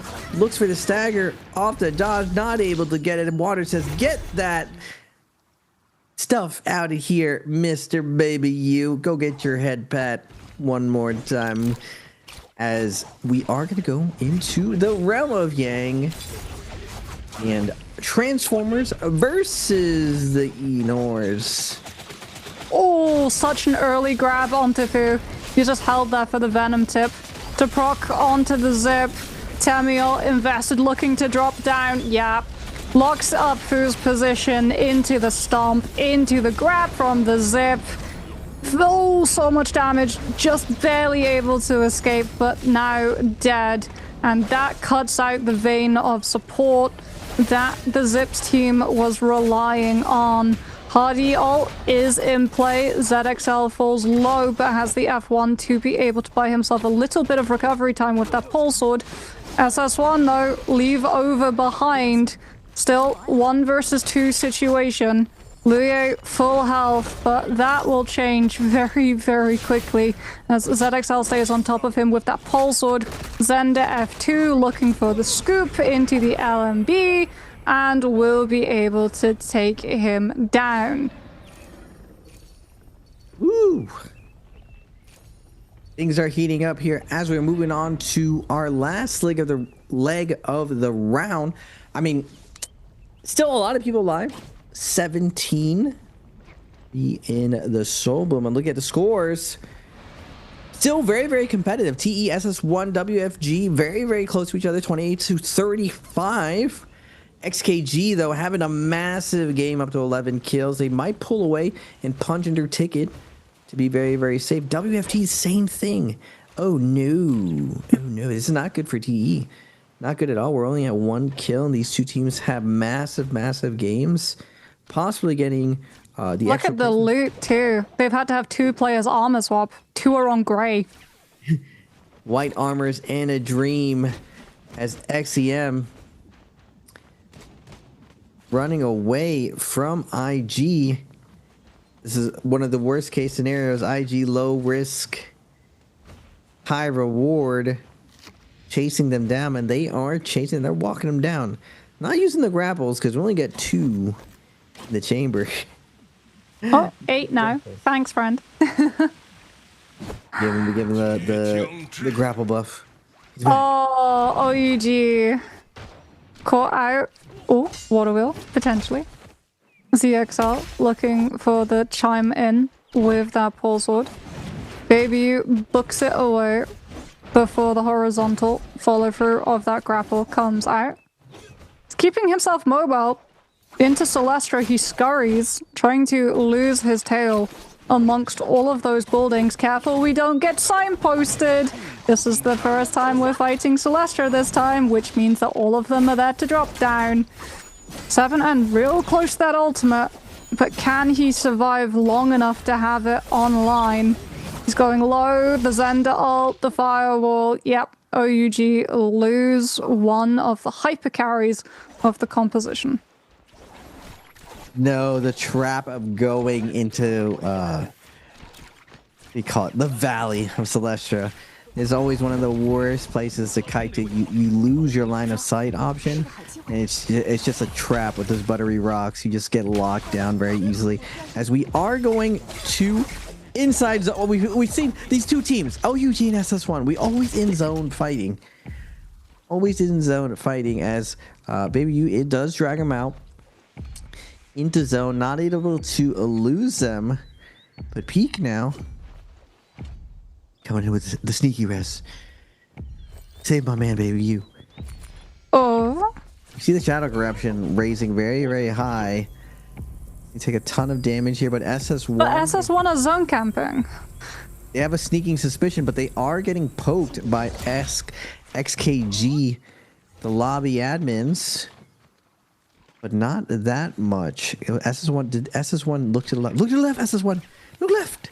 He's behind you. Pantomime instead of Nbpl broadcast right now. He might still run into IG though. Just as we followed SS1 chasing XKG, IG showed up.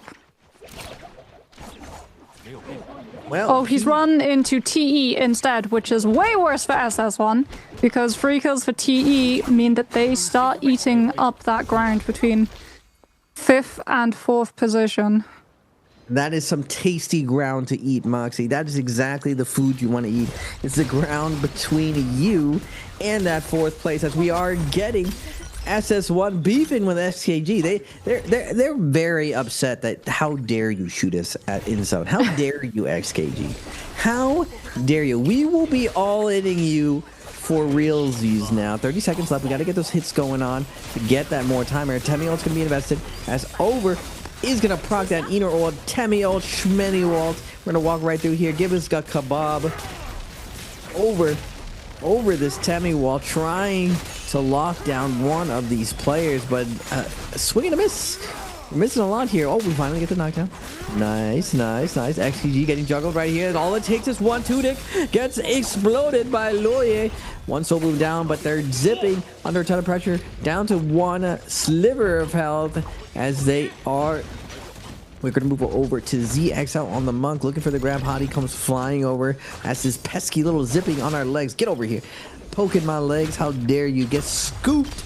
ZXL finding the grab, but we still got the cube on. Fu. Oh no, not like this, Fu. Got re-grabbed. Back to back grabsies as Junction is going to fall though.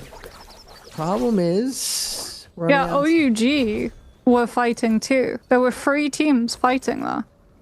Baby you just shows up solo. With the gold armor, gold weapon, we just feasting today. That stops a whole bunch of teams. Like, there were cleanses that went out, and SS1 actually did not have Yang depletion on like 2 of their players. They were able to cleanse. Fu was the one who required that bloom, which was the reason why he returned back to the fight after blipping out with the Hardy Cube. But there's another team as well that gets all in from XKG, their POV, and they lose one of their players, and despite still having that Tianhai outgoing, they can't just hold their position with the threat of the Tianhai and find the res because Baby U just shows up late. As he might go down now to SS1's Aya. Ooh, Piranhas. Everyone trying to get this last hit situation onto that Justina. 2 dashes left for the V1. Who does Baby U turn on to? Who gets the kill credit? Dashes through. 1 last dash left. Utilizes all of the players stacked up for that extra distance to try and create some space between him and the rest, but he gets caught out by the Tessa Charm. And IG claim the kill to pick up 23 score total. So they still have a space for the race for top 4 too.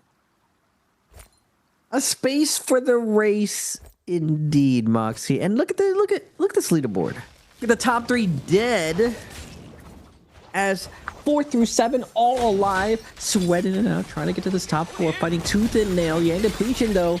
SS1 is down a man as we are watching TE with the Yang depletion trying to lock down over, but this Hong Sword just can't get locked down.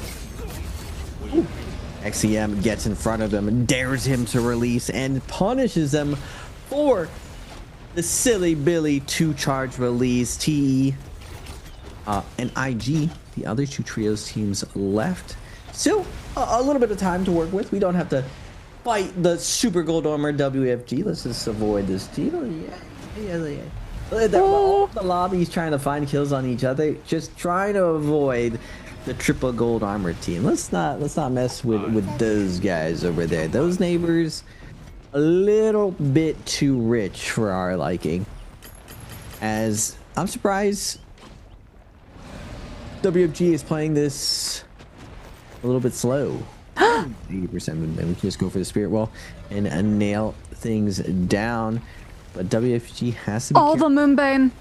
Oh, Luye, he was hiding on the bush. He's the only player left for SS on. He was hiding inside the bush the whole duration of Moonbane. Gets hit by 1, has to run away. Almost gets hit by a second as Spirit Well contest. Now out. TE dodging the charm of IG's Tessa ult will not be drawn off of holding this space. Want that second follow-up stage of the Yi Shu V1.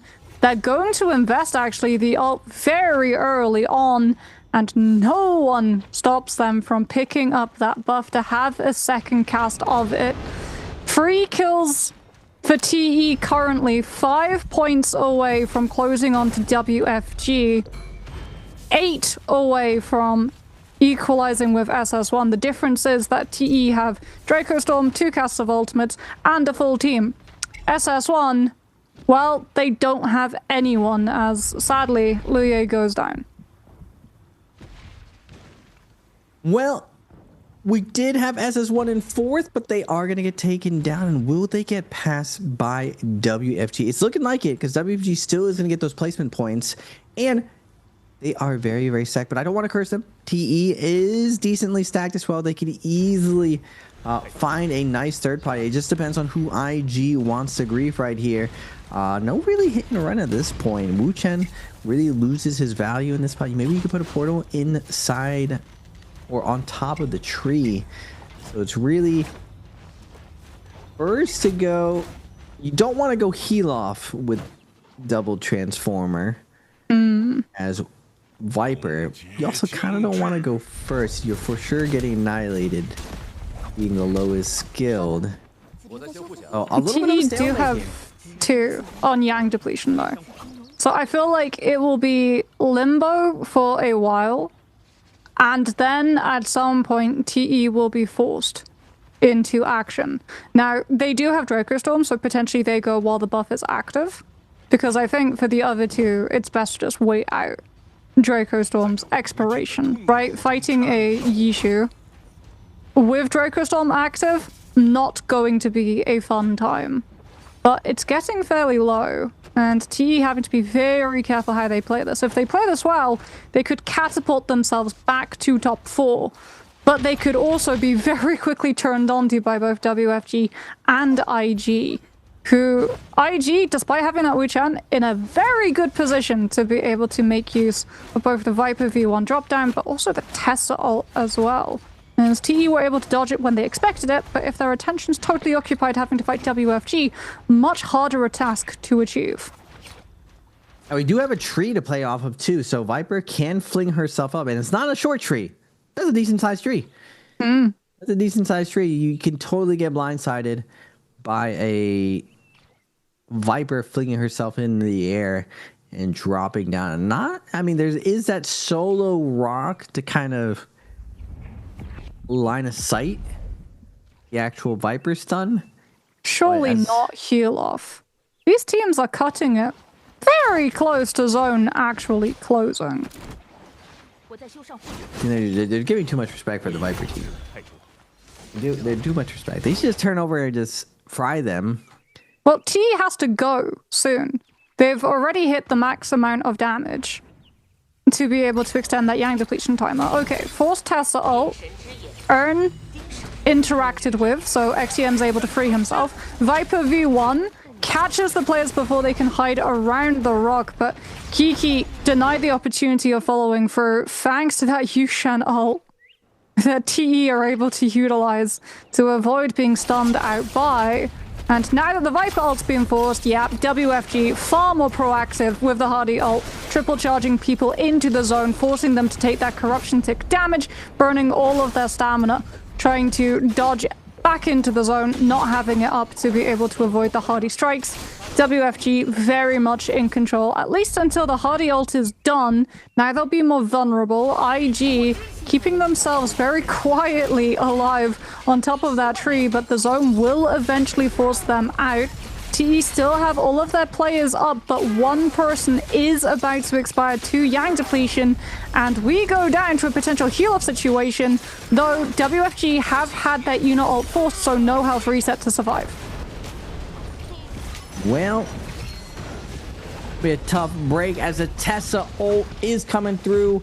Everyone's getting stunned in this last little bit, but the gear of WFG and TE just too much to overcome. We're seeing TE in the kill feed, but XEM is able to manage to grab 2 there.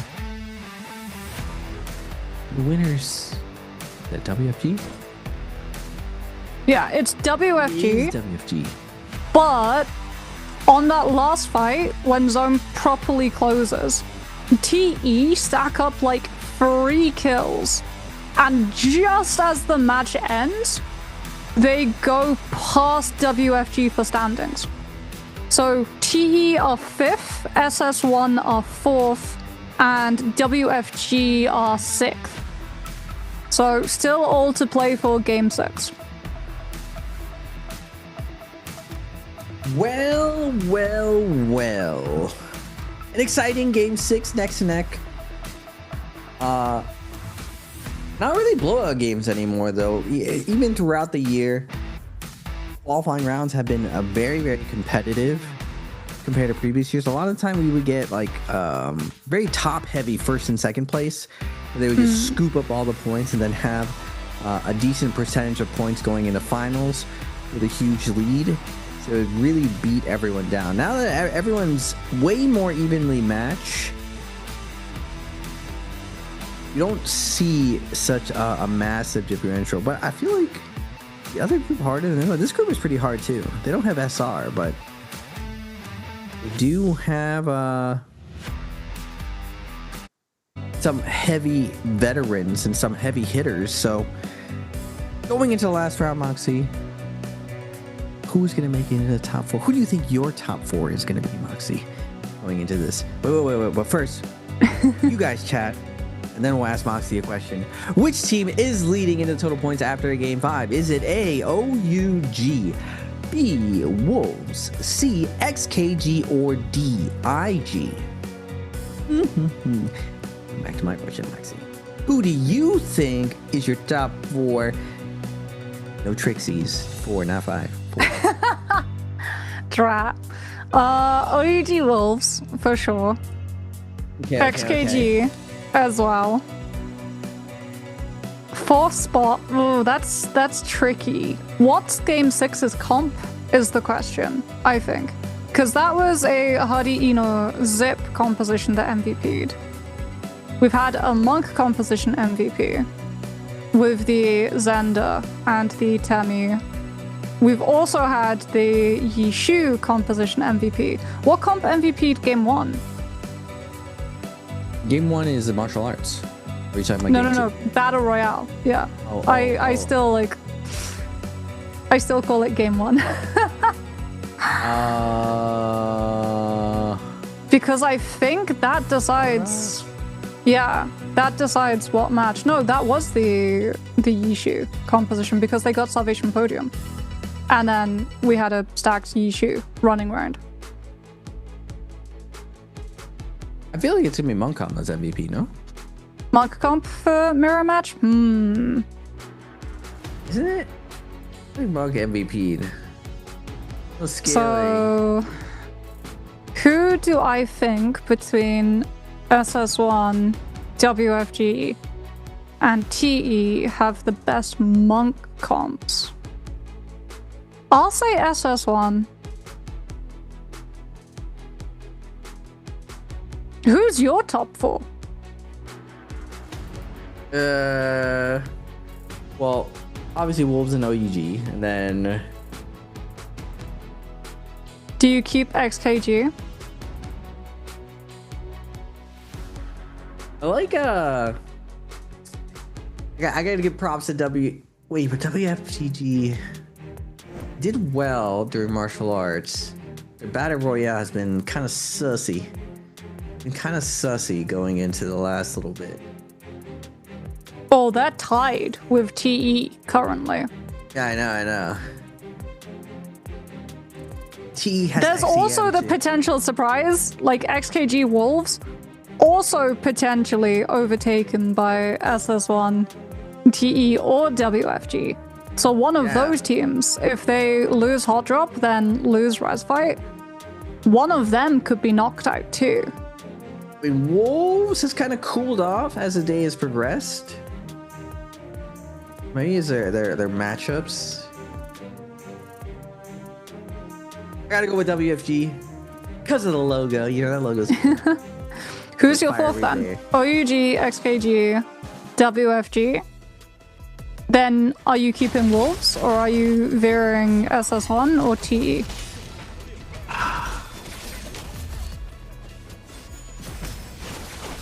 It's tough because I like XCM carry through, but his teammates have been sussy at times. The other two teams, SS1 has been a little bit more consistent as a team. And you chose SS1. I feel like SS1 is consistent. We gotta go with XCM.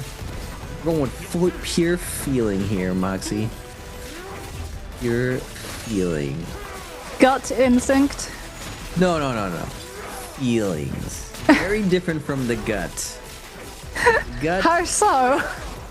Gut is a combination of your logic and intuition. Pure feeling is just gamba. It's just pure gamba. I like this. No reasoning. Like XEM. But my reasoning is like, what? But his teammates kind of troll. But still, we gotta go. I've always liked watching XEM, so a little bit of an emotional pick here. So you're locking TE. Yeah, this moment, this is how they're able to equalize. Look at the amount of kill credit that XEM gets. 1, 2, almost finds that third, which allows TE to tie up the score. Everyone's gonna play very safe too. That means this last round. It can't be too risky. Ooh, usually, I mean, game 5 is the last serious round, but I guess the last two teams can do some silly Billy things. They're not in competition. Play grief. Yeah, this is the perfect position to try something else, limit test, play a little bit more aggro, maybe play a Yang strategy if you're not normally going Yang, and just really all-inning. So well, Mist will take the MVP for game 5 on that hardy survivability afforded to the team thanks to some of that group heal to allow for 11.7k healing, despite the fact that Hardy now cannot heal during his ult, which before was just a small bit absolutely broken to allow you to be able to survive a lot of that focus fire. But we'll be focusing on game 6 to see which of our top 4 teams will finish and continue in the upper bracket. We'll be back with that match after this short break. People always ask me the same thing. How does someone who stood at the very top end up picking a rookie like me? Hey, relax. I didn't bring you here to fill a seat. You're a pro too, remember? Ladies and gentlemen, the god himself, Yi Shu, returns to the final stage with his rookie, Leon. Standing in their way is this season's undefeated champion squad. Will the legend rise again, or will the Kings hold their crown? Let's find out. The match starts now.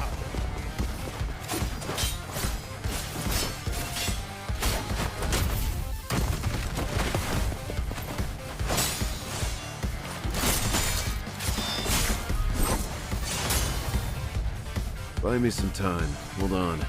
On it. Don't rush it. Same old tricks. You've been eating the same combo for days. Still haven't figured it out? Training mode is almost over. Want to keep going?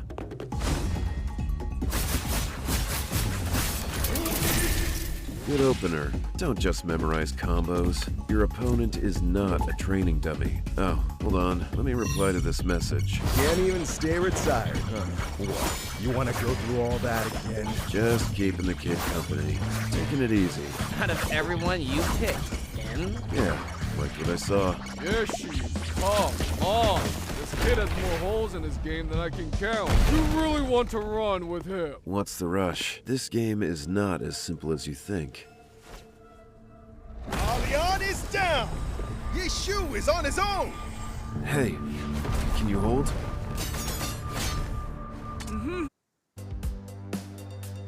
And we are back, ladies and gentlemen, for the last round of BB for NBPL Trios Day 2.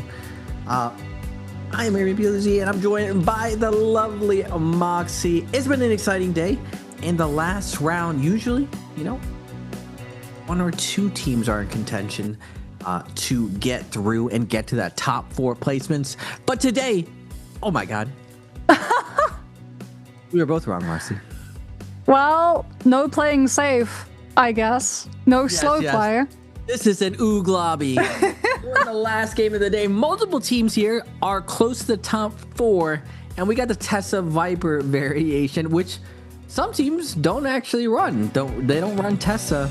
They yeah. usually run, Akos or Justina for their Viper variation. So a little bit of a blast from the past. I would still say most of these players played the Tessa Viper meta. So Tessa not the hardest character. You can. There is a little bit of a curve though in the mirror matchup with Syra. There's a lot of weird finesses, kind of like Akos F2 going through walls, Tessa's ults going through walls. So a lot of weird traps that you can get run into. And with Viper, it's very big, like all or nothing, being able to get that V1 stun off with Tessa. So you happen to click the buttons at the wrong time. I feel actually one of the only worst case scenario is if people got put onto the new character. Yeah, it sort of felt like OUG, since their position for first place was secure. They sort of tried to do that, running the Yishu a little bit earlier after XKG had been able to MVP with it. And it would have been so funny if teams just not ready to play that composition were forced onto it because of the rule format change for Game 6. Sadly, OUG weren't able to pop off with it, so we were denied that opportunity. But this is by no means a slow lobby. This is, you don't get to play for long haul. TE, SS1, Wolves, even XKG here, WFG included as well. You can't just sit back and try and play as safe as possible. One, no kill score multiplier. And two, with how fast this lobby will play, with how split potentially a lot of these kills could be, because it's not going to be clean free versus free fights. There's going to be a lot of third partying with those Tessa ultimates, just pinging off at multiple different locations that you're not quite ready to stay on top of. If you try and play too slow, you risk getting to the point of a match where there are simply not enough players and kills left to outperform your opponent and find those fourth and third positions to stay away from the gauntlet that is the lower bracket run. Now, TE in the past were okay. They, for the spring split, actually, were more than happy to play the first lower bracket stages when things like new heroes were added and rules were changed, new weapons were added as well, because they thought that it would give them that extra play time to experience all of that new stuff, not in scrims, but for the official format. Because, like you said, scrims, officials, vastly different for the comparison between the two. So I don't really foresee TE being that upset if they have to do a similar passage to the finals of the stage this week, but a lot of pressure, I think, on teams like WFG, who are still trying to find their footing within the NBPL. I mean, even with the aggressive lobby, because the points are so close of who can get through, we might see some conservative play from teams, like at least before first Yang, that we might see a strong hot drop, which we've seen throughout the day. Nothing out of the ordinary. And even post first Yang is generally very, very crazy as well. But people could slow down going into at least second Yang and the final Spirit Wells, just because we're playing for keeps right now. Everyone wants to get as many points as possible, and the threat of an effective third party is just so high. With Tessa Viper being there. See, was the initial Rage Tessa a strategy back when Tessa was added to the game? I can't recall. Yeah. Tessa was ridiculous. Tessa was ridiculous because she used to be 50% ult. You used to just get one in the chamber immediately. You're just tossing them out like hotcakes. And you could just go back to back before there was no cooldown. You're just like, I missed. Who cares? Oh, we missed. Well, again. again and again. The revolving door of Tessa ult. I don't think anyone outside of Tessa players missed that meta. And then her sussy lines as well. Throwing them out there. Did I like Tessameta? I didn't really like Tessameta. Tessameta was like with Shiol and Justina. It's kind of the whole grabbing the urn was pretty obnoxious. Now everyone understands like a little bit of the crouch canceling. Getting your soul back isn't as hard as it used to be. At least versus majority of players. There's still the people who know how to stop it can make it a little bit harder, but it's not impossible like it was in the early days. There's still like annoying things that you can do though, like standing directly on Urn's position with F1. So that if they try to, they just get booped back by the extra large tail. That is true. Using the combo break to push everyone away. That or you bait their position and hit with Viper silence. If someone has to go for Urn to punish, or you cover the space with Syra F1 so that they make the choice. Be stunned out by the Syra F1 expiration stun, or be charmed by the Tessa grabbing you forward. You put them into flop. The problem is you could still cancel flop. If you have the crazy tech where your weapon swapping range into the instant cancel, crouch cancel, and then grab your soul back. It's true. It's doable. It's doable. Most people don't know it. I would say the majority of players will never really think of that, especially with Tesla ult not being as popular in duos. Everyone's F2 heal cut reduction. Shotgun blast Viper. No silence. Also, speaking of ulting like hotcakes, Starry Night Horror-Off, which means increased Firefly spawns and meteor showers to be able to have those baubles. This is a lot of ults. Plus, with Syra being part of all of these team comps, Salvation Podium value skyrocketed. Being the first team with a golden weapon off rip to attach to your Syra, huge value. Or Viper, because of the F. Or Viper for the F, yeah. Which, to be fair, would be more frequent as well. Oh, no surprises. OUG slightly more actually left to their usual landing spot on Salvation Podium. Probably expecting... Yeah, Fireflies. Oh, they're probably landing on They're going for Fireflies. Yeah. SS1, OUG, both running into each other for contest of Fireflies before the team that wins heads to Salvation Podium to claim their prize. XKG also close enough though to look for a third party opportunity if the fight fares long. SS1's one of those teams on the cusp of that top 4 finish to remain within the upper bracket as expected. SS1, OUG opening out. Tessa Charms already hit on to 7N, looking for the extension of that CC with the Viper V1. Poor 7N has absolutely no way of responding. He is straight up dead. But the fight happens so fast that by the time XKG roll through, there's no fighting for them to third party, and instead it will be a challenge on Salvation Podium. I was wondering if XKG was going to grab those 2 Fireflies and come south. It looked like it. They could have cut left as well. South makes a lot more sense because they have more uptime value. As we are going to the other side, again, all these teams landing around Fireflies as TE. That was my bet. It's XCM. Let's go, baby. I was going to say, too, is there a world, since Alliance is so good at Viper, that they bring this all the way back? Now, they don't necessarily have NY7 anymore, so... don't have their Viper God as PE very, very low, but the Cyber Ultimate picking their health pool back up.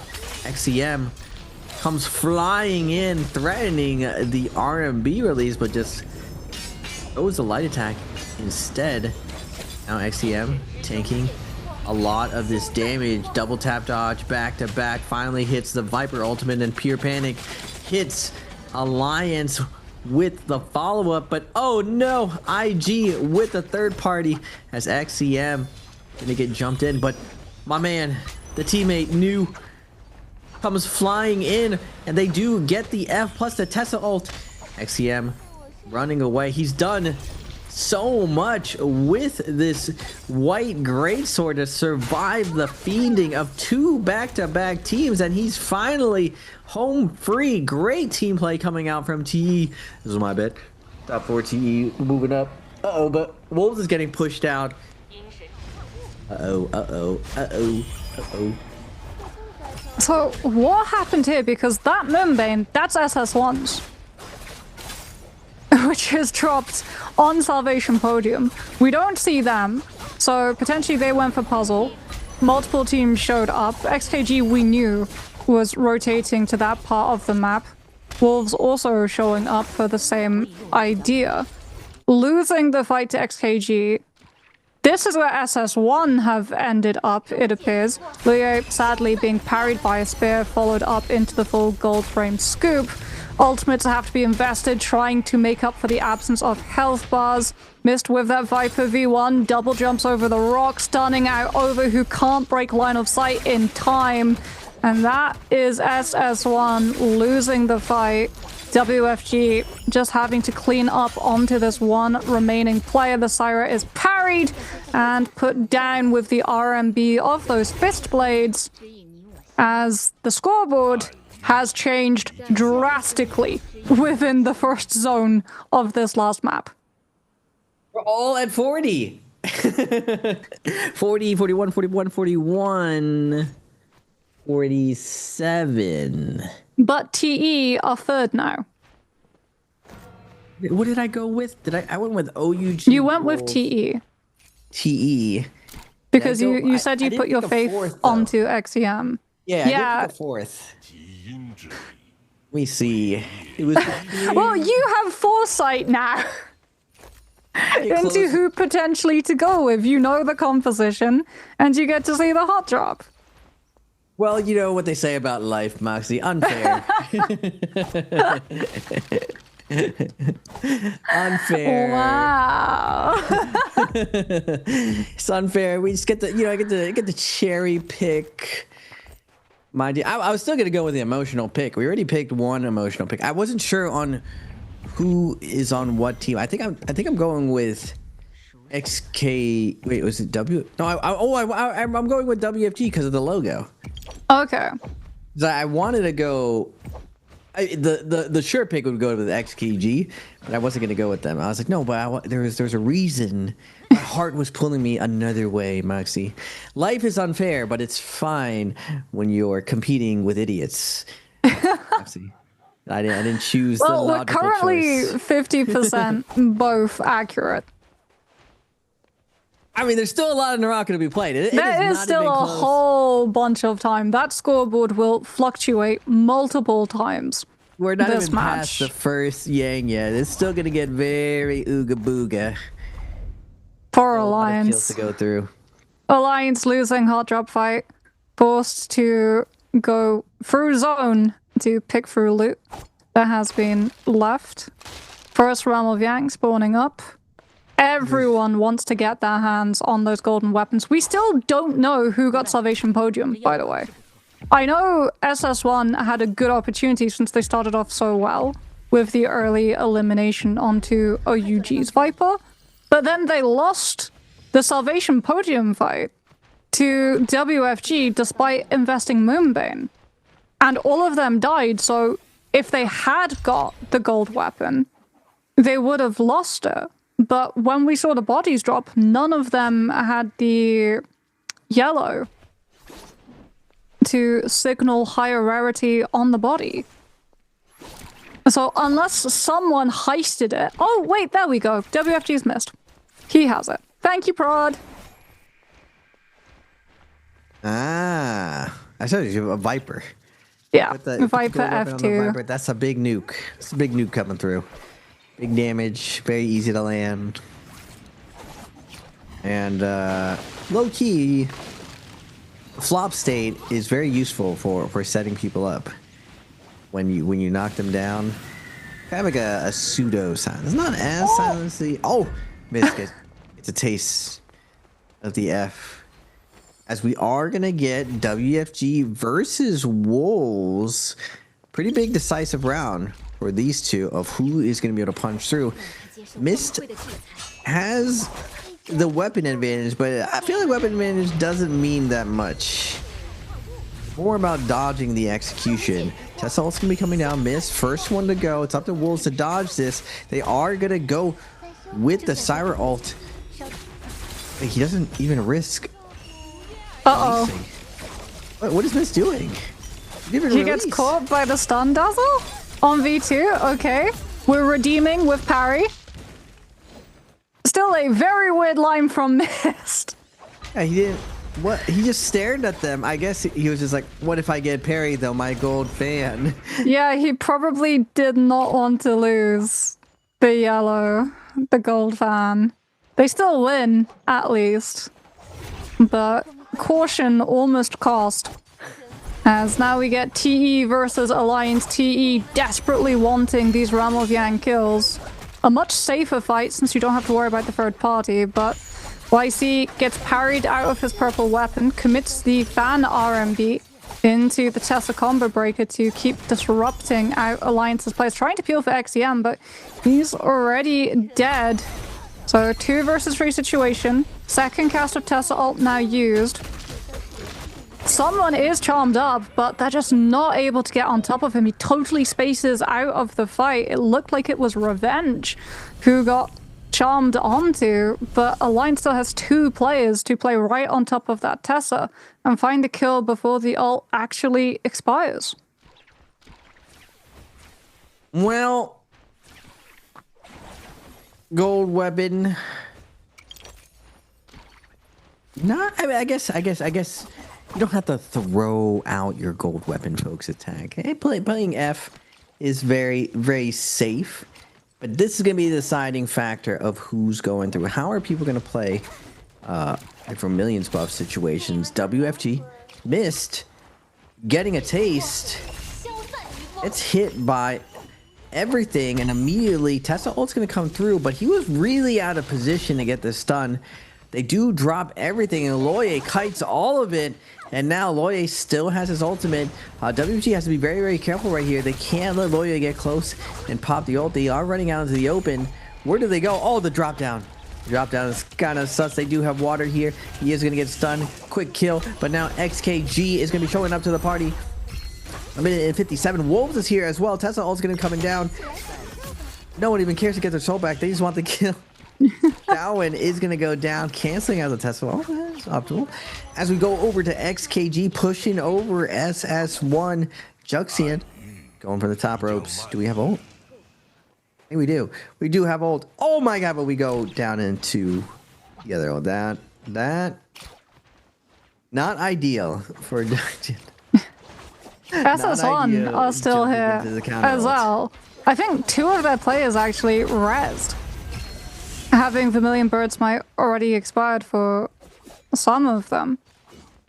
It looks like everyone's just trying to prioritize getting those eliminations. XKG finding Fu here, taking that Syra out. Vermilion Birds might still active for him though, so he'll be able to continue in the lobby. That's the last buff from SS1's players. Viper ult invested from Xunhuan, finds a stun onto 2, followed up by that Tessa charm.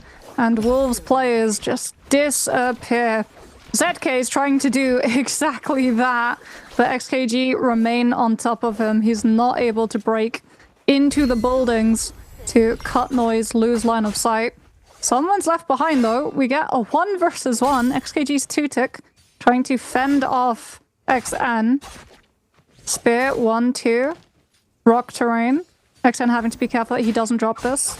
Utilizing the LMB on the Hong Sword to try to keep himself away. But he gets hit yet again into the 1-2 lockdown. Now he's going for the V1, trying to get the double jump to be able to keep himself on top of 2-tick, but he dodges by going into the purple bush and crouching before the stun can find him and turns the fight totally around. Well. XKG, 13. I feel like XKG is already locked in. I could have chosen XKG, Moxie. Did you pick wolves? Yeah, I picked wolves, OUG. Oh, wolves are out of the lobby at 44 static points. You picked wolves too, so we're down 1. Yes, we both picked wolves. We are down 1. But I think it's fair to say that wolves' chances at escaping lower bracket run totally spent with that elimination. But, you know, SS1 inside Yang versus XKG. We get the replay. Loye gets stunned here, but nice peel coming out from the teammates. But he does get the F out. Tries to anticipate Tudik's Tessa ult. Not able to. Gets staggered right at the end, but the Tessa ult is going to come through. Does he get the peel? No, Tudik is able to connect. Find the kill.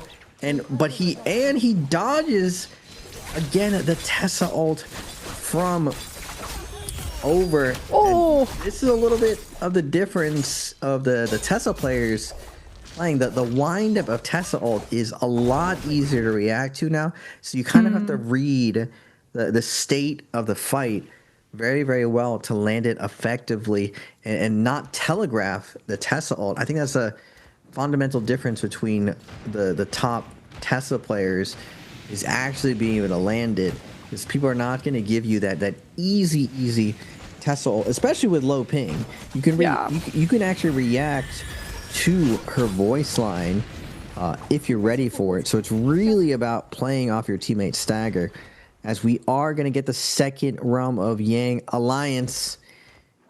Does not matter. We are in here. Yuma, a revenge, wants to show that he's still got the Viper in them. And now SS1 following Loye.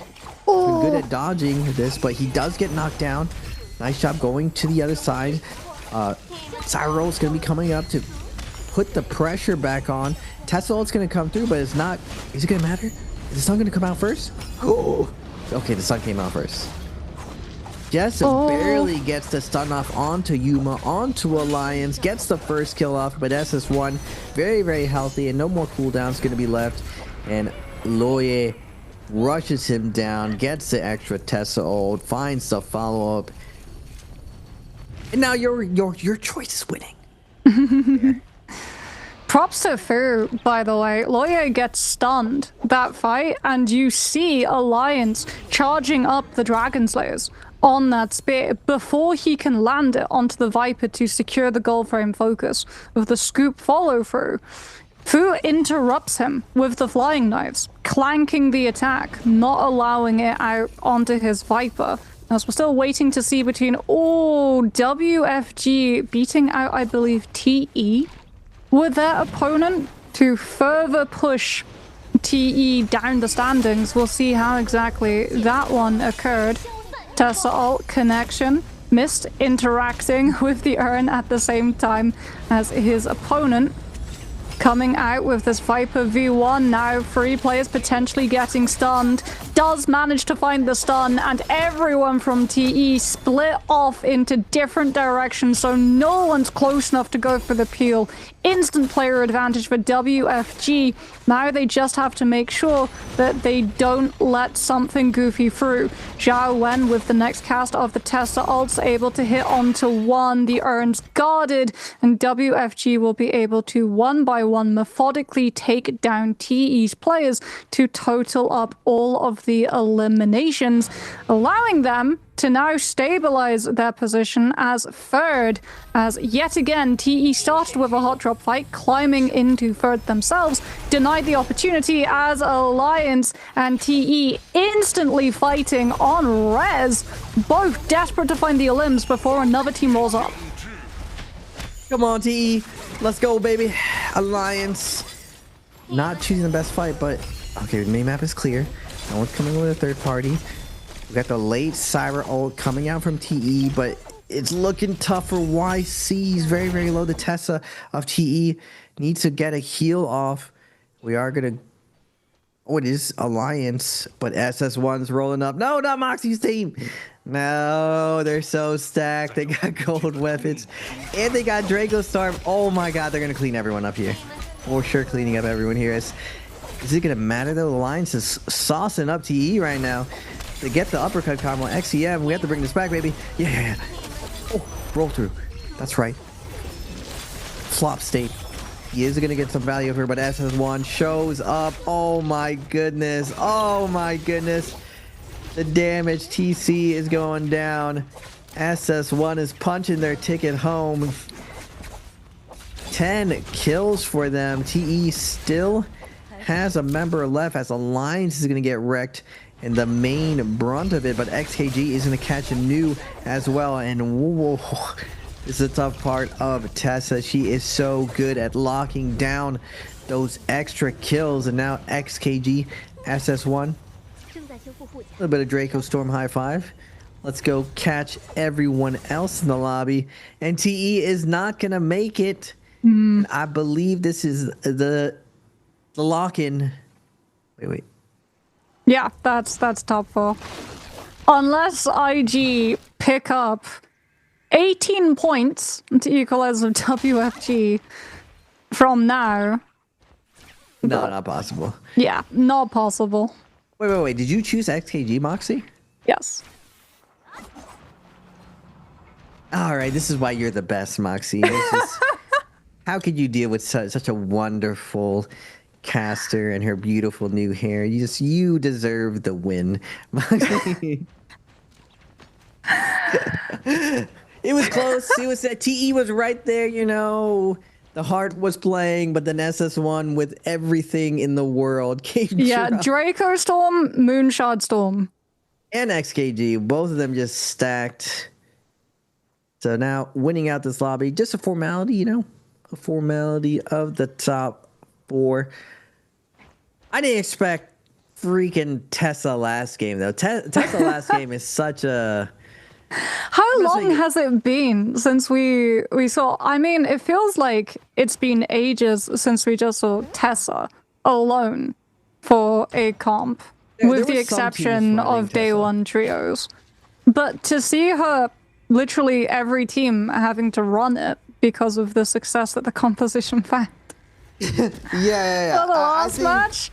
That's curveballs. That's for sure. We're throwing out curveballs of meta and pick rates like Tessa throws out the V1. I mean, I think the niche is just how effective she is in securing kills, like one or duos and solos, transitioning between rounds. Like you're just very, very effective, and you're giving up a little bit of the 3v3 potential, but not even that much. Because the enemy team has to respect so many weird traps from your Tessa, so it's not exactly a free win over Tessa. And at any point you can make a critical error versus Tessa. I would say it's easier to make mistakes versus Tessa than it is versus Akos, the main variation played, where you can really avoid Akos's cage with a couple bluffs so that he's not able to close the distance. And I would say Akos is more vulnerable than Tessa. Better for opening because of the F2, but just very, very vulnerable. While Tessa's F is one of the best Fs in the game. You basically get a 2-for-1. You get the combo break, and then you get the little wisp guarding you. 2-for-1, baby. Who's ready to camp? Who is going to win this, XKG or SS1, Moxie? Let me get my money back. Well, SS1 almost stacked. You're choosing SS1. But they're not going for, well. Wait, are we letting well despawn? No one? They're grabbing it last second. No, yeah, WFG will grab it last moment. Okay, what's WFG up to score-wise, if they're the ones with buff? Because that changes things. Now everyone has Yang depletion. Now we have to fight. Unfair of you, Moxie. Very, very unfair of you. Well, Raven, you know what they say. Life's not fair. This is very unfair of you, Moxie. I see what we're doing here. We're just waiting till the last possible second. Hey, you did not specify when I had to give that answer. Ah, one of those, Moxie, one of those. I see what we're doing here. I asked this question at least a minute ago, and we still haven't got an answer. Yeah, because we still haven't seen scoreboard left side. No. I mean, like, WFG have like buff. 6 points. Forbidden Seal got popped. SS1 do have Moonshard Storm. XKG 14, SS1 11, WFG 10. See, any one of the three, I feel, could win. Especially if we're all fighting within Bane versus Tessa. You gotta choose one so I can choose one. Make this exciting. I'll say SS1. Oh my god, you went with the heart choice. Oh, we gotta go with the optimal choice and XKG. Easy money. Went with the money choice. SS1 though. Wait, that was a good open. Oh, yeah. They got the Viper stun into Tessa Charm follow through. Mist might be cooked here. His teammates able to peel. Wait. Everyone's just fighting here. You have IG, some of them still blue armor, just not able to keep up with the loot disparity of the lobby, having to play outside the fight. Chunking range damage, hoping to get some of those last hit opportunities. SS1 with that Moonshard Storm attached to Flying Knives, but WFG have spotted teams being passive, try to all in, turning onto XKG with the Viper V1, forcing out the Syra ult defensively. A nice response from SKG Syra ult, but wait. Don't give SS1 this spear ult. Wait. Hold on. Stop them. Don't let them get it. IG just all letting WFG right here. I respect it though.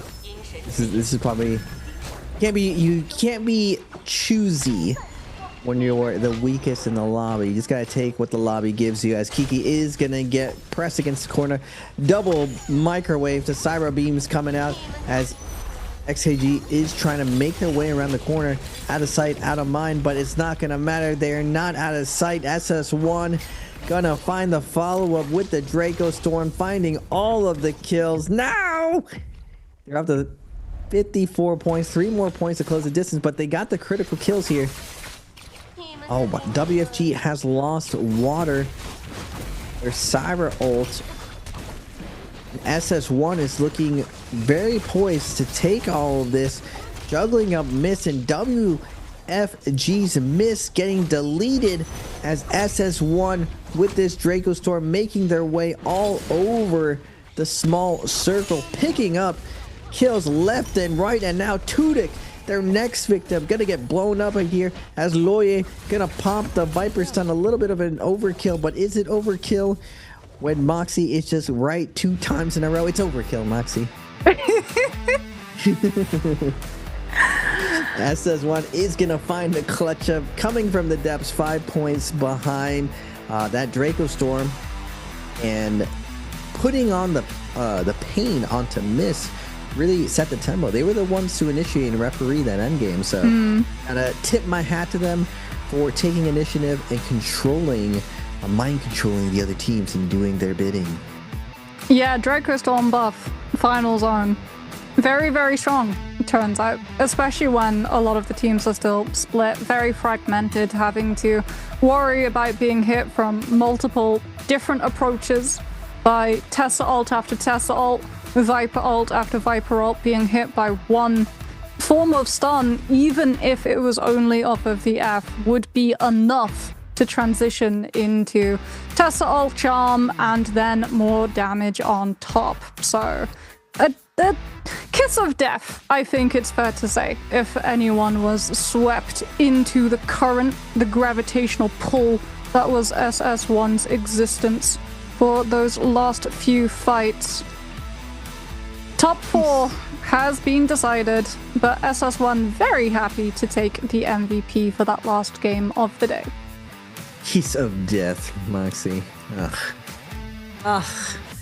You know, they did make a very well played move going to that last circle by the no ult zone, kind of putting a wrench in everyone's plans and playing it out. The Spirit Well getting pushed out where it wasn't a straight shot where they let the Spirit Well spawn and then let everyone decide. Nope, they took initiative very early and put pressure on onto Miss that really set up for everyone else to try to take advantage of it. The wildcard was definitely IG of who they were going to all in, and they ended up taking their main opponent out. So that really opened up the door for SS1 to scoop up the Draco Storm, and that's all she wrote. Actually, it's not all she wrote. I mean, Draco Storm is really strong with its AoE damage and its heal, but it's still Viper composition with Tessa.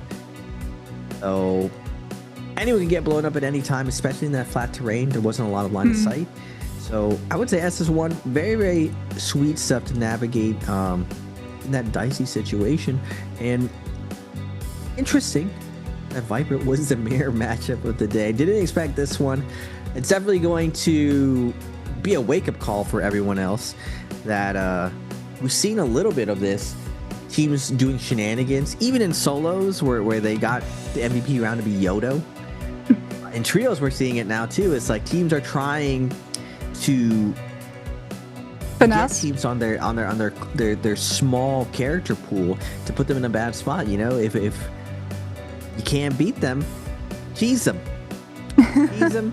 If you're beating them already, cheese them harder. That's what the meta is looking like. Cheese them harder, make them suffer, learn everything, or else get cheesed. And Tessa, I'm not gonna lie, pretty cheesy composition, but effective. And I feel like more people are going to reconsider the Tessa variation of Viper with how strong she is.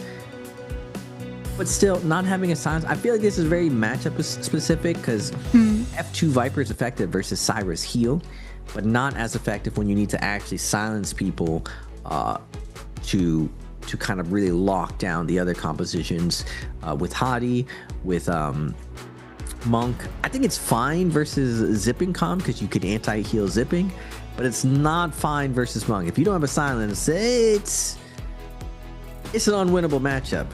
I would say if you don't have the threat of silence, they can kind of just laugh at you and then click their buttons. Well, we'll have to see whether or not Tessa is back into the meta. Very, very cool for SS1 to bring it home. Punching in their ticket to the top for Loye. Saw him trying his heart out, always with the camera on him. We always saw him creating maximum space, great decision making, not overcommitting to nonsense. And we see the position ones, you know, usually position one's looked at as the main damage role, but I would say position one is mainly the space created now, kind of like a pseudo tank. You can say there's a tank in NARAKA. It's more about like creating focus and creating space where you're really surviving 2v1 situations very effectively. Loye was doing it today. XEM was doing it well today. Water was really impressive at first, but still very, very exciting day. Now I'm curious to see what the other lobby looks like and what the other teams are. I've already seen half of Nbpl for solos and trios. Now I gotta see how the other half is living moving forward. But very, very fun stuff today. And again, very surprising that get the Viper mirror matchup in 2026.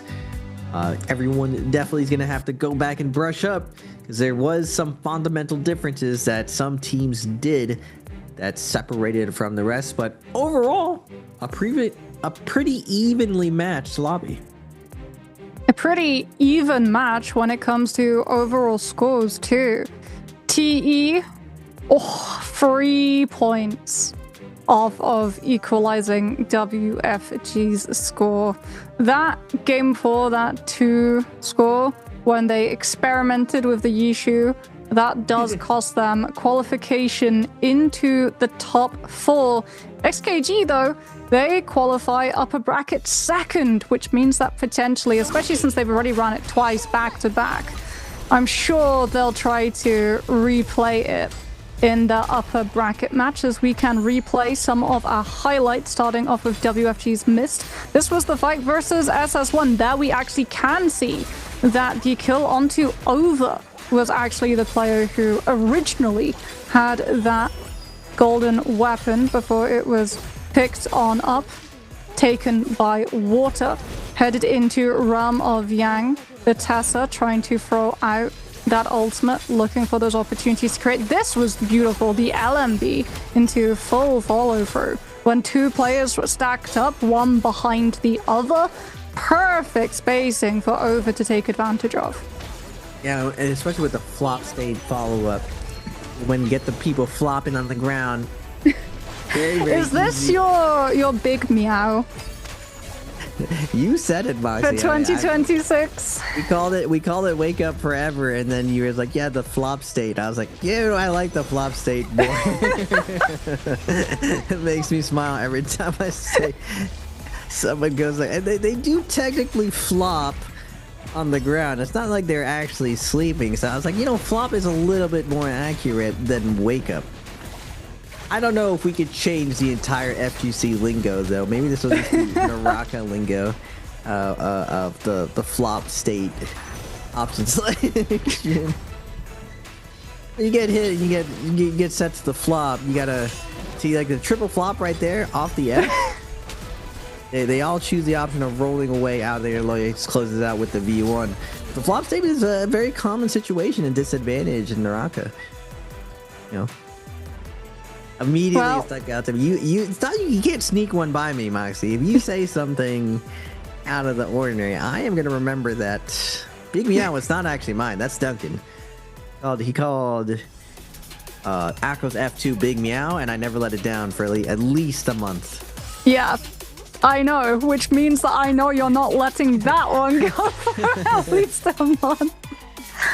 Oh, Fu won't be flopping, he will be flourishing as he picks up MVP on the Syra for that last game of the day. We briefly got to see some of the cavalry bloom attached to the 4.6k damage done by the dual blades. Flying knives, though, accounting for the majority of the damage. Skills and ultimates for the Syra fairly low in comparison to what it usually is in terms of pulling weight per percent. Soothing Boon, my favorite Jade. Favorite Jade to be resourceful. They actually changed grapples recently as far as them being stacked up. You can hold more grapples.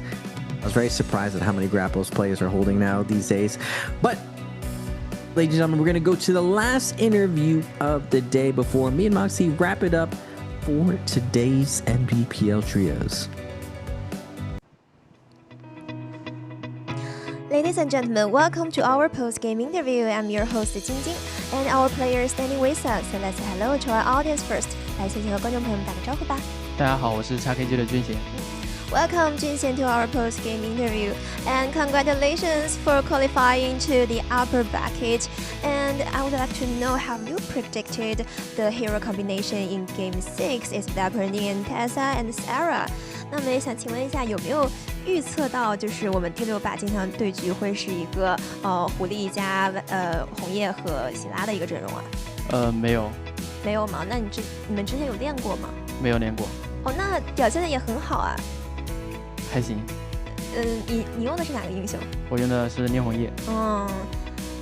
Okay, so we didn't predict that to be this hero combination because we haven't practiced before, and I think because I think Tessa is easy to control so that we can have a good performance.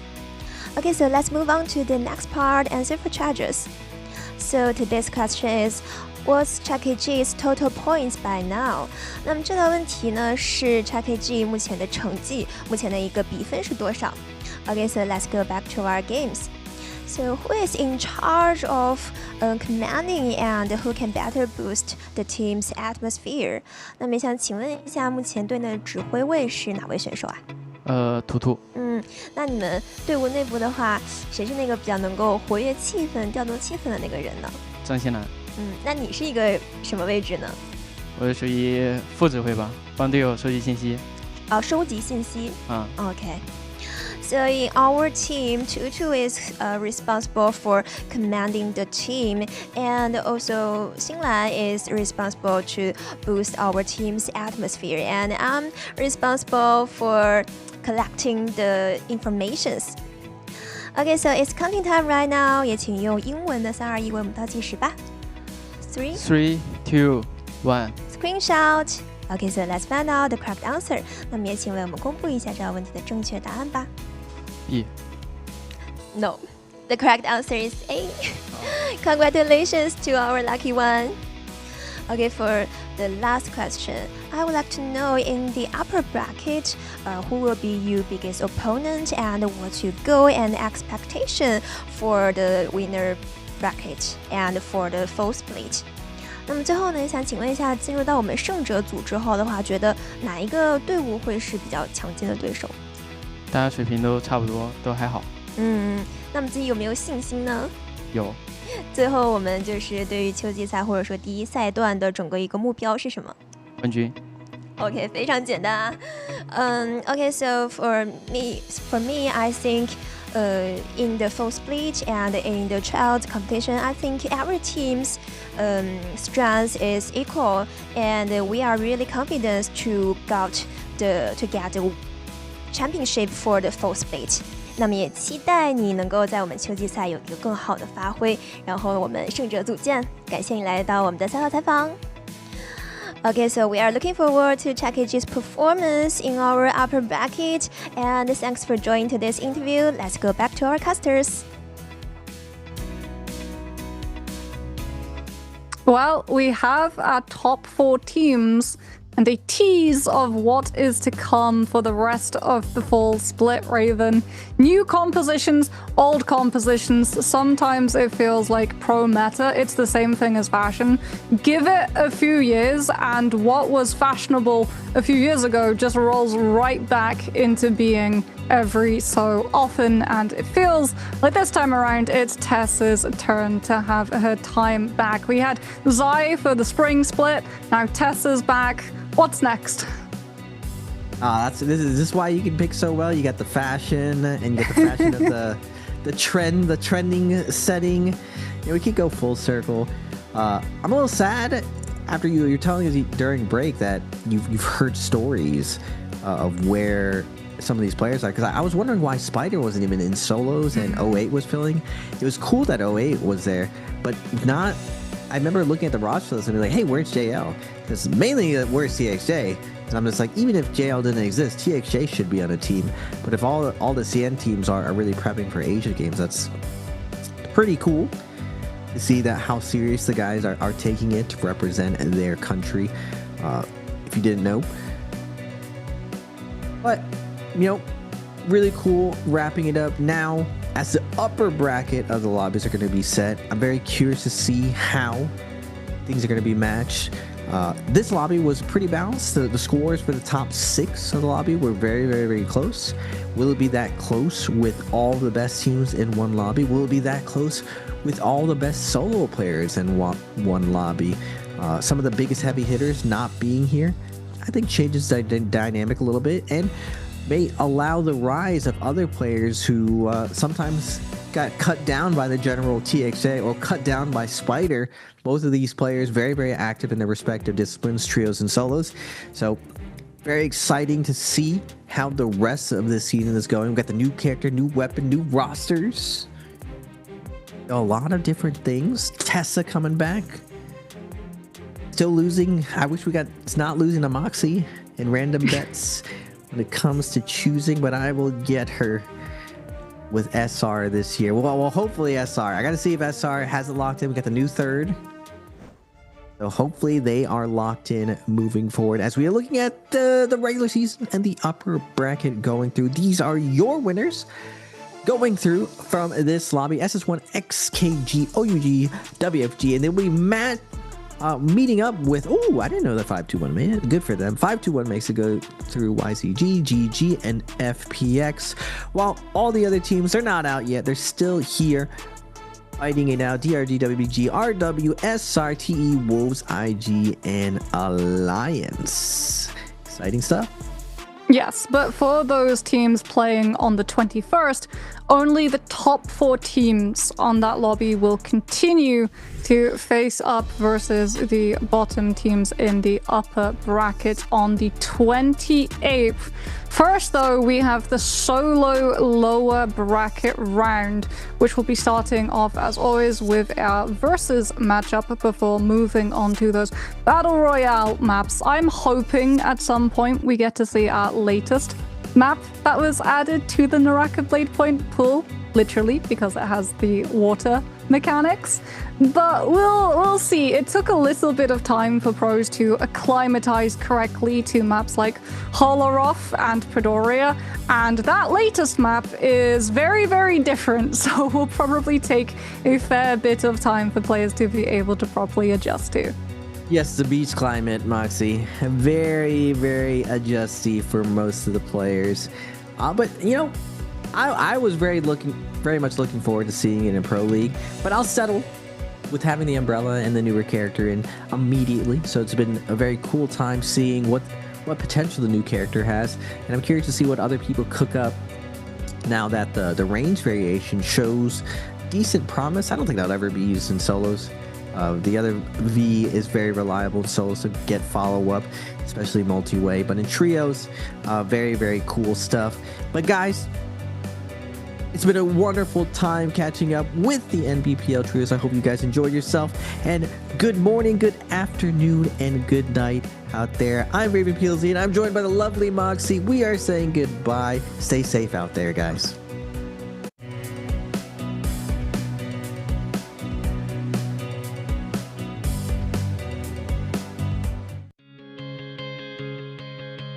溶解余过，消散余光，历史万年。